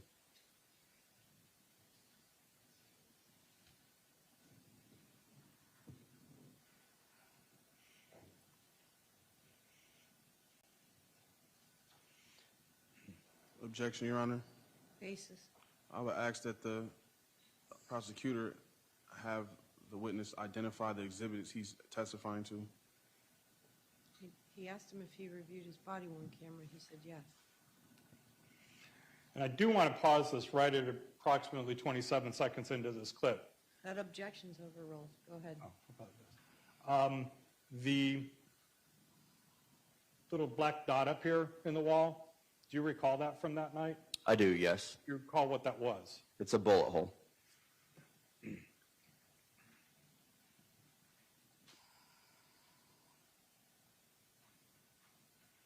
then pausing again, this white spot on the TV. Do you recall seeing that? I do, yes. And what was that? That's also a bullet hole.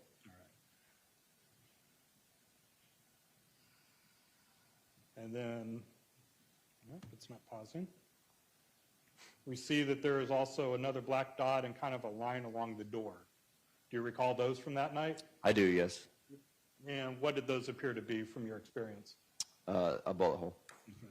So from your experience, could it have been the bullet traveled through, grazed down the door, hit the TV, and went into the other wall? Yes.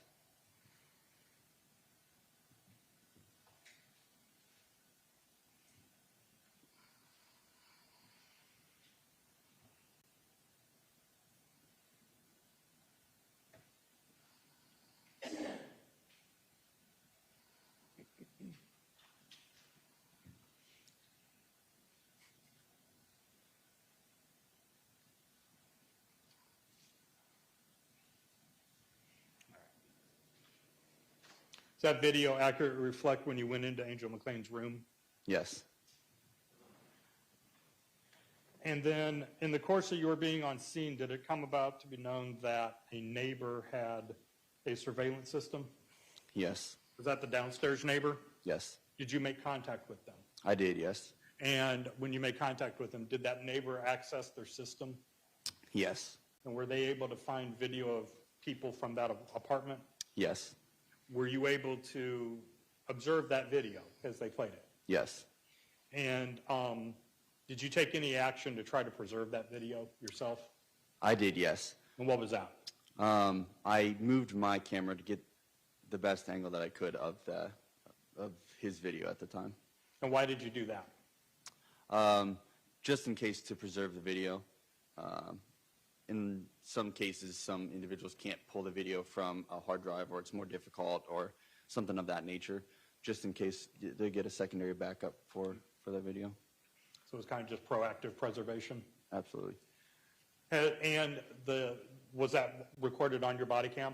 It is, yes. Were you able to review that portion of your body cam? Yes. And was it an accurate recording? Yes. All right. So at this time, state would move what will be marked as State's Exhibit 54, Your Honor. Yep.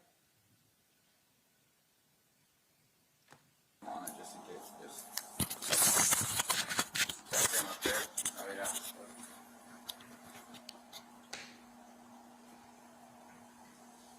So, first mail, 118 technically. I don't know, who's this look like to you? Look, gun in hand. Oh yeah. That looks like that Adam dude. Yeah, that's what I thought, but it's hard to tell. Look, he's pointing. He turns. That's a champion. Yeah. That's what Adam. That's Yeah. So that was, you think that's Adam? that is Adam. Okay. Then second white dude. Brian. Okay.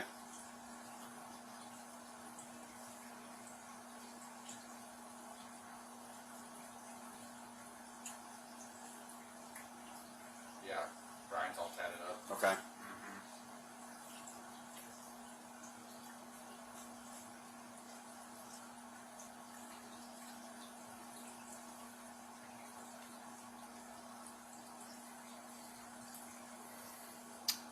So, last dude, see, takes purse out, drops purse. Yeah, that's definitely Quinton. And a female jumps out? Yeah, about 2 minutes later. Really? Mm-hmm. Is it that It might have been the one that Angel? was seen. No. Mm-mm. Oh, really? It's not Angel? Mm-mm. Okay, I'm gonna go ask some people. Sorry to keep opening your door, man. You do it. Yeah, if they can record this, is probably the best way. It's all good.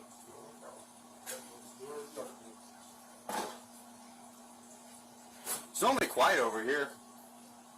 It's normally quiet over here on this part of Maryland. Sometimes. Sometimes. Yeah. Normally it's the boulevard in the north. Yeah, sometimes it's quiet. It's like that's the only issue. Oh really? Yeah, it's the only issue. Normally I'd be at work right now. I was off tonight. Oh yeah. Yeah. Where you work at? Lydell was sell. Okay. Yeah, I work over there. I operate production. I work third shift. I just took the night off. Oh, okay. And Well, see all this we crap. appreciate it. Yeah. Well, it's good timing for us, I guess. Yep. So.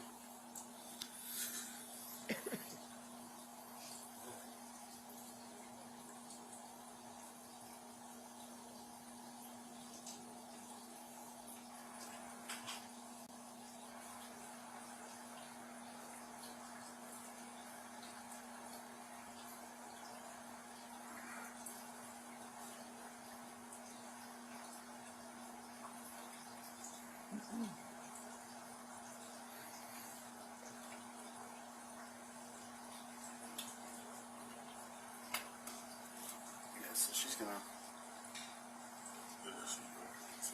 Yeah. You guys know them guys pretty well, huh? So just with like talking to the other people already up there, and based off of statements, we could determine kind of who's who.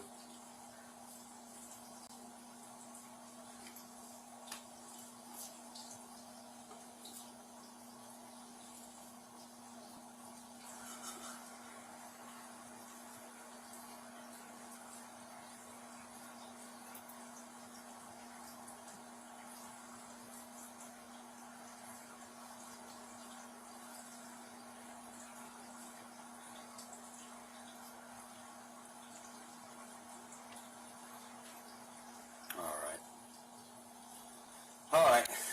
I'm gonna. Does that video accurately reflect when you recorded the surveillance? Yes.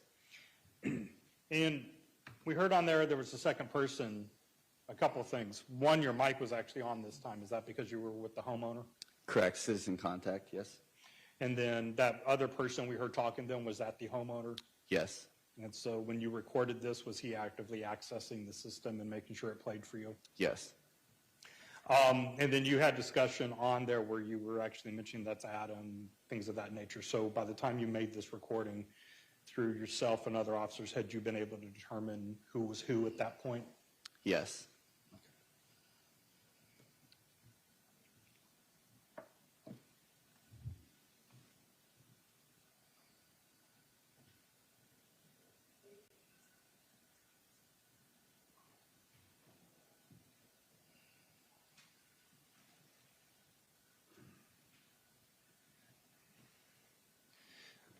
The video that you recorded showed that it was like 1:33. Were you able to determine why that was? I believe because the system was off due to daylight savings time. Okay. So I think the timestamp on that video was different from real time. Okay. And do you remember when the call was that sent you out there? I don't remember. I don't remember the specific time. Was it closer to 2:30 in the morning instead of 1:30? That sounds about right.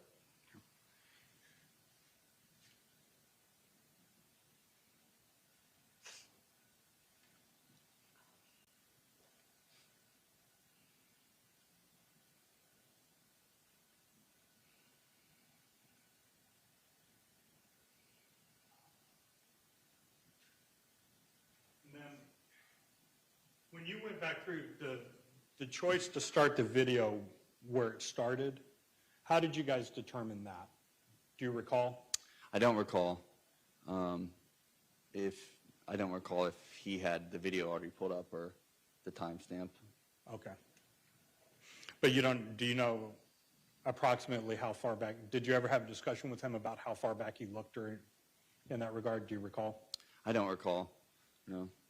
Nothing further. Any questions, Mr. Nixon? Officer Oates, Is your microphone, you guys, yes, ma'am.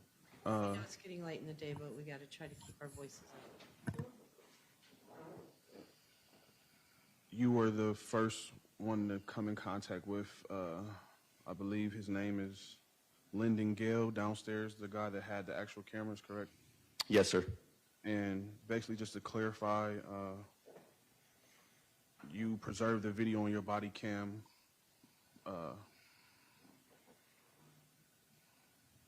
for evidentiary reasons correct? Yes, sir. At no point, or was there any point prior, hold on, excuse me, at any point did he show you anything on that video of people leaving? Did you see a video of anyone climbing back up into the home? I do not recall that. Do you know who took the video into possession and gave it? How did you guys obtain the video? That's basically what I'm asking. Who was it given to? What's the process of that? Our process of that point was to hand it over to our crime scene unit. Okay. And once they process it, they take possession of it. Okay. So crime scene unit would have maybe the full duration of the whole video, if there is any more than what was seen on your body cam, correct?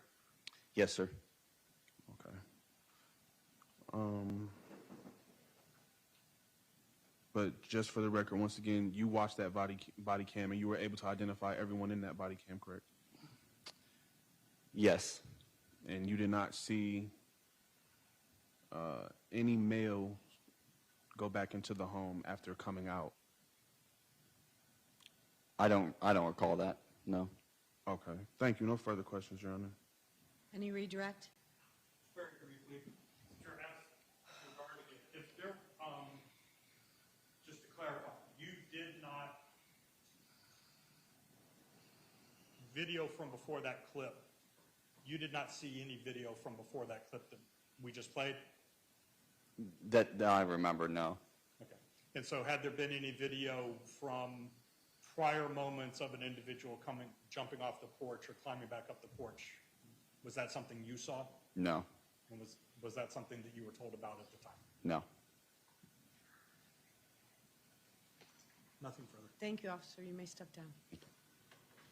Call your next witness.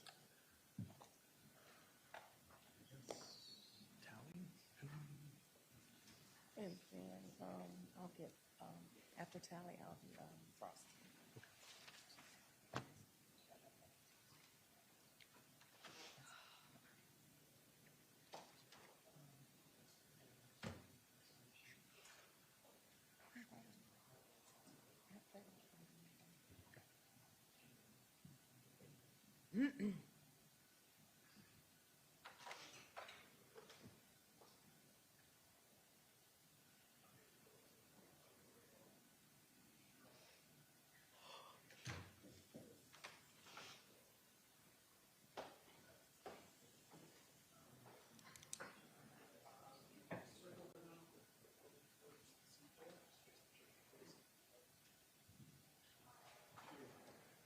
Yes, keep going to the...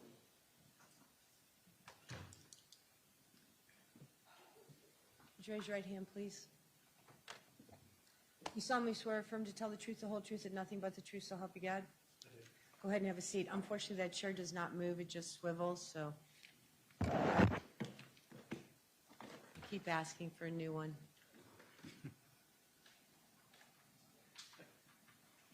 Can you please state your name for the record, spell your last name? My name is Jamil Talley, Talley. Where do you work, sir? Akron Police Department. And what is your current assignment? I'm a sergeant for platoon 4 shift. And how long have you been a sergeant? Been a sergeant for 1 month. Congratulations. Thank you. How long have you been with the Akron Police Department? It'll be 5 years in December. And prior to being with the Akron Police Department, did you have any law enforcement or military experience? No, sir. And when you did join the Akron Police Department, did you go through a training academy? Yes, sir. And are you currently properly certified law enforcement officer in the state of Ohio? Yes, sir. When you are working, do you wear a uniform as you are now? Yes, sir. And do you patrol Hold on, in a let me marked... stop you. Is the light on your microphone blue or red? It's blue. Just got to keep your voice up a little bit. We're having a hard time hearing. Okay. Go ahead. Yes, if you can try to make sure you speak into the microphone a little bit. Mm-hmm. When you are working, do you patrol in a marked cruiser with operating lights and sirens? Yes, sir. And now that you are sergeant, are your duties a little different from when you were patrol officer? Just a little bit. When you were a patrol officer, I went actually in July of 2022. Did you have a regular assignment at that time? Yes, sir. What was that? I was patrol car 7 for midnights. And what area of Akron did you patrol in? Kenmore. Okay. And did you work with a regular partner back then? Sorry. Had a partner on and off pretty much. Normally I was with Officer Laurel Johnson. Okay. Laurel Johnson. And when you and as a patrol officer, what did your duties include? Just typical thing a patrol officer does. Respond to calls for service, proactive police work, traffic enforcement, things of that nature. And I want to take you to July 25th of 2022. Do you remember the early morning hours of that day? Yes, sir. And did you have occasion with your partner to respond to a shooting on Maryland Avenue? Yes, sir. Do you recall what you did when you arrived?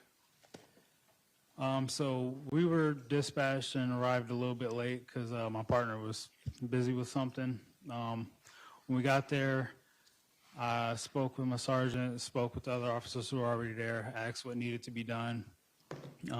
Pretty much directed me to ride with the victim to the hospital. So I was with the victim in the ambulance while she rode down to the hospital, and I was there with her when she was pronounced deceased at the hospital.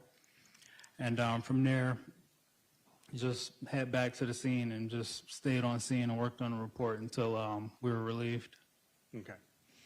When you were working that night, did you have operating body cam? Yes, sir. And was it functioning?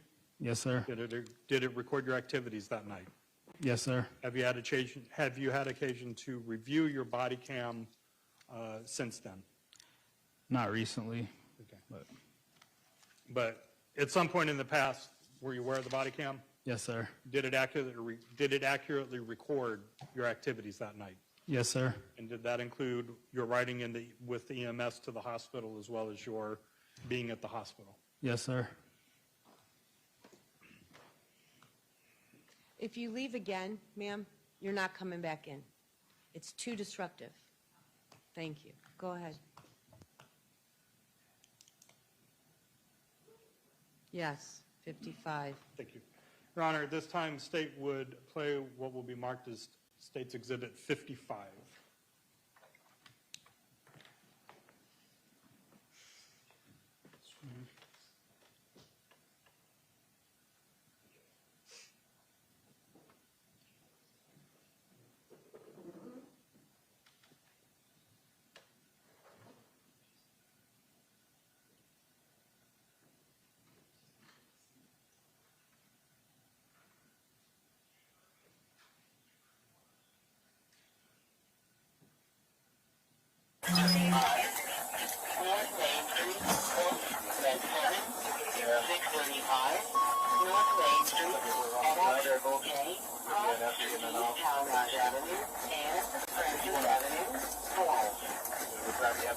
Grab the heavy right now. I'll push one.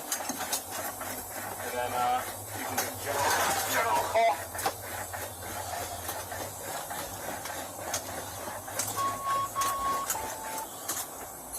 This thing comes out right here. I'll just do a couple.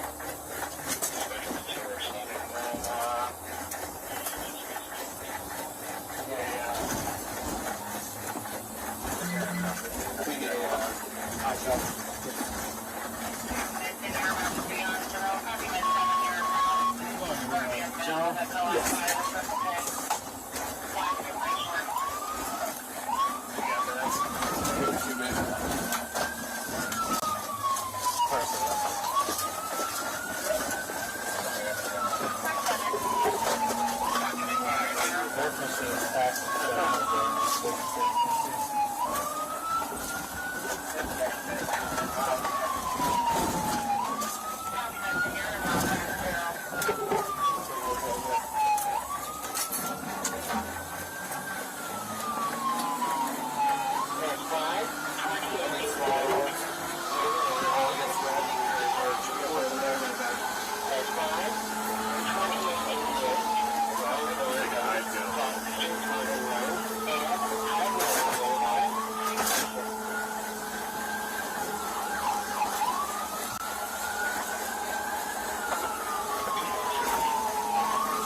this time, I'll just pause it at timestamp 2:30 of this particular clip.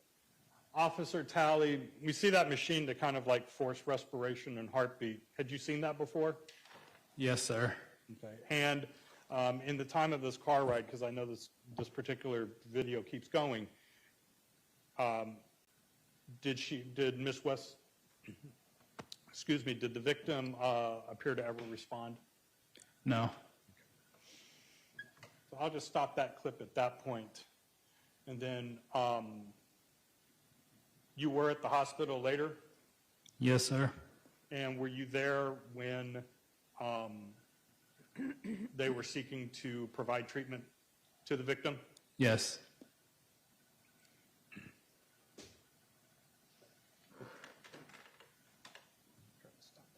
So at this time, state would move to play what will be marked as State's Exhibit 56, Your Honor. Have you had, and did this also accurately reflect your time at the hospital? Yes. And so you just stood outside of the emergency room where they were at? Yes, sir. And is that standard protocol under these circumstances? Yes, sir.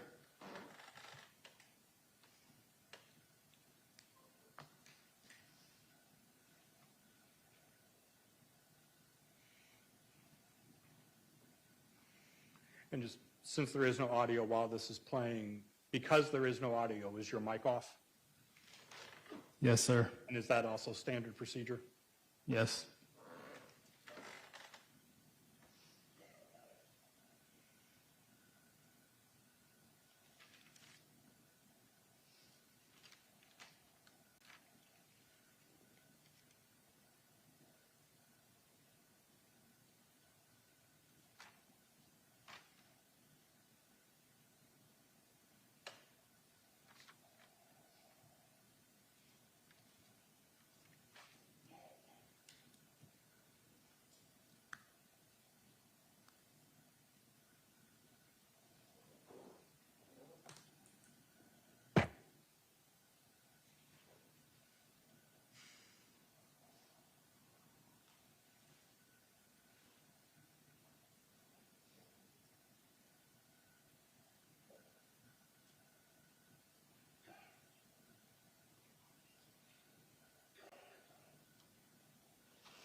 Sergeant Talley, does that accurately reflect when you were at the hospital? Yes, sir. And the 3 o'clock in the 3 a.m. timestamp that was on the video, is that the approximate time that it appeared hospital personnel stopped trying to render aid? Yes, sir.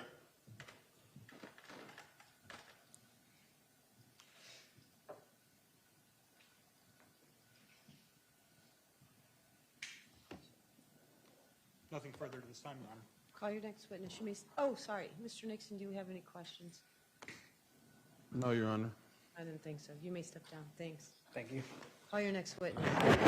State Law Detective Frost.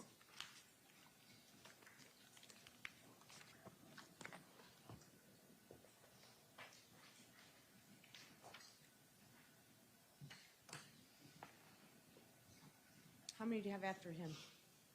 I have 2, 3. Okay. So after him, we're going to just take a short afternoon break. We're going till 6 o'clock tonight. 2, 3. Well, we have the one officer far. He's in training. I realize that. Whatever you have today, we're getting through. Come on up. Thank you. Do you solemnly swear or affirm to tell the truth, the whole truth, and nothing but the truth, so help you God? Go ahead and have a seat. Excuse me, keep your voice up, speak into the microphone. You may proceed. Will you please state your first and last name, spelling your last name? Donald Frost, F-R-O-S-T. Where are you employed? City of Akron Police Department Crime Scene Unit. How long have you been employed there? I've been employed with the City of Akron almost 31 years. I've been in the Crime Scene Unit since October of 2001. Okay. Good grief. Where were you, what unit were you in prior to 2001? I was in patrol. Okay. What training or education do you have to be employed with the Akron Police Department?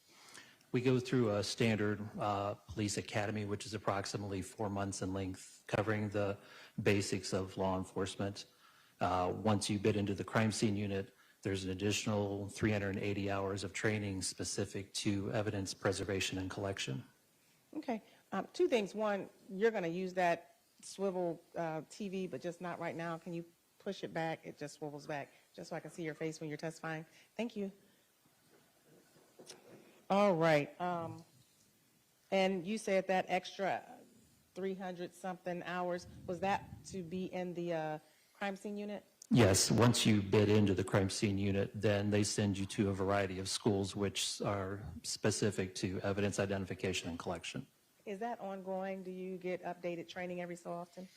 Yeah, there's once you get the minimum amount, there are additional schools available, but it's not a structure that you have to go to. It's sort of on a case-by-case basis based on availability. Okay. Will you tell the court what the crime scene unit does and how it operates? The crime scene unit acts as a support system for either patrol and/or the Detective Bureau in the collection of physical evidence or tangible evidence specific to a case. Specifically things like fingerprints or blood or touch DNA collection, photography, videography. Okay. And how does the crime scene unit get involved in a case? We're typically notified by either a supervisor on scene or by a detective that's requesting our assistance at a particular scene. And once you get to the scene, what happens? We get a walkthrough briefing from one of the officers most knowledgeable. Usually it's a patrol officer and or a case detective that has already been on scene for a while, and they've already gleaned some information to provide context to the nature of the case that we're investigating. Who decides who goes to a scene once you get a call? It's based on a rotation of basically whose turn it is from our unit, also based on who might be most available or who might have the most knowledge base about a specific scene. Like we have some detectives that are better at video collection, or we have some officers or detectives that are better at fingerprints. So there's a variety of things that affect on who actually goes. When you say who actually goes, do you all work in tandem? How do you decide how many and who goes out? Again, that's on a case-by-case basis. This particular evening, there was 2 of us, which is minimum staffing, so we both responded to that scene. Okay, you referenced this case, State of Ohio versus Quinton Nixon. I want to turn to that on July 25th, 2022. Did you get a call to go out there? Yes, we did. Okay, and that was at 2260 Maryland Avenue? Yes, that's correct. Was that in Summit County, Ohio? Yes, it is. Once you got on scene, were you briefed? Yes, we were briefed that there had been a shooting inside the apartment and the victim had been taken to the hospital, and we were there to document the scene and evidence that had been found. Okay. Now, when you document the scene, do you take that briefing into consideration, or does that briefing guide you in documenting the scene, so to speak? The nature of whatever the crime is and whatever the case facts are at the time of our arrival sort of guides us how we need to proceed throughout the scene in terms of what the case detectives are looking for and what might be important for the case. Okay. Will you please tell the judge how you went about, you and, who was the person with you? Detective D'Annunzio. And will you please tell the court how you went about documenting this scene with Detective D'Annunzio? Detective D'Annunzio accomplished the crime scene photography. He also operated the 3D laser scanner to document the scene. I did the crime scene videography, so I operated the video camera. Okay. And again, I state that you both work in tandem, so what he did, you were present for? Yes, that's correct. Okay. because there's placards and there's evidence collection and things of that nature? Yes. And I want to get into that. When you do see a piece of evidence you believe you're going to collect, how do you denote that or show that that's what you want to collect? We try to mark it visibly with a placard. They're typically numbered placards. That way, when you're taking a photograph of the scene, there's a visual reference in the photograph of where the evidence is, because sometimes the evidence is very small and it's not immediately visible in a photograph, but the placards are bigger, so they're more easy to see. And then the photography will progress to each smaller item in sequence. Okay. Now I'm going to show you some photos. Again, you say that you did not take them, but you were with Detective D'Annunzio when they were taken. Is that fair? That's correct. Okay. While I'm numbering these, will you please tell the court how you go about taking photos? Do you start in general, get more specific? We start with the overview photographs of the scene to give context to its location and the orientation of anything in the scene that's important in terms of structures or large items of evidence.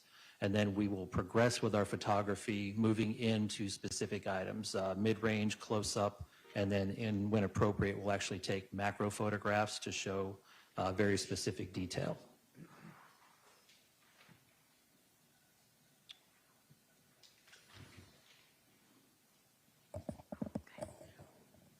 Will you please detail for the court how you take video as well? Video is accomplished very much in a similar manner in terms of overview, mid-range, and close-up. However, with video, we also try to do what we call panning of the scene. That's a slow movement laterally across the scene to show the interrelationship between different items or areas within the scene. Now, when you're taking this video or taking photographs, you may or may not know what these items relate to at the time. Is that a fair statement? That's correct. Your job is to document the scene. Yes. After you document the scene, do you have anything else to do with the case normally? We document, and then once we have completed initial documentation, we will attempt to identify and collect any evidence that has been found by patrol officers or the case detectives, or if we see something that is pertinent to the case facts as we understood them.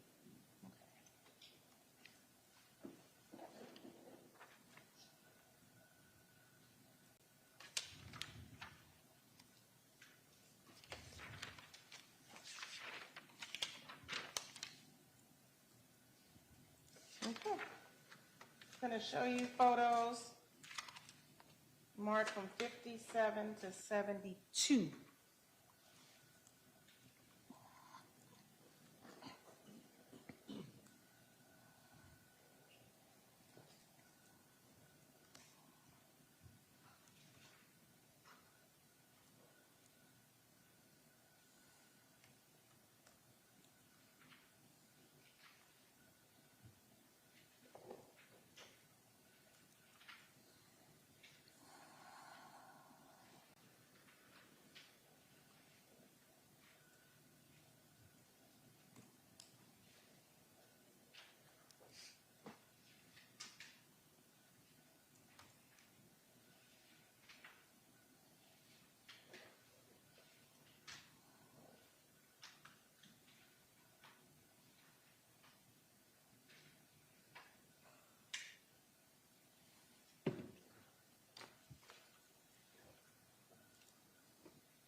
Yes, I do.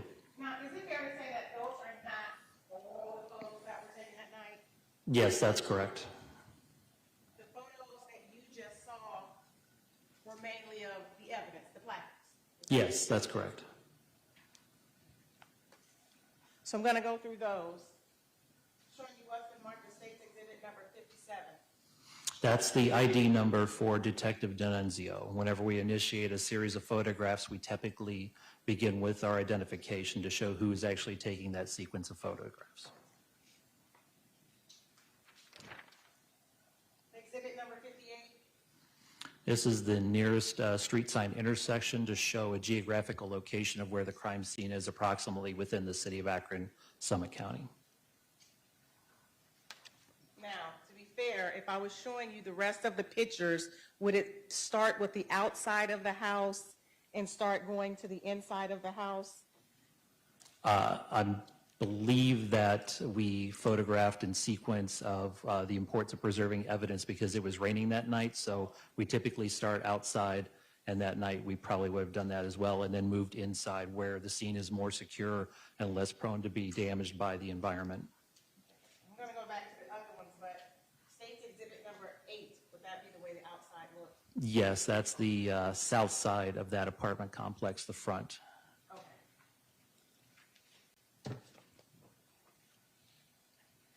Now, again, I'm going to the placards. State's Exhibit number 59. What are we looking at in that photo? This is on the back of the couch near the south side living room window, and we see one of the two 9mm casings that was found on the back of that sofa.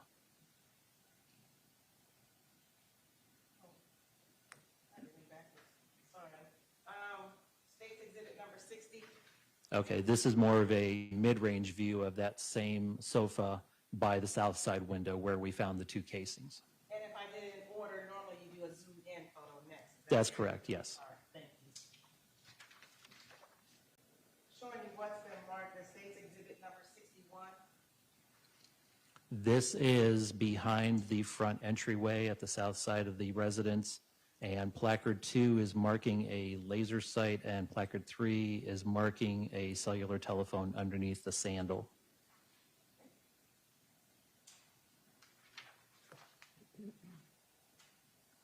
now, placard 62. This is a close-up of that laser sight that was behind the door. And again, you're just preserving evidence. You have no idea if this is pertinent to the case or not, or what have you. Correct. These are items that were identified as items of interest to us by the case detective or officers that are on the scene. And item, photo number 63. It looks like a photograph of the sandal, but it was actually a photograph of the cell phone underneath the sandal, yes. Placard number, what's in State's Exhibit number 64? This is a holster that was found, I believe, on the sofa.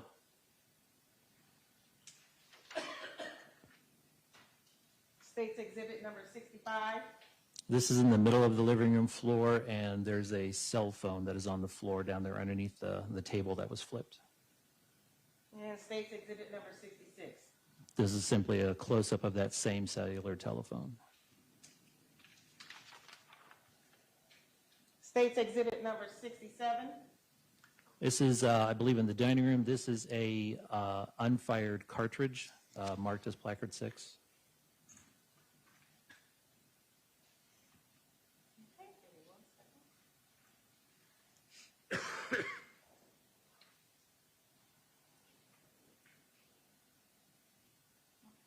And when you say the dining room, I'm going to show you State's Exhibit number 16. Do you see placard number 6 in there as well? Yes, underneath the one chair in the dining room, adjacent to the front door, which we were just looking at. Okay.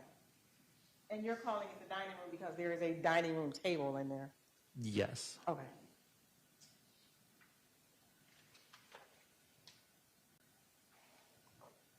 State's Exhibit number 68.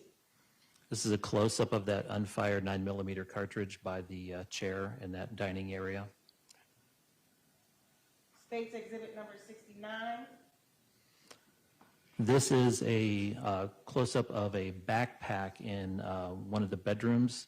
It was identified to us at the time as possibly of interest, but I believe it was discarded as of interest after we had documented it. Okay, and then State's Exhibit number 70. This is a cell phone, I believe, on that backpack or the bed. I don't remember exactly where that phone was, but I believe it's right there. Okay. Yes. And then State's Exhibit, I'm sorry, these are other.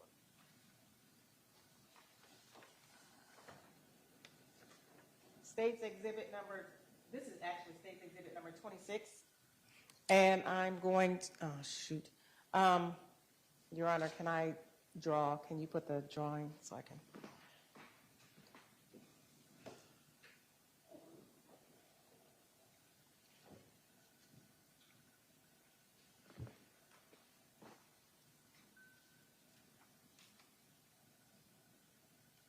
Well, I tried. Oh, there you go. Oh, thank you, Your Honor. And I'm circling, do you know what State's Exhibit number 26 is showing? This is inside the east side bedroom. That is a bullet hole that's an exit from the wall where the bullet traveled through that bedroom northward. Okay. And I'm showing you what's been marked as State's Exhibit number 27. That is a close-up of the bullet hole. I'm going to show you.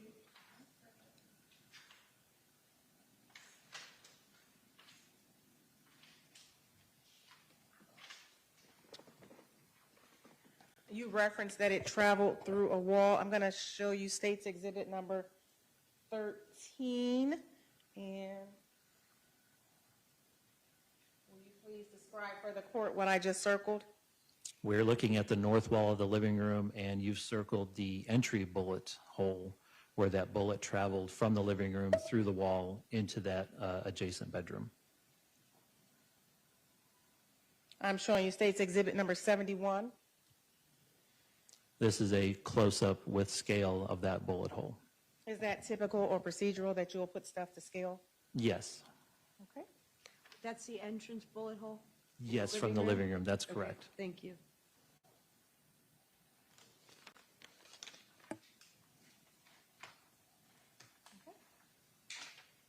I am going to put back up State's Exhibit number 26. And do you see what I'm circling? Yes, I do. And please describe for the court what I'm circling. This is actually a exit hole where the bullet traversed through the flat screen television after it entered into the bedroom. It struck the back side of the television, went through and exited through the viewing screen, continuing northward. Okay. And I'm showing you what's been marked as State's Exhibit number 28. That is a close-up of that bullet hole in that television.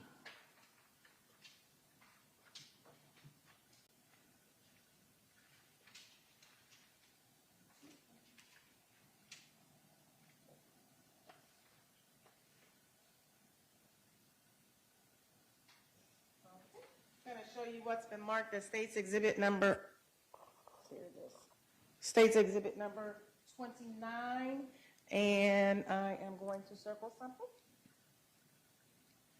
Please describe for the court what I just circled. That is the bullet hole into the very north side wall. After the bullet exited the flat screen television, it continued and entered into that north side wall.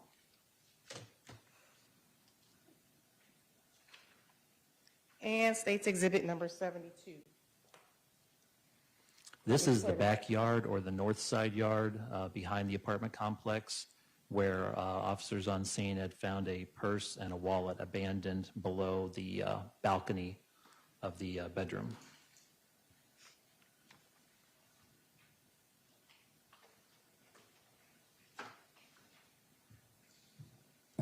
All right. And you stated that you had taken a crime scene video as well. Is that a fair statement? Yes, that's correct. Prior to me showing that, after placards are put down, evidence is tagged and photoed, what's done with the evidence? Well, once it's been photographed and video has been accomplished, then we will begin itemizing and collecting it and packaging it for transportation to the station. And is it taken, what happens once it's transported to the station? Once it's transported to the station, it's re-itemized and we enter it into our electronic evidence system and then give it its final packaging before it's taken to either the Detective Bureau vault for storage until the property room can recover it in the morning, or if it's during property room hours, we'll take it directly to the property room. Okay. And does that evidence get tagged under a certain case number that it corresponds to? Yes, the case number that this case is, it's tagged under that number. Okay. And that number follows this evidence throughout wherever it goes. Say if it goes to BCI, if a gun goes for test fire and operability, we'll always be able to track that item collected and reference it to this case or a case. Yes, the case system, which also encompasses the evidence module, has a chain of custody where every time the evidence is moved from one point to the next, that move is documented. Now, not only did you do a crime scene video, at some point in time, did you record or get a video from a neighbor, surveillance video? Yes, the downstairs apartment, the apartment directly below, they actually had a surveillance security system, and they had video of what happened at the scene. Not what happened inside the apartment, but people leaving the scene. Because the cameras face outside, so one was facing the back of the building, the south side, I'm sorry, the north side of the building, the backyard, and then one was facing across the parking lot, I believe, looking eastward.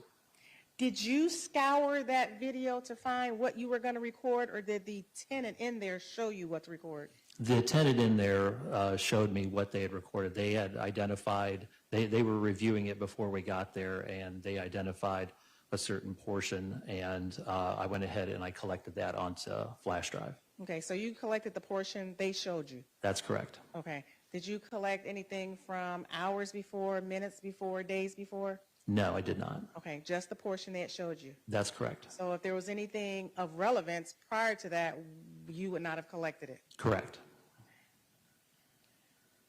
Was the time stamp on that correct? No, the timestamp was off by, I believe, 1 hour and 2 minutes. How do you know? I just compared the live feed camera stamp on the playback as it was playing live to my watch to see exactly what the time differential was, and I wrote down the time differential and calculated it as 1 hour and 2 minutes. Is that standard or typical? Do you normally do that? Yeah, there's a lot of systems where the time isn't accurate, so we always try to establish actual time. Now see the plus sign up at the top, next to the garbage can? Yes, ma'am. Click on that if you're trying to zoom in. You might have to realign it.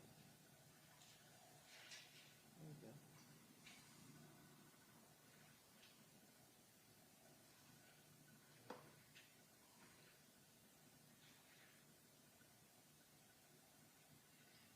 What exhibit was this? We're going to call this Defense Exhibit I.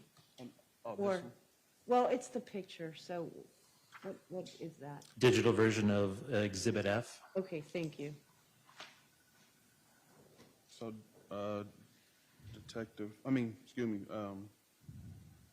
Detective Frost,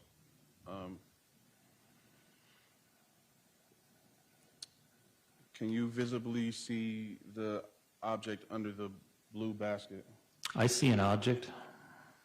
Can you make out what that object is? Not exactly. I see what looks like possibly a serrated edge on the left. And then on the right side of it? I see a color differential running along the axis, not inconsistent with the edge of a blade.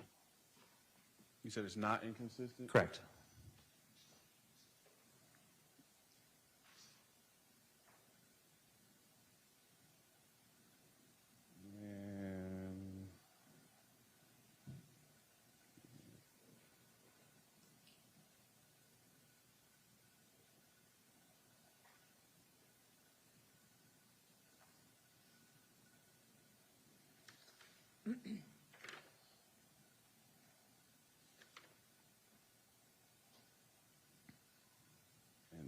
was H, correct? And the physical exhibit H? Digital version of Exhibit H, yes. Yes.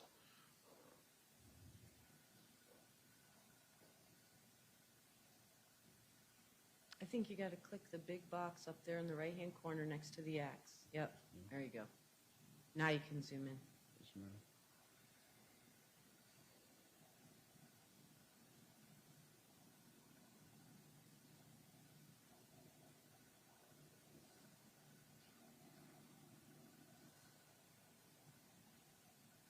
Can you see that same object that we were just speaking of? Yes, sir, I can.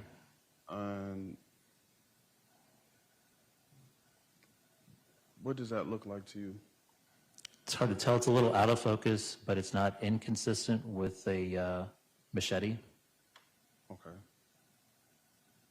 So for the record, you're stating that it's a little out of focus, but it may or may not be a machete. Correct. Do you see the object obstructing it on top of it? Silver cylindrical object. I can't quite make out what that is. Correct. And as I go back to the previous exhibit I showed you, which was F.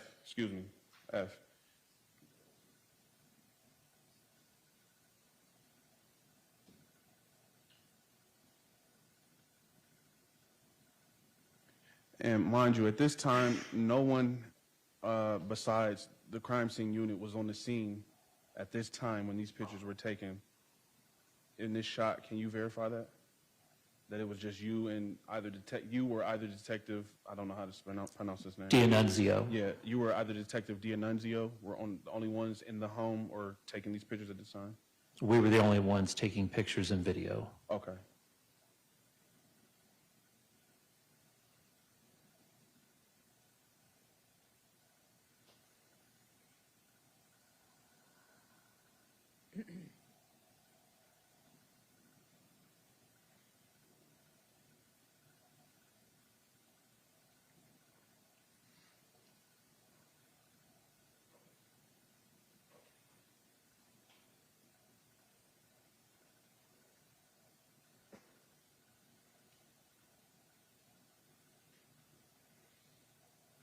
Can you verify that that is the same object in the picture you previously just identified? It looks like the same object, yes. And can you see the, I believe you stated it was a cylinder object on top of the, what looked to be, but may or may not be a machete? Yes. And do you visibly see the direction of the object now moved on top of what may or may not be a machete? Yes.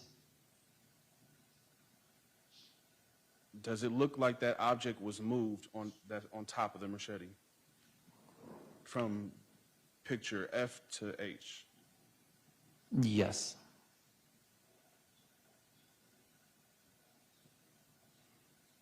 Do you have any, was there any, did Detective D'Annunzio, well, let me ask you, did you move that? No. Do you know if Detective D'Annunzio moved that? I do not know. Was there any type of notation or anything that somebody moved it? I don't recall seeing a notation to that effect. Okay. One more time, just to clarify with the court, earlier you stated that it may or may not be a machete. You notice a serrated edge on one side, on the left side, and a discoloration on the right, correct? Yeah, it looks like a serrated edge.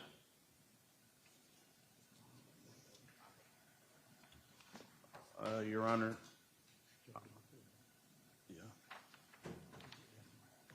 Yeah.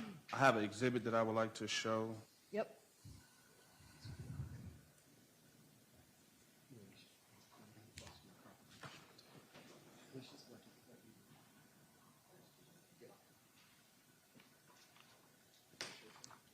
Yes. You may. Thank you, Mr. Perry.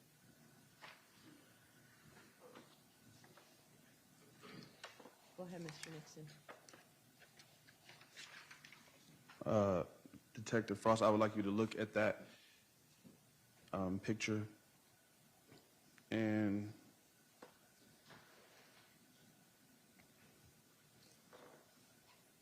state for the court what it is that the picture, what is the picture of? What is it that you're looking at? Excuse me. It is well, part of the nomenclature has been cut off by the picture enlargement, but it says with saw, duty tool and sheath, no slip handle, and it looks like the survival knife, although part of survival is cut off, with serrated, I'm guessing edge, machetes for craft, outdoor hunting, cutting trees, and work. And you don't have to answer if you don't want to, but does that picture look like the serrated edge on that picture? It looks similar. What about the other side with the discoloration to the right? Also looks similar. Okay.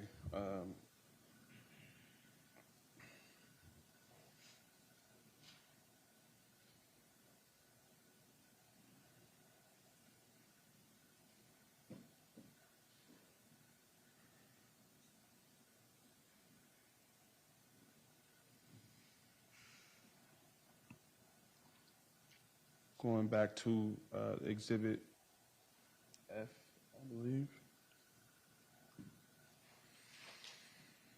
H, excuse me. Going back to Exhibit H. Mr. Perry, hand those back to him, please. Sorry. I mean, he's putting up the digital version of H.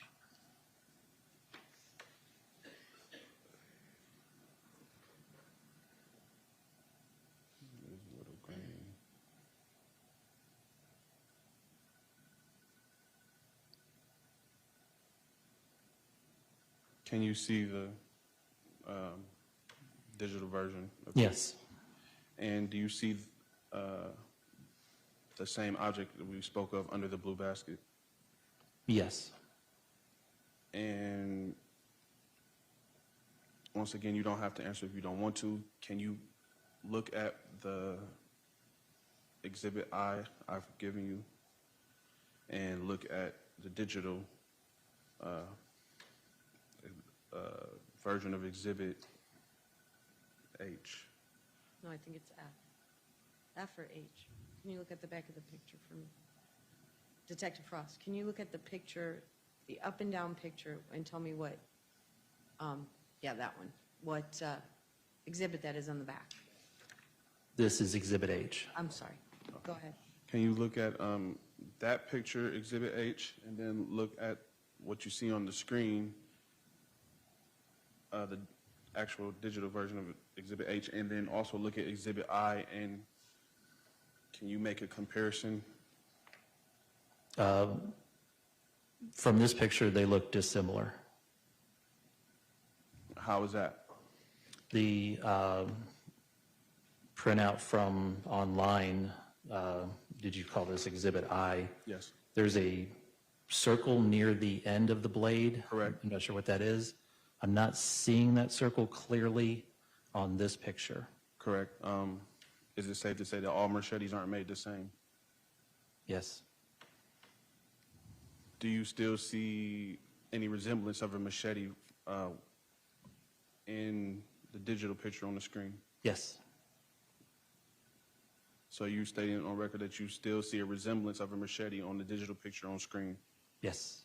And does that picture match the physical printout of a machete that was handed to you, Exhibit I, without the circle? They're similar. Okay. So in situations where, I asked you earlier, in situations where things are moved on the scene, is it, how would you go about explaining it, basically, if it, basically, if there's proof that something's been moved on scene from one picture to another, how would you go about explaining it? Like, do you report this or to a higher up, or shouldn't it have been noted in the case? If it's identified and noticed, it should be documented. And do you have any documents or any notifications of this being moved? I do not. When you did your video, did you see this object? No, sir. So it's safe to say that you didn't see this object, and it's the reason why it wasn't marked as evidence? Again, the case facts we had at the time were a firearm incident, so we weren't looking for edged weapons or blunt objects. At the time, you also didn't know what fully happened as well, too, correct? That's correct. So is there like a selective process on what to choose as what's evidence and what's not, even though you don't know the totality of the circumstances of what happened on the actual crime scene? We observe the scene and we try to interpret it based on the case facts we have at the time, and we do our best to document what has been identified as evidentiary. Can you say that you did that on this scene? Yes, sir. I guess the question I'm getting at is, how could you say you did that and there's visibly something under this basket that resembles a machete, which you have identified maybe or maybe not looking at like a machete, but it's similar to a machete, and didn't, not knowing the whole totality of the scene, didn't mark it as evidence or inquire about it? I thought that was the purpose of investigation, correct? You can never know the entirety of a scene, especially during initial response. It did not appear to be consistent with a firearm, so that's probably why it was not documented. Okay.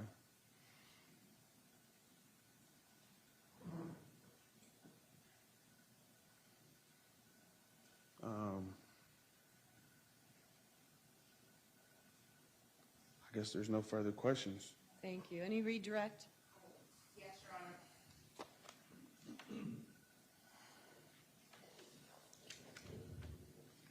Go ahead and close your system out. I need to change it back over.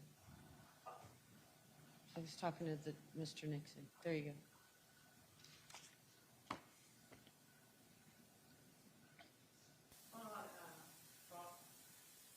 go.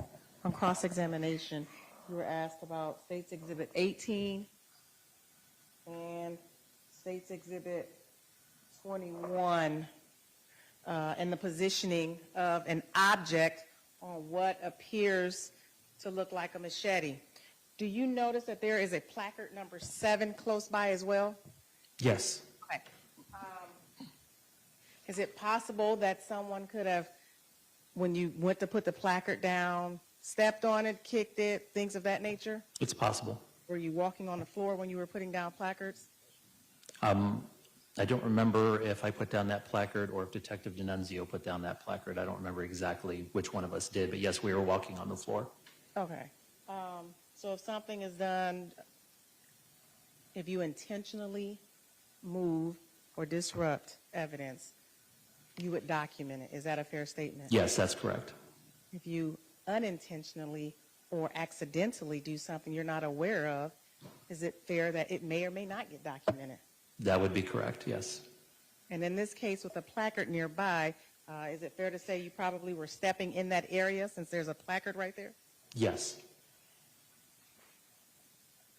And on cross, you were asked about who took the photos, and it was D'Annunzio. Is that correct? Yes. You worked in tandem that night. Yes. All the photos fairly and accurately represent what you saw that night? Yes. I have no further questions, Your Honor. Thank you. Detective Frost, did anybody attempt to retrieve the projectile from the wall in the bedroom? No, Your Honor. Thank you. You may step down.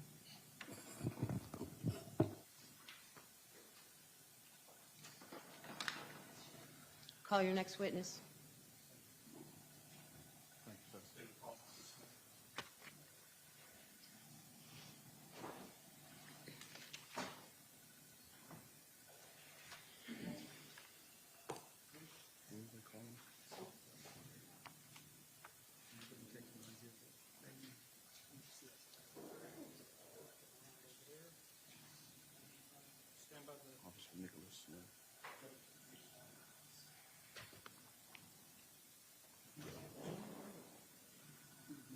Do you solemnly swear or affirm to tell the truth, the whole truth, and nothing but the truth, so help you God? You may proceed. Go ahead and have a seat. Keep your voice up. Speak into the microphone, please.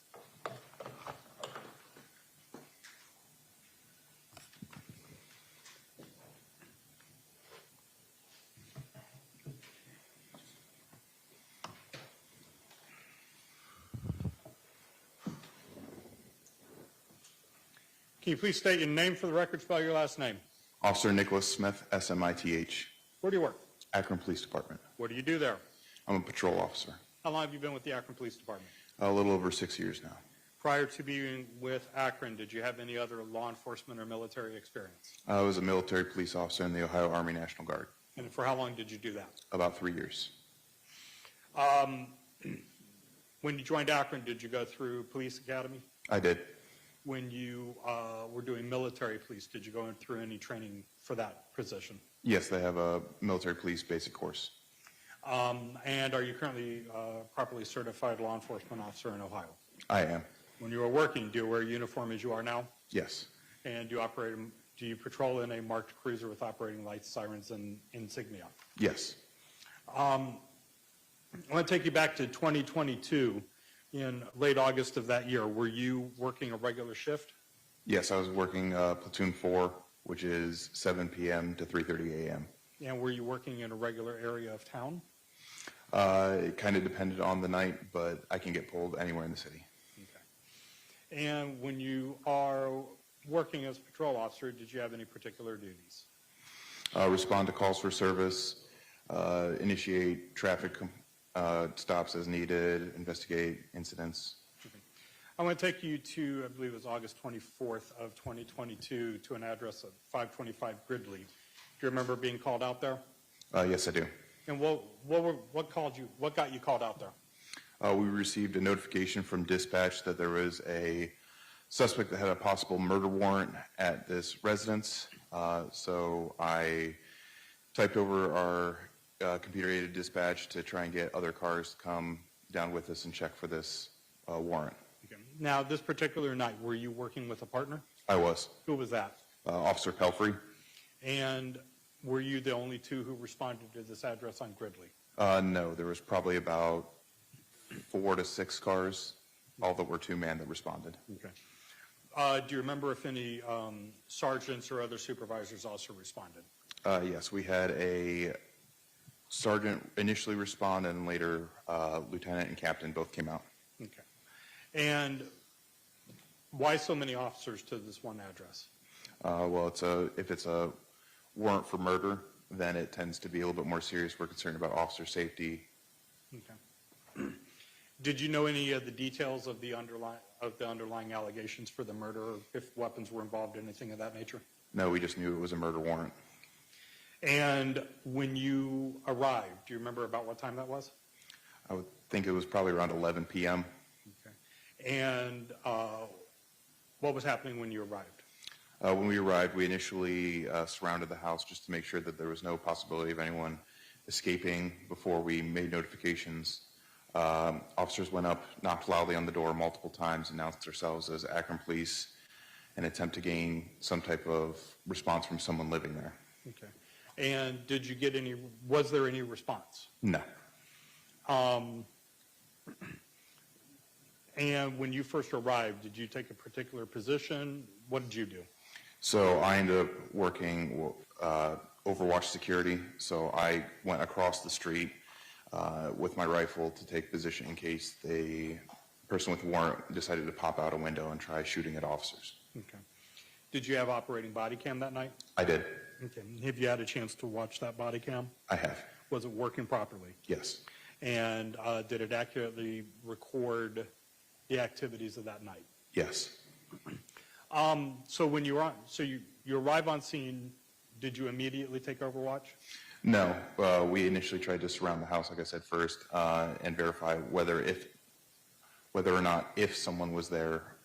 Okay. And starting off, were you able to determine if somebody was there? One of the other officers saw the suspect inside the house. Okay. And did he speak out when he saw this person? Correct. And you heard that? You heard that as well? Yes. Did anybody after this come out of the house? I didn't see anyone, but I wasn't in a good position to see the other side of the house. Okay. And so after, what was the name of the officer who called out that he had seen the suspect? Officer Heath. And once he called out that he had seen the suspect, what occurred at that point?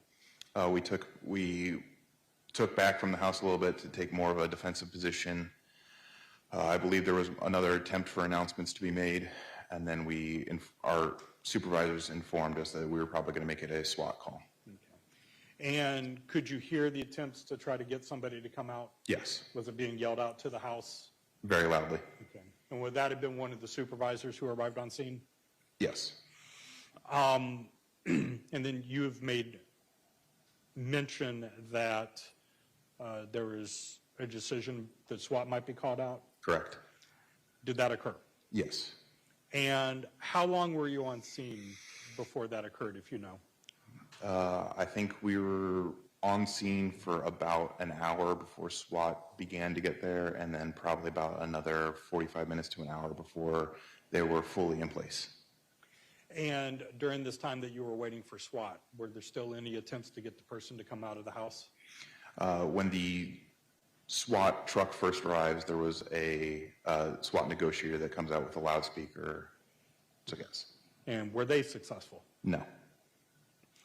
And during that time, you stayed on Overwatch? I did. And what's the process from there once SWAT arrives? How does that affect what you do? SWAT moves in the positions which they arrive. So if the sniper team arrives, they tend to take the position that I had, and then they replace officers as they arrive on scene. Okay. And so when SWAT began arriving, did they immediately take the Overwatch position that you had been on? I believe they was one of the first ones relieved, yes. And then once you're relieved by SWAT, what?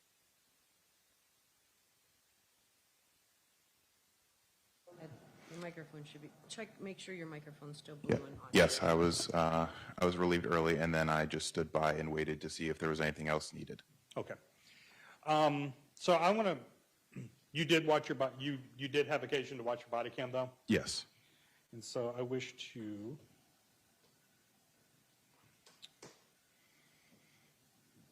get this ready. Ken Mace, that you come in here.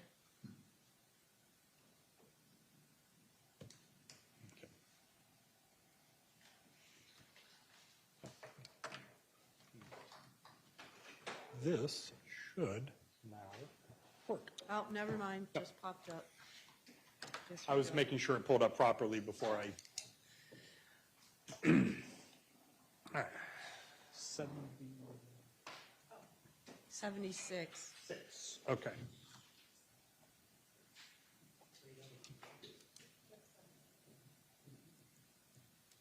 All right. This time, Your Honor, State would wish to play a short clip. Be State's Exhibit 76.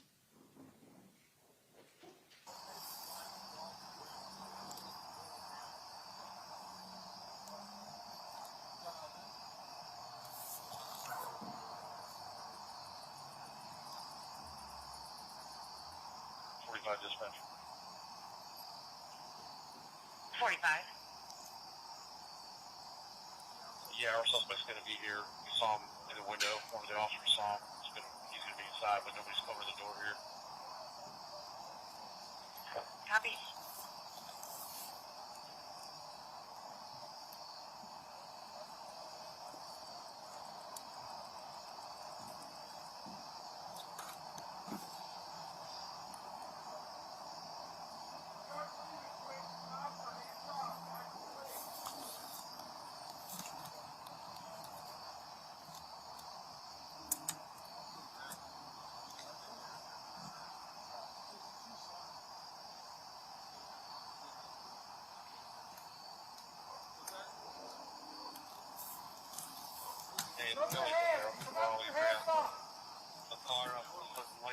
Drop the cigarettes now.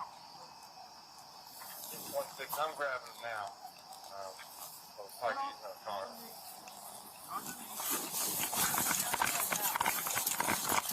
45, do you need me to start any more units? Stand by, we want to come out of the house. Okay, who's the guy upstairs that is in that bedroom? Okay, what's his name? She just left a couple hours ago. Copy, one apprehension. 45, we won't come out of the house. He's not going to be our suspect. He's off in the bedroom here. Well, let's get him out of here and pull a couple cruisers down here, man. Yep. Yeah. Okay, thanks, Cap. You want me to get one from the other side? Come down. Is there enough officers on that side of the house? Yeah, I see one in the backyard. Okay, well, one of you guys who's parked down there, why don't you grab one of your cruisers and bring it down the street? You want to bring up help? Yeah, Mitch, whoever is, yeah, Okay. one of you guys.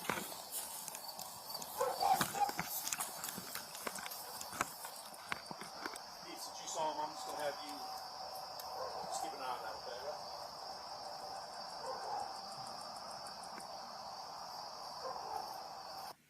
So a couple of things with this, Officer Smith. When this clip first begins, I think we also have to clarify, on 8:23, about 10 p.m., would that have been when you first responded? Yeah, that sounds about right. And then the 24th, when this bled over into the next day, would have been when SWAT was out? Correct. Okay. When this first starts playing, it looks like you were kind of in a defensive position watching the house. Correct. And then you came up as a person was coming out. Correct. Was that person the suspect? No. And then it looked like there were other officers still shining lights in the house, things of that nature.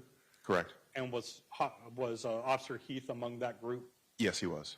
And then it also sounded like, it looked like it might have been a Sergeant Steinar was present.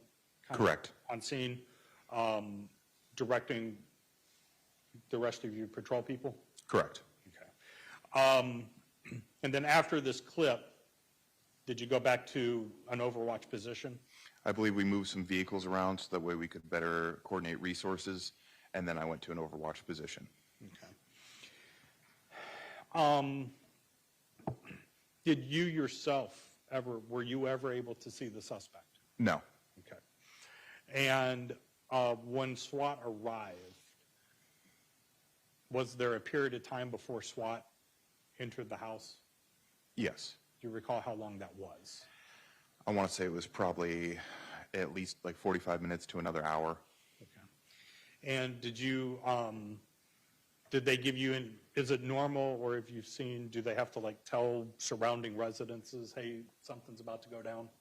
Yes, normally part of the job of patrol officers before SWAT gets there is tell them that, hey, you know, we have a suspect that's barricaded, move to either the back of your house or a basement if possible. Okay. And was that something you had to do this night? Yes, I knocked on, I believe, 2 doors. Okay. And then, were you present? I'm taking it you were not part of the SWAT team. No, I was not. But were you there when they finally did enter the house? Yes. And so you were witness to that? I watched them go into the house, yes. Okay. And did they have to use, I guess, like gas cans, chemical? Yes, they deployed a fair amount of CS gas into the house. And do you know if they found the suspect? They did. Okay.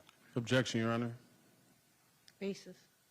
The officer is stating that the SWAT team went into the house. He basically said them when they or them went in. I don't know who them is. I don't have any record of the actual officers nor their badge numbers or SWAT team members that went into the home, that breached the home that night. Well, he indicated that the SWAT team went in, and when he says they or them, that's who he's referring to. So your objection's overruled. You may proceed. Did you yourself see the suspect when they brought him out? Yes, I was in a cruiser, and they put him into the cruiser while I was in the driver's seat. Okay. And do you see that person in court today? Yes. Can you point him out, describe what he is wearing? An orange jumpsuit with a white undershirt. Do you recall if he might look does he look any different from that night? Yes, that night I believe he had a shaved head. Okay. So after the SWAT team brings him out, puts him in the cruiser, did you stay on scene? Yes, I did. What did you end up doing after that? It was the district I was working is where we responded, so I was one of the last officers to leave the scene, and they asked us to stand by because the detective bureau was bringing out a search warrant for the house. Okay. And how long did that take? Probably about another 45 minutes. And so during that time, you just stayed on scene, kept the house secure? Correct. And was anybody from the neighborhood coming up, the homeowners, anything like that? Yes, I believe one of the residents of the home showed up with some of her family. They asked to get in the house, and we told them that they weren't able to because it was being secured as part of a crime scene. Okay. And then after everything, you mentioned that there was a search warrant. Did detectives come with the search warrant? Correct. Or at least obtain the search warrant? Correct. Was the house searched? Yes. Who did that? I, along with Officer Pelfrey, searched the house. Pelfrey. You mentioned that there was gas deployment. Correct. So how did you search the house? When detectives arrived on scene, they were initially going to conduct the search of the house. However, the residue and remnants of the gas was still potent, so they asked myself and Officer Pelfrey, who had gas masks on scene, if we wouldn't mind doing the search since we were able to don the gas masks. Okay. And did you do so? Yes, we did. How many stories was this house? It was 3 stories with a basement. When you conducted this search, did you find anything? Yes. Do you recall what you found? I found an AR pistol and a shotgun that had the stock sawed off. Okay. And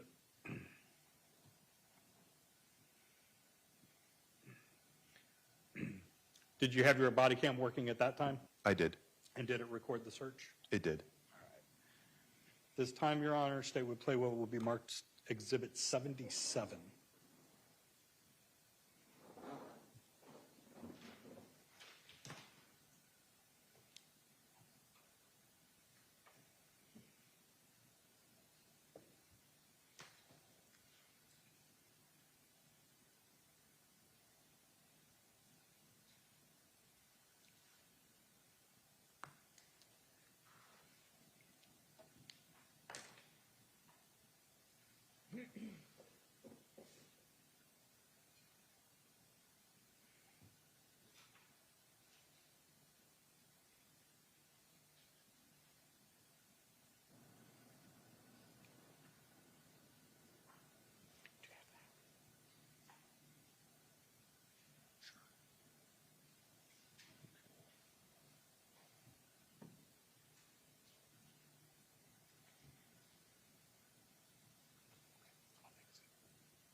Officer, was that video an accurate recording of your finding the AR rifle? Yes, it was. And it looked like you, on the video,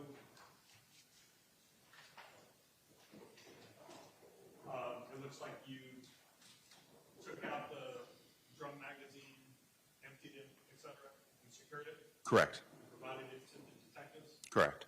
Objection, Your Honor. What's the basis?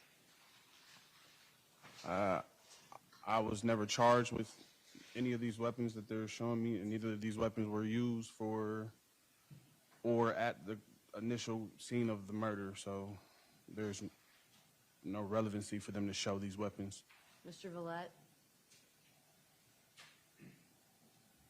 Your Honor, the relevance of this goes to the state of mind of the defendant and the overall circumstances, especially because this was a month after the murder. There had been a change of appearance.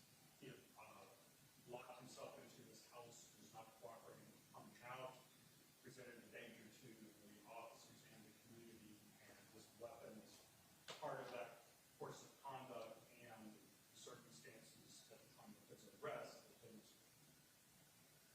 You can show it to him, doesn't mean it's getting admitted into evidence.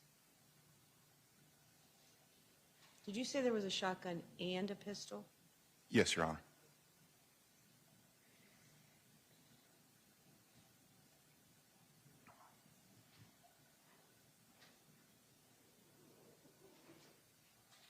I can show you what's previously been marked as State's Exhibit 77. Just ask you if you recognize this. No, it's got to be 78. 77 was just the... 78. Yes, this was the AR pistol I located.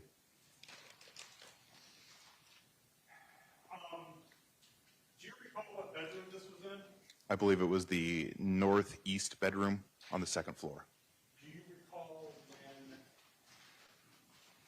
Officer Heath saw the suspect? Do you recall what window or bedroom, what room that might have been from? I believe it was the window on the stairwell going up to the second floor. And how does that relate to the room that you found this particular rifle in? So if you continue up the stairwell to that second floor, the bedroom would have been off to the left, and if you make a left turn, it would have been the right-hand corner. So would that have been a room that the suspect, as seen by Officer Heath, would have been able to access that room easily? Yes. Did you have any difficulty getting to that room? No.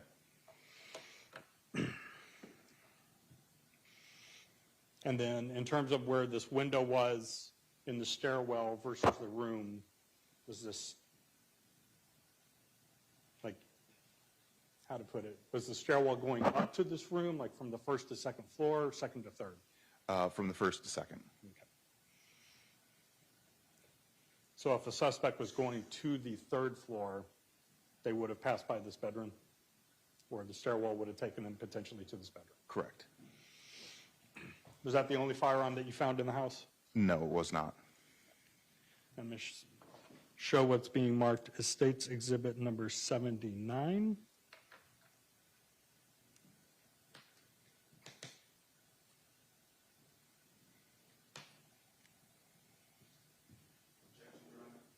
Same basis.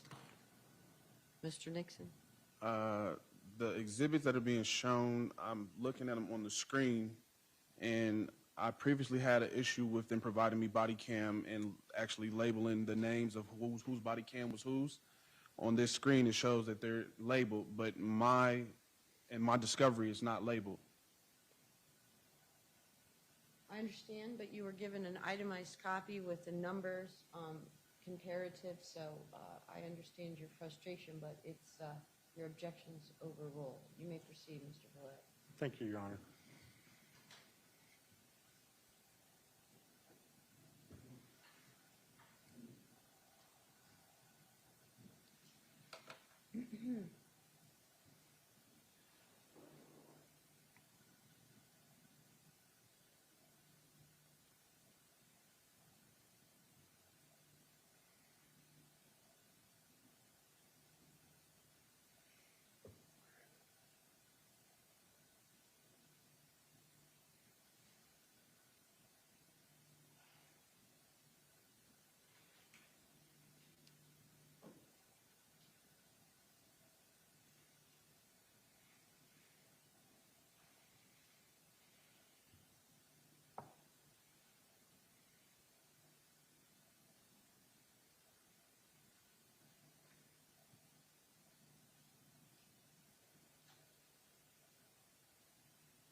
Looking at that clip, is that an accurate reflection of when you found the shotgun? Correct. What room was that in? That was in the attic or the third-story room. And to your knowledge, do you know where the suspect was found? I was told by other officers, but I was not there. Okay. But was that information relayed to you before you went on this, before you did the search? Correct. And what were you told? I was told that the suspect was on the third floor in a crawl space. And Objection, Your Honor. Basis. This is hearsay. Overruled. is that information important for you when conducting a search of a home? Yes, it is. And why is that? It lets us know what areas the suspect would have had access to hide stuff or to try and conceal stuff from us.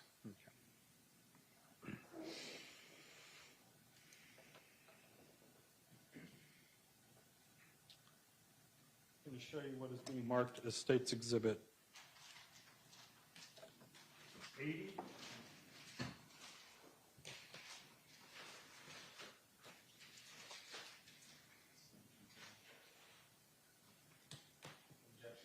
Objection, Your Honor.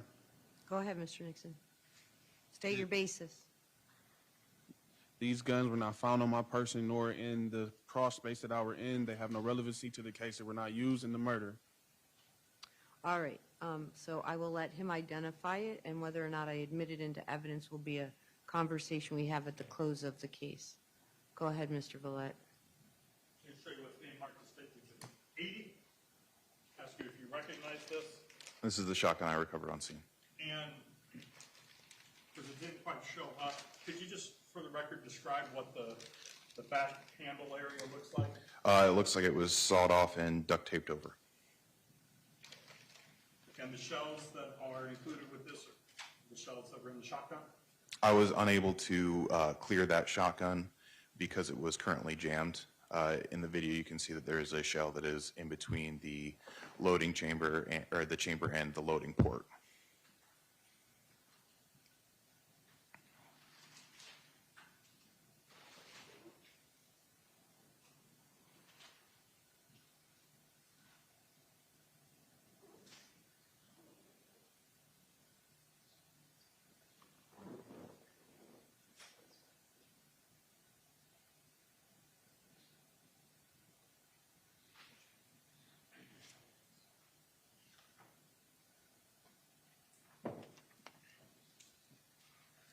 Did you search both rooms of the upstairs?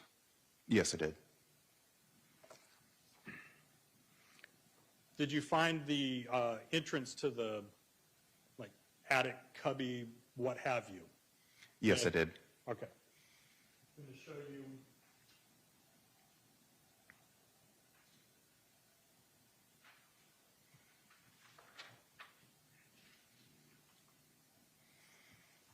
So I can get this to switch over. I'm going to show you what's being marked as State's Exhibit 81. This is just like a still screenshot. Do you recognize this screenshot, what it's from? Yes, this is the attic. Okay. And in what I'm pointing to right here, this small opening, is that the cubby that we're referencing? That was what was described to me, yes. And where was the shotgun in relation to this cubby? It was in the other room underneath the mattress. Okay. Watching your body cam, it looks like there's the stairwell that comes up and then a room on each side. So there's equal access? Correct. Just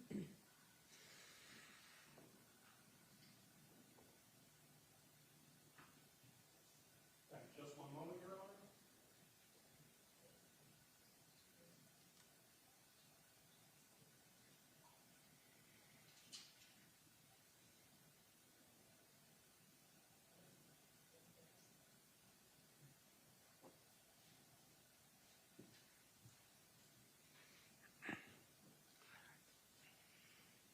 And when you, after finding the shotgun, did you also provide that to the detectives? I did. And did you yourself ever have any direct interaction with Mr. Nixon? No, he was placed in the cruiser I was sitting in before we went in and did the search, but I never had any interactions with him.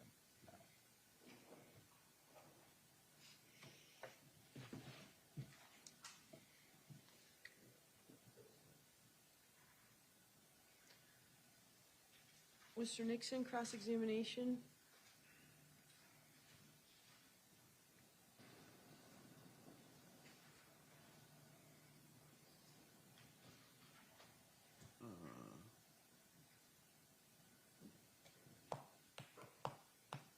Can you state your name again for the record, please?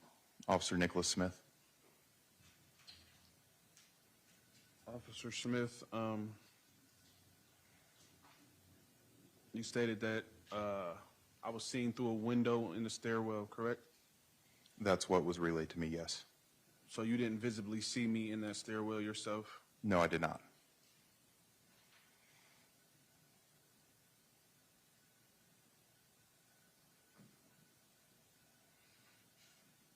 Do you have any knowledge of me having any weapons in the cubby hole that I was hidden in? Not that I'm aware of. Was any officer shot that night? No. Were there any guns discharged that night? Just the gas launchers.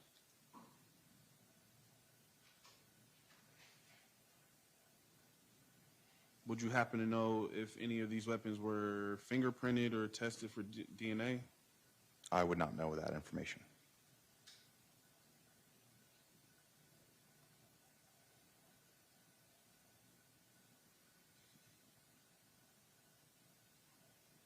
You stated that you found these weapons both in separate rooms away from where I was recovered, correct? Correct. No further questions, Your Honor. All right, you may step down. Thank you, officer. Who do you have left? Bring him in.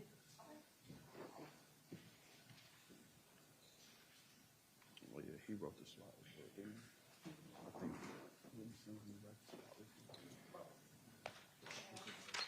Is he SWAT?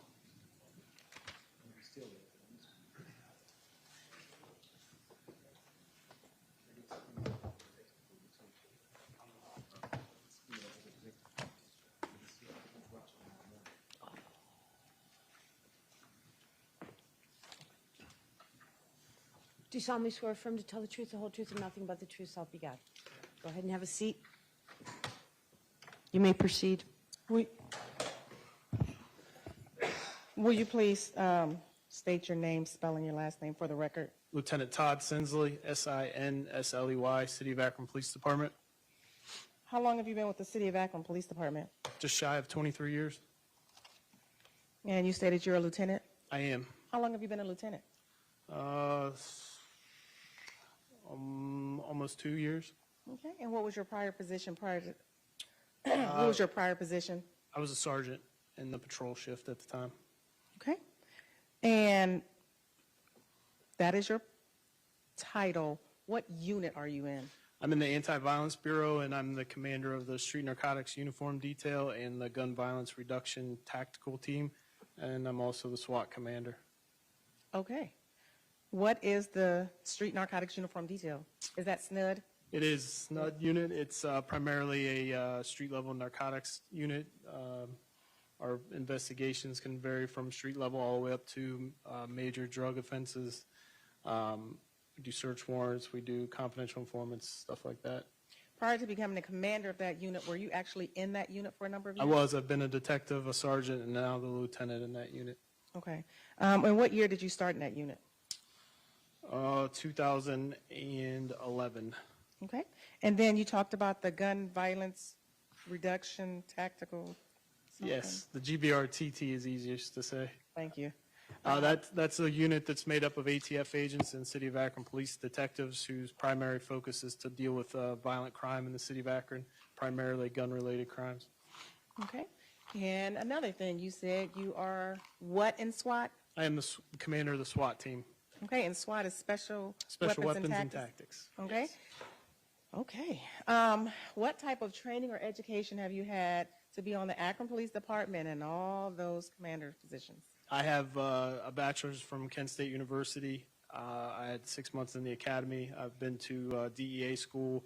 I've been to SWAT team leader school. I've been to several narcotics trainings. I've been to gang and gun interdiction trainings and several yearly trainings that the city makes us go through. Okay. So I want to focus on your commander of SWAT. Yes. Okay, not SNED or GVRT right now, SWAT. Okay, I want to talk about SWAT in general. How does SWAT get involved in any type of case or called out to any type of scene? We can be called out from patrol supervision who deem that the call needs special weapons and tactics. Usually that involves somebody who's armed or barricaded in a house, or somebody that poses a risk to patrol that they don't have the tactics or tools necessarily to deal with that particular individual. Tell the court how you get to a scene. How do you mobilize? How do you go? So once the decision's been made that the SWAT team's going to be called out, then a page goes out. All the members of the team, there's usually around 40 of us on the team at any given time. We'll get notified via our cell phones. We'll respond to the radio room, let them know that we're en route, and then we proceed to the scene. Usually it's close, but not right at the location, and we set up a command post. And is it fair to say that can take some time? It usually takes around 30 to 40 minutes, depending on where people live or what time of night it is. Okay, you said you set up or establish a command post? Yes. What is that? It's just an area. Usually it's one of our trucks. It's a large, it looks like a motor home almost, where we have TVs, computers, stuff in it, tools that the SWAT negotiators can use to try to make contact with our individuals that we might be dealing with. And then it also has all of the equipment and tools that the SWAT team itself would need, like less lethal gas or chemical munitions, breaching tools, mirrors, other electronics we might need. Okay. You talked about electronics, and there's a lot of stuff in that truck that you set up, the command post. Do you all wear body-worn cameras? We do not. The SWAT team does not. Okay, the SWAT team, no member on the SWAT team wears a body-worn camera when you go out. They do not. Let me just ask one more time. On July 25th, 2022, did any members on the SWAT team have on body-worn cameras? No, ma'am. Okay. I'm sorry, on August the 24th, 2022, did any member? I knew what you meant. Okay, thank Yes, you. But for the record. They did not, yes. Okay, August 24th. Okay, so we got to August 24th. Let me turn your attention to that day. Did you receive a call out or page regarding 525 Gridley Avenue? I did. Is that in Summit County, Ohio? Yes. Tell the court about that. I was at home. I was asleep when the page went out. I was a sergeant at the time that this occurred. I responded, and sergeants are usually primarily delegated to be team leaders. Captain Yohe at the time was the commander of the SWAT team. I arrived, spoke with him, and I became a team leader for the reaction team on the rear of the house. So once I got that assignment, I gathered SWAT operators as they would get there. I assigned them to less lethal chemical munitions. We had mirrors, we had breaching equipment, and we had a less lethal shotgun in addition to a taser. How did the call go out? Patrol had received information that Mr. Nixon was inside of this house on Gridley, that he had a murder warrant for his arrest, and that they were, in addition to the warrant, and had confirmed through the homeowner and resident that he was inside. They were also typing a search warrant for the residence, which was in progress when I arrived on scene. Okay. So when you get on scene, do you get briefed about what's going on? We do. Okay. Does that happen like at the command post before your teams get set up? It does. Patrol briefs us on what they've been doing, how long they've been trying to make contact with subject. Usually we're using the cruiser's PA system until we get our negotiators on scene, and then they have Bluetooth speakers that are large and are able to keep them a safe distance away from the scene as they announce and try to make contact. Okay. Now you just mentioned patrol officers. Were patrol officers normally on the scene when SWAT get there? They are. Patrol officers was on this scene at 525 Gridley? Yes. What lots. happens with the patrol officers when you arrive? So once we have enough SWAT operators on scene to get opposing corners is usually what we'll do, one in the back and then the opposite on the front, so that we can cover the whole house with those two teams. We also deploy sniper elements to the front and rear so that we can see and have overwatch. Once we are sure that we can then take over the perimeter duties of the house, we relieve patrol from their positions and send them back to the command post for reassignment. You said sniper elements. What's that?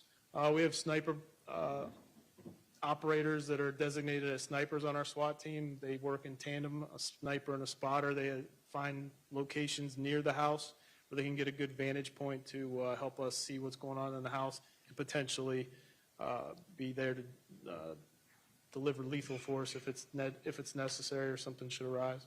Okay. Now, if there's lighting around the house, what do you do, if anything, with the lighting? In this case, there was lighting shining right at my reaction team on the rear of the house. It was a motion-activated floodlight pointed to where we were staged on the rear, so I instructed our less lethal shotgun officer to shoot out the light with a bean bag round. It's like a tiny little bag about the size of your fist that's filled with bean bags, and it shoots out of a less lethal shotgun, so we disabled that light by shooting out the light bulb. Why? Because we didn't want Mr. Nixon to know where we were at or where our tactics were going to be at the time. So is the goal to get the suspect, the defendant, to come out the house? The whole goal is we're maneuvering and putting pieces in place to deal with potential threats, but we're trying to give time for our negotiators to make contact, also allow the suspect to make the decision to come out on his own, because the last thing that we want to do as a SWAT operator is make entry into the house, because obviously the suspect has time to prepare himself, he has time to fortify himself, he has time to arm himself, make plans. So really what we want is for him to come out on his own by his own choice. Okay. Him being in that house, he would, so to speak, have, or any suspect, have a tactical advantage. You all don't know what you're walking into. We don't know what the weapons. We knew that he had made threats that he was suicidal by cop and that he had potentially been armed with several weapons. That's what we received from patrol when we arrived on the scene, but we weren't sure what weapons those were. Okay. Now, the negotiator is trying to get... Hold on a second. Yeah, go ahead, Mr. Nixon. I never made, We're not arguing, so what's the objection based on the question? Or the answer, I guess. he just said that I was suicidal by cop. That was never verified, or I never made that. All right, you can question him on cross-examination. Go ahead, Ms. Easter. I forgot. Jesus Christ. You, hold on. Just hold on for a minute. Set perimeter and try to get him to come out. Oh, the SWAT negotiator. How long had you all been on scene trying to get him to come out before action was taken? So we were on scene probably within the hour of when the patrol officers initially arrived. Our SWAT negotiators had started PA announcements probably half hour to maybe 20 minutes. I mean, they were using the cars immediately, patrol was, but an actual trained negotiator was probably 35 minutes. And then from that time until the time we made entry would have been making announcements. So 3 hours. And within that time, do you know if anyone came out? What we've received from patrol is that the homeowner and another individual had come out of the house willingly when they made contact at the house, and that they confirmed Mr. Nixon was inside. Okay.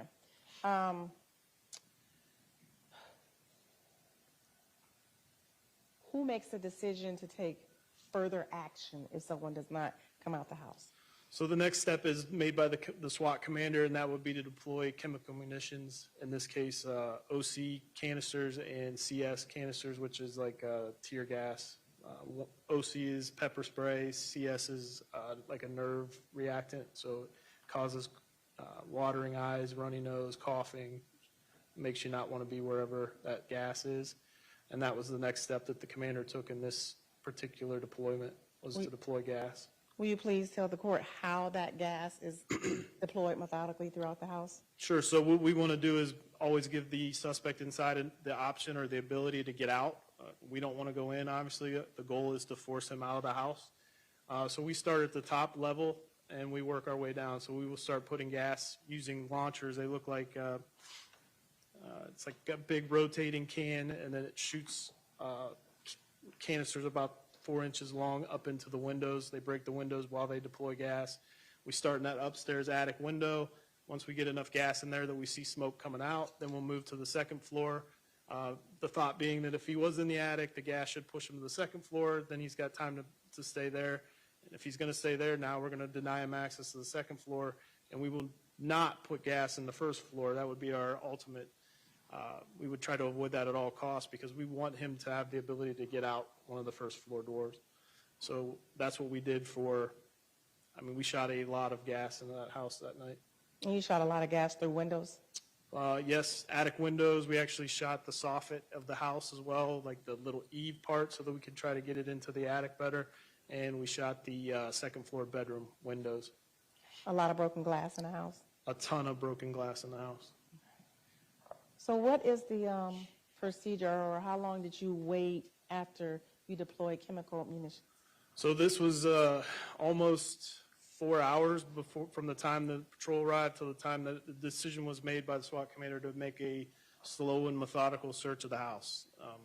It's really now as a SWAT commander myself, I don't want to order our guys into that, but we really had no choice in this. So we use a shield, and the first guy uses a ballistic shield to lead us through the house, and we do a slow and methodical, meaning we're checking every place that a person could hide, and we're not moving until that area is completely clear and we're confident, and then we proceed through the house. So there'll be one guy in front with a shield and the rest of us following behind. Okay. And you did that. When you go into the house, did you enter on the first floor? We did. We entered through the front and rear at the same time, I believe. Or we might have stacked on the front. I think it was actually just the front on this house. Now there's a basement. Do you divide and conquer? Do you all go to the same place, or? On this particular one, we held on the basement, meaning we left operators there to hold it so that nobody would come up, but then we proceeded through the rest of the house. We usually try to do the basement last. Just preference, I guess, on each team leader, at least my opinion, I like to do the basement last. When you're going through doing a slow and methodical search, are you giving any commands to come out still, or is that over? Those commands have been done for 4 hours, so we really don't want to give away our position in the house until we come to a place where we think somebody is. Then we would potentially start to announce. Okay. Now, at some point in time, did you come to a location where you believe the suspect was? We did. We actually found it was in the attic. It was a knee wall, so to speak. It's about 4 feet high, and then there's a little cubby door where you would put storage items in. It looked like there had been disturbance to that door, so we pulled that door off. But clearly none of us want to, and I'm not going to force anybody to stick their head into a cubby hole that there might be an armed individual in. So we held on that door and called up for our eyeball camera. Okay.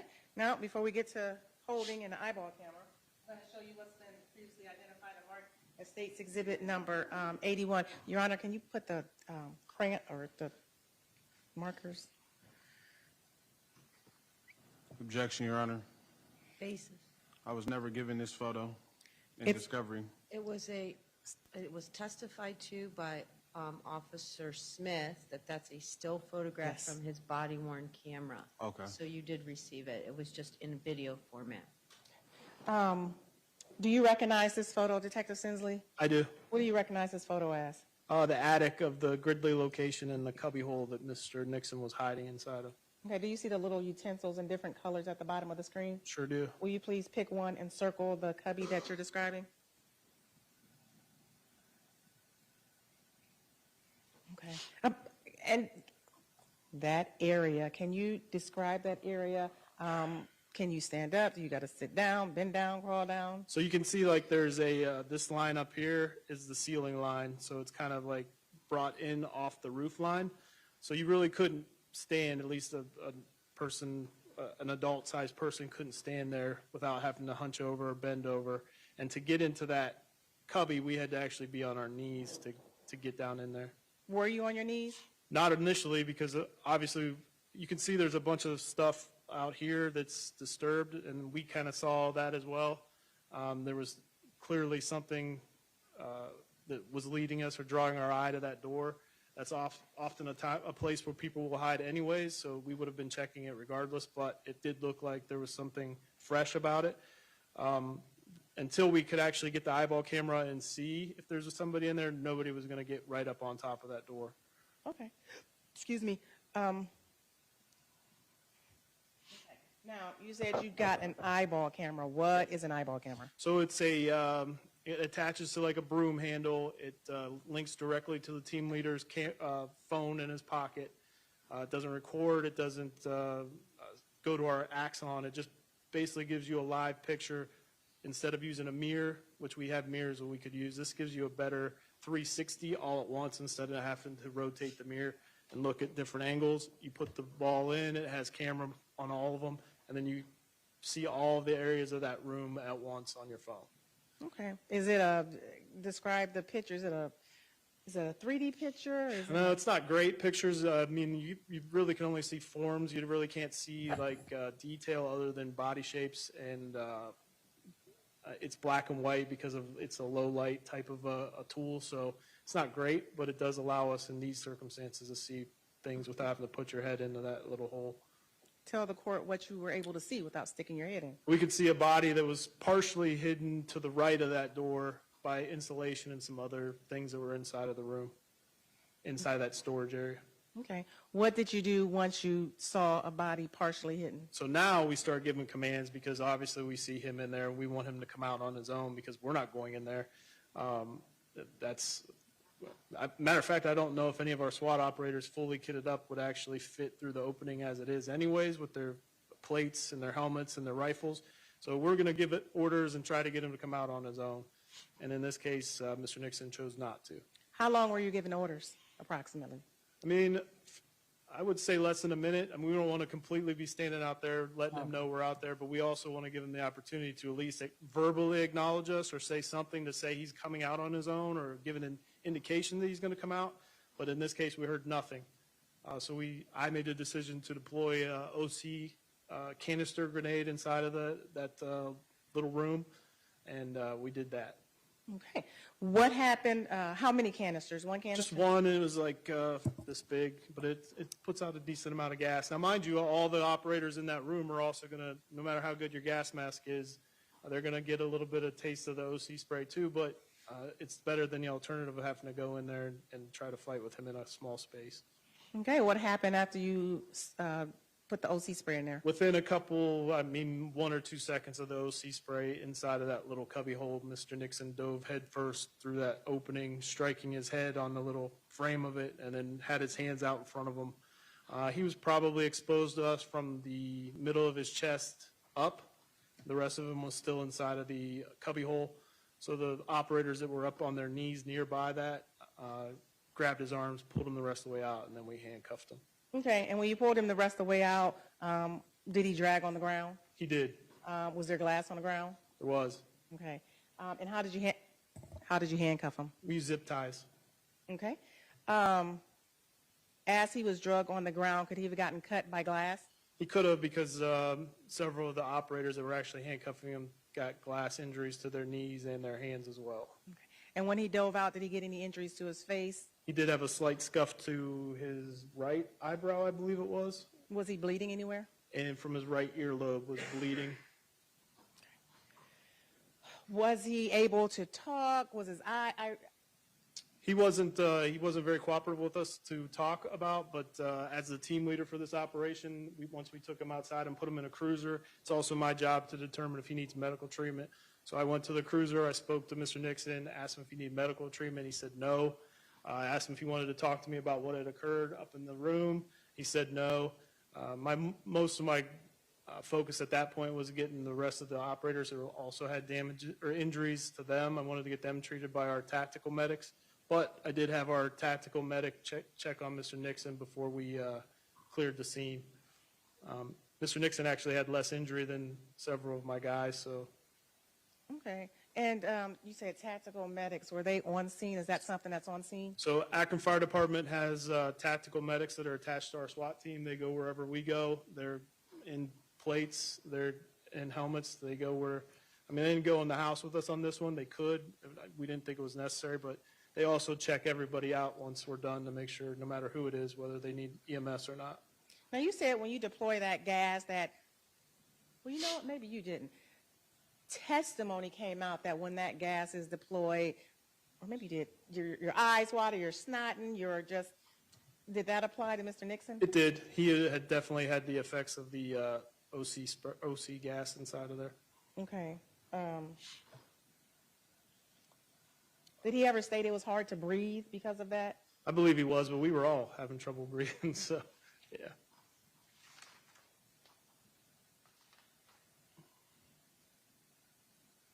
Okay, and did you document that in your report that he made no mention of no injury? And, I just told the on-scene patrol supervisor that I had interviewed him, or attempted to interview him about the apprehension. He said he didn't want to talk to me. I did get notified later that he claimed that he had force used on him. I informed the patrol supervisor that not happened. I was standing there.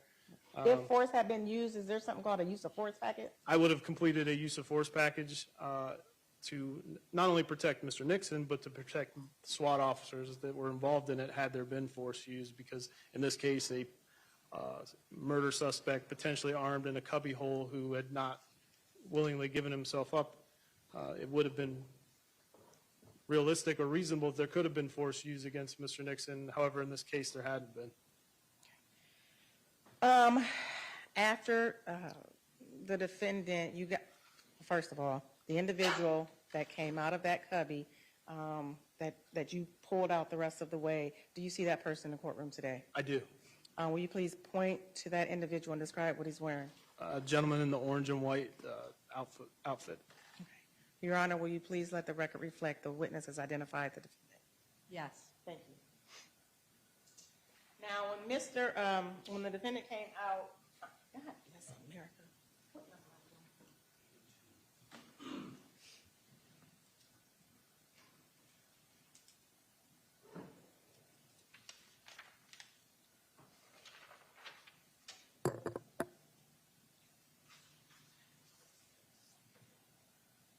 I'm going to show you exhibits 82, 83, 84 in conjunction with exhibits 33 and 40.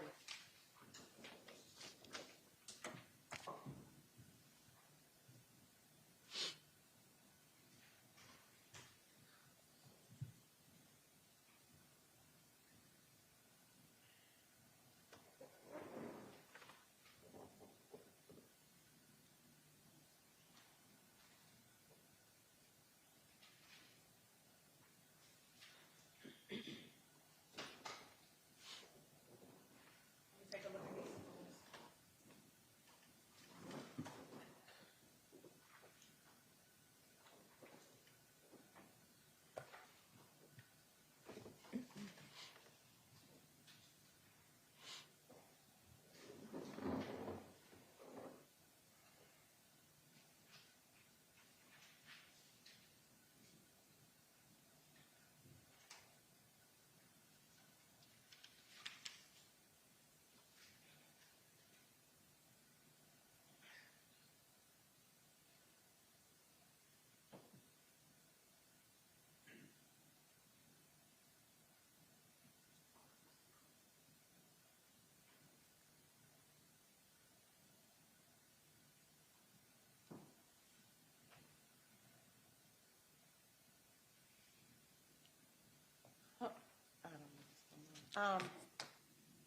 That is State's Exhibit 33. Excuse me, State's Exhibit 33.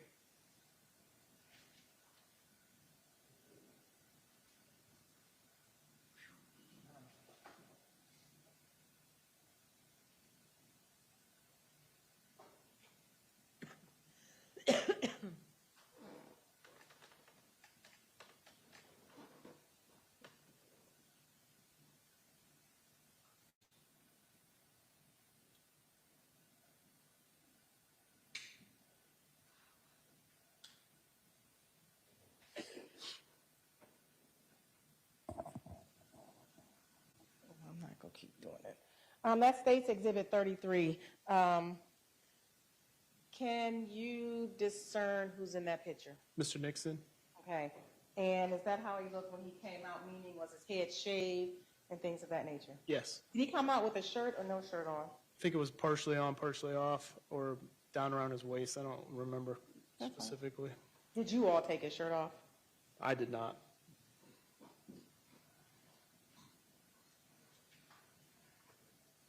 Okay, I'm going to show you what's been marked as State's Exhibit number 83.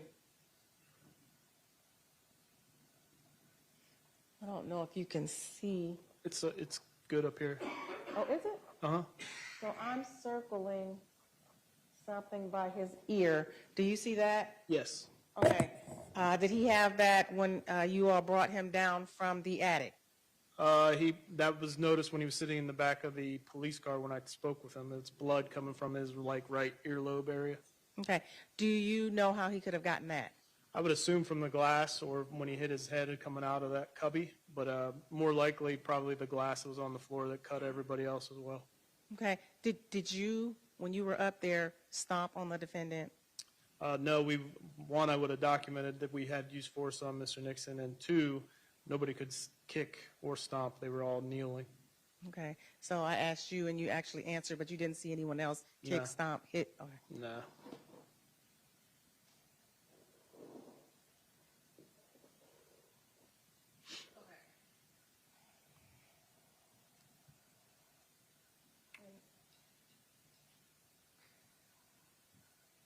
I am going to circle something over his eye, which appears to be another scratch. Do you notice that? Yes. Is that something that the defendant could have gotten when he was dragged out of the cubby as well? Yes, or when he hit his head on the, I'm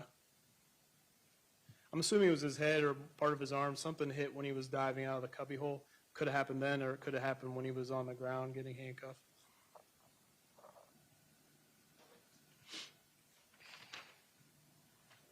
State's Exhibit 40 is a close-up. Do you see that a little better now? Yep. Okay.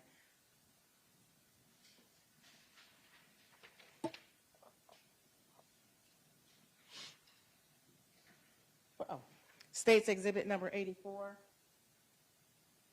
I don't know if you can see this.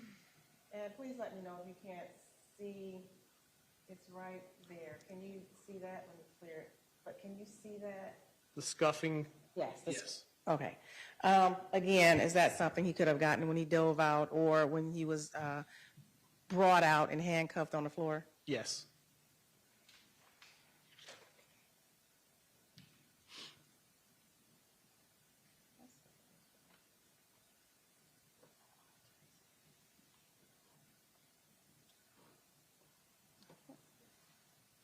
What was 82? I'm looking at it. That's why I'm showing you what's been marked as State's Exhibit number 82. Do you see any injury or anything on that photo? I do not. If he would have gotten any bumps or bruises in his head, what could that have been from? Either from diving through or from when he was getting handcuffed and held to the ground with body weight. So. Objection, Your Honor. Basis. This is hearsay. He wasn't in the cubby hole, and he also stated that he wasn't close to the cubby hole. He could have never possibly seen my head being hit. In his report, he stated that he heard my head get hit. Well, you get to cross-examine him on that. Overruled. Okay. To be clear, were you there when the defendant came out the cubby hole? I was about 5 feet from the cubby hole, behind 2 or 3 operators. Okay. Did you see him getting dragged out the cubby hole? I did. Did you see him try to jump out the cubby hole or leap out the cubby hole? We actually heard a bunch of commotion, then him hitting something on the cubby hole, and then his arms coming flying out. Okay. So at that time, everybody actually brought their rifles up, thinking he may have been bringing a rifle or a firearm because of how loud the noise was in there. And because of how loud the noise and you knew he was in there, did you assume either a rifle, because you pulled your rifles up, or him hitting his body on something? We didn't know what it was, so we just were preparing ourselves. And from this incident, you prepared a report? I don't believe I would not have done a report that night. Okay. It just reads at the bottom, Reporting Officer Sinsley. What report is that?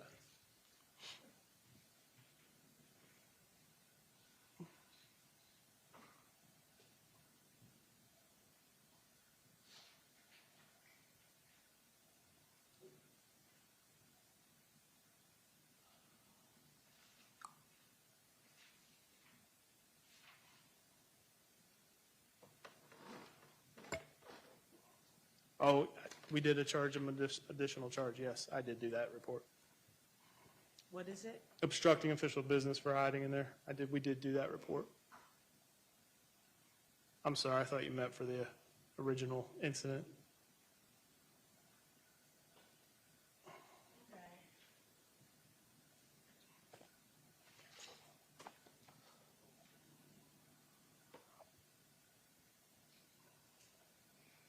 All right, after he was brought down to the car, what, if anything else, you and or SWAT did at the scene?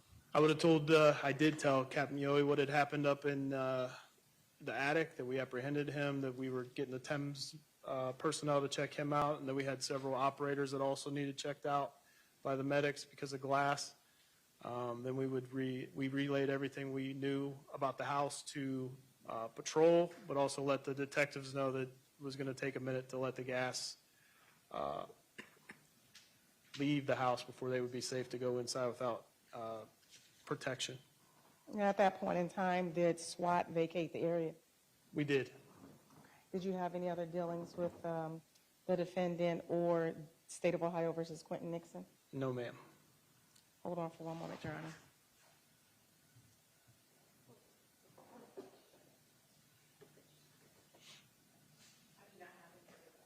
All right, Mr. Nixon, cross-examination.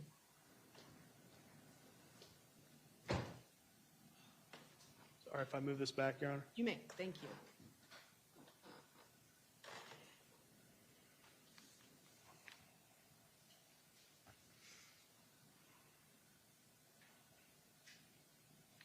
For the record, is it lieutenant or sergeant? I'm a lieutenant now. I was a sergeant at the time. Congratulations. Thanks. Are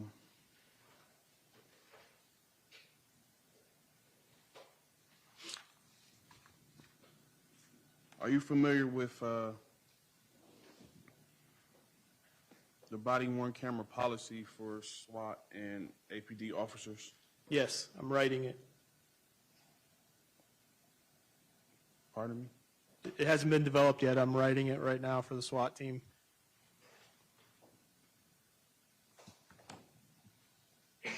So there wasn't a previous policy or any guidelines set in order prior to you writing it? Correct. The SWAT team's not required to wear body-worn cameras.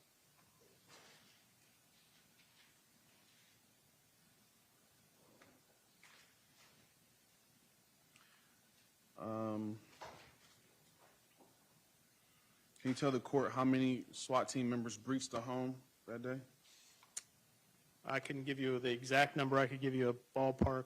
2 reaction teams, probably of 6 guys, plus a team leader, so 12 to 15 officers. And you were counting yourself as one of the members that breached that home that day? Correct. Were you one of the members that was upstairs? Yes. So you have recollection of every officer or SWAT member at the time that breached that home? We would have a detailed list of that in the CAD, the computer-aided dispatching. And is that detailed listing presented to detectives? That's presented to everyone. That's in the call log, so everybody's ID number that's on that call is on there. And that detailed report, it would state who went where and did what? No, that's what I would do that, sir. Okay. I was the team leader for that. So can you tell the court which officers were with you upstairs? I could refer back to the call notes and try to determine that for you. Okay. If we're going down the path that you were beaten and we're unconscious, we're not doing that. I've already ruled on it. So if you want to ask him specific questions regarding his testimony here today, you may ask. If not, the cross-examination of him is going to be over. That is for another day. That, you file a civil lawsuit if you want. You do whatever you want with that. But I've ruled as it applies in this criminal case. So, Your Honor, if I can't cross-examine him now about that How would I preserve the evidence for a civil case? Right.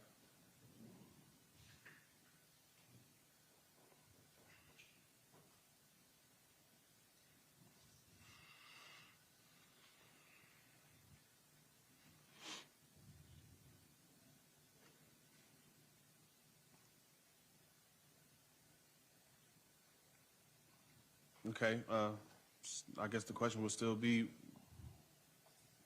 what officers breached the home with you upstairs? 2 reaction teams and 2 team leaders would have breached the home.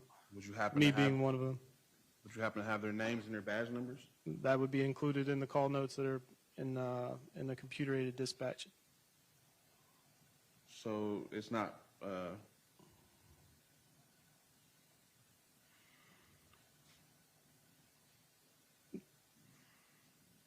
I mean, this is SWAT team, correct? This is, your guys are like a family, correct? Correct. So you would know who was right beside you, behind you, moving at the time of the incident, correct? I would know that the reaction team that was with me would be somewhere near me. They wouldn't be necessarily right next to me. I can tell you this, if it would make it easier for you, everybody except the 4 snipers would have been inside the house and the commander, if that solves the problem for you. Would you happen to know what SWAT members put me in zip ties?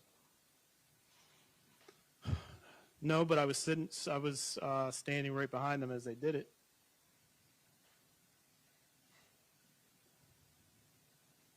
How could you not know who was in front of you? Well, because we're all wearing green helmets, green vests, green pants, and we have gas masks on, so I couldn't really see their name tags that are on the back. And at the time, we were trying to get you into custody. You stated that I dived through a cubbyhole and hit my face. I said I assumed you hit something. I don't know whether it was your face, your arm, your shoulder. In your written report, it states different. Do you remember what you wrote in your written report? I could look at it and I can tell you what I wrote.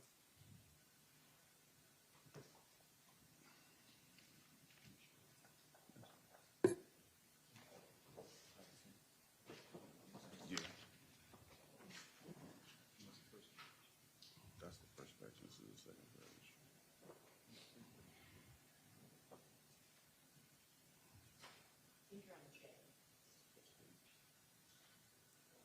I don't have that page with me.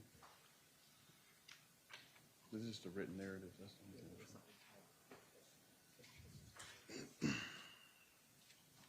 I have to.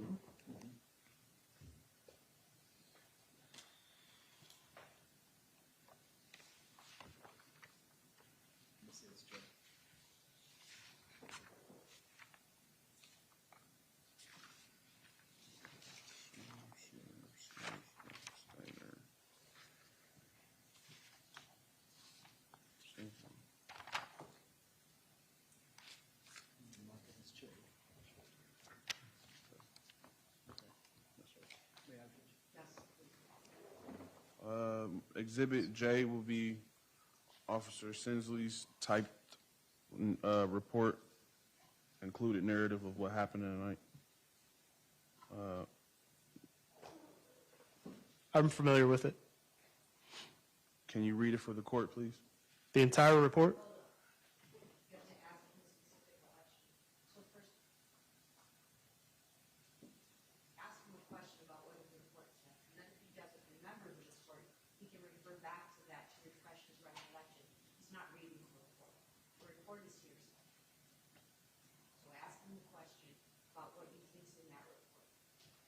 When I read the report, it stated that I received injuries from diving through a cubbyhole. And that is what you testified to today, correct? Correct. And it's also in this report.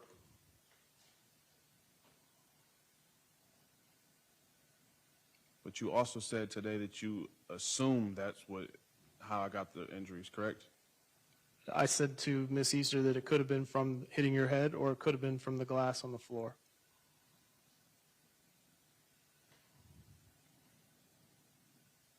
is it correct as well that your report doesn't state that you assume that I hit my head? The report states that you said it as if you were sure, correct?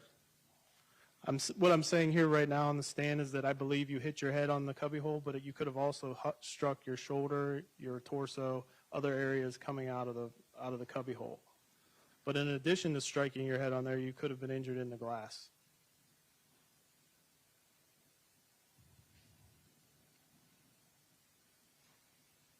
Do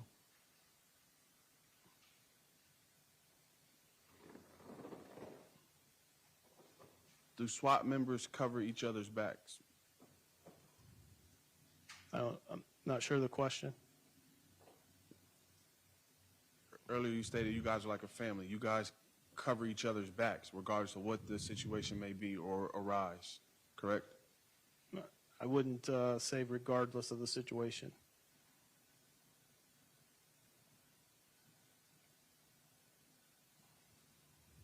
You seen the pictures earlier that was produced from the state, correct? Yes. And you testified stating that I had a gash or a cut over my right eye. It looked like an abrasion. Abrasion, hematoma, as well as you seen my ear bleeding, correct? Yes. If I hit my head on the, or you assume that I hit my head on the cubbyhole, which is small, how would I have hematomas all over my head and my face? You didn't have hematomas all over your head or your face. You had one above your right eye, and your right earlobe was bleeding. You had a small scuff to your left shoulder or upper chest area. Your injuries were actually less than the majority of the 4 operators that I had injured that night from the glass in the room. So that's why. So you said the 4 operators, would you happen to know their names and their badge numbers? I would not. They would be on the list. Can you show me this list or tell me? It would be on the computer-aided dispatch list that is part of the call notes of this call. They didn't, their injuries, although were more than yours, they did not require medical treatment, and so it wasn't documented. Did you know that I require medical treatment? I heard that you had asked for medical treatment later that night, yes. Did you know that the jail denied me access and I needed medical treatment? I did not know that. Did you know that there was a report about this? I did not. I knew that there was a follow-up and that your pictures have been taken. Objection, Your Honor. This is objection.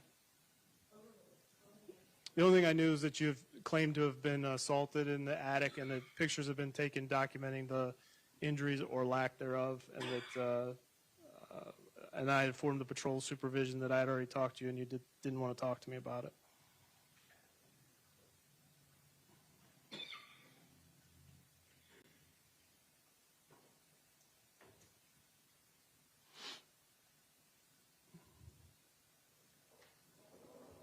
So, for the record, it was you and 4 other people or members that detained me in the attic. There were more than 4 others in the attic, and me. You just said that there was, okay.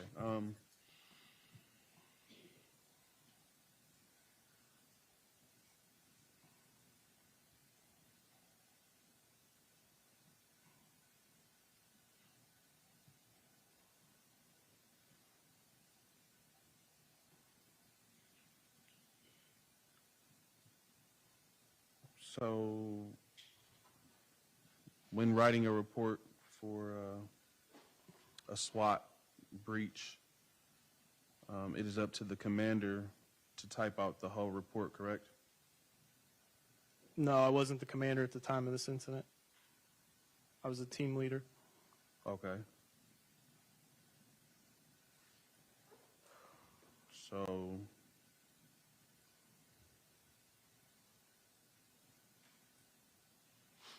are you familiar with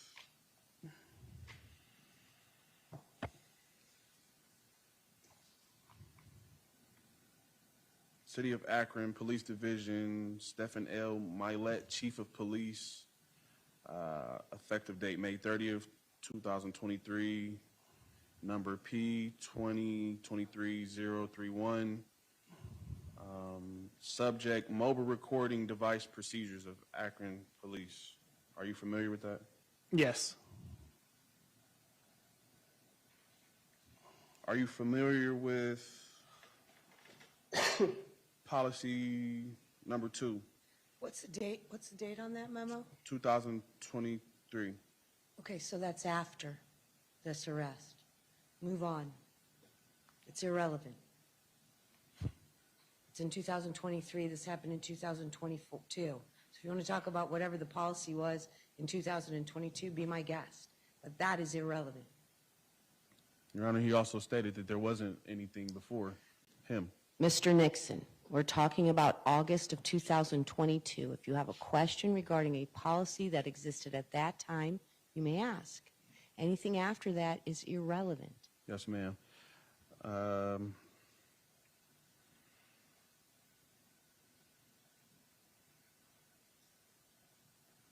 Do you have any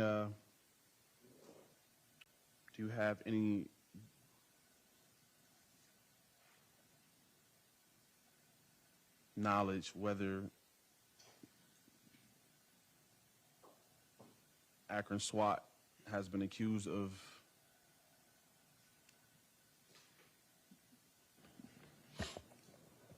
force, abuse of force, I guess? No. Have you ever been accused on Akron SWAT of being using abuse of force? No.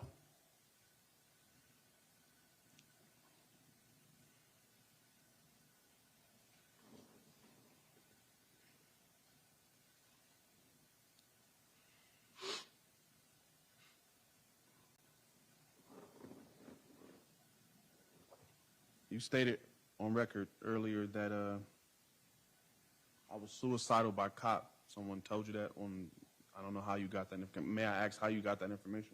Patrol officers had told us they've received information alluding to that fact and that you were armed. And also schizophrenic, I believe, were in the notes of the call.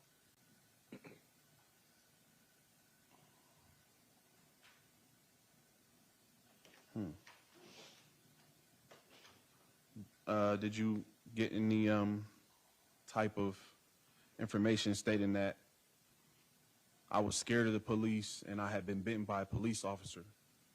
No, sir. I mean, by a police dog. No.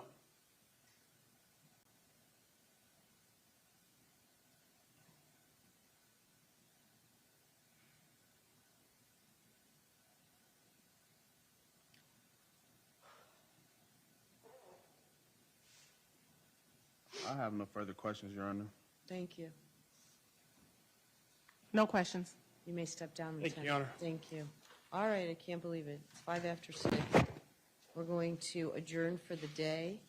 And I've been informed that Mr. Perry does not have any hearings in the morning, so we are going to start at 8:45 Okay.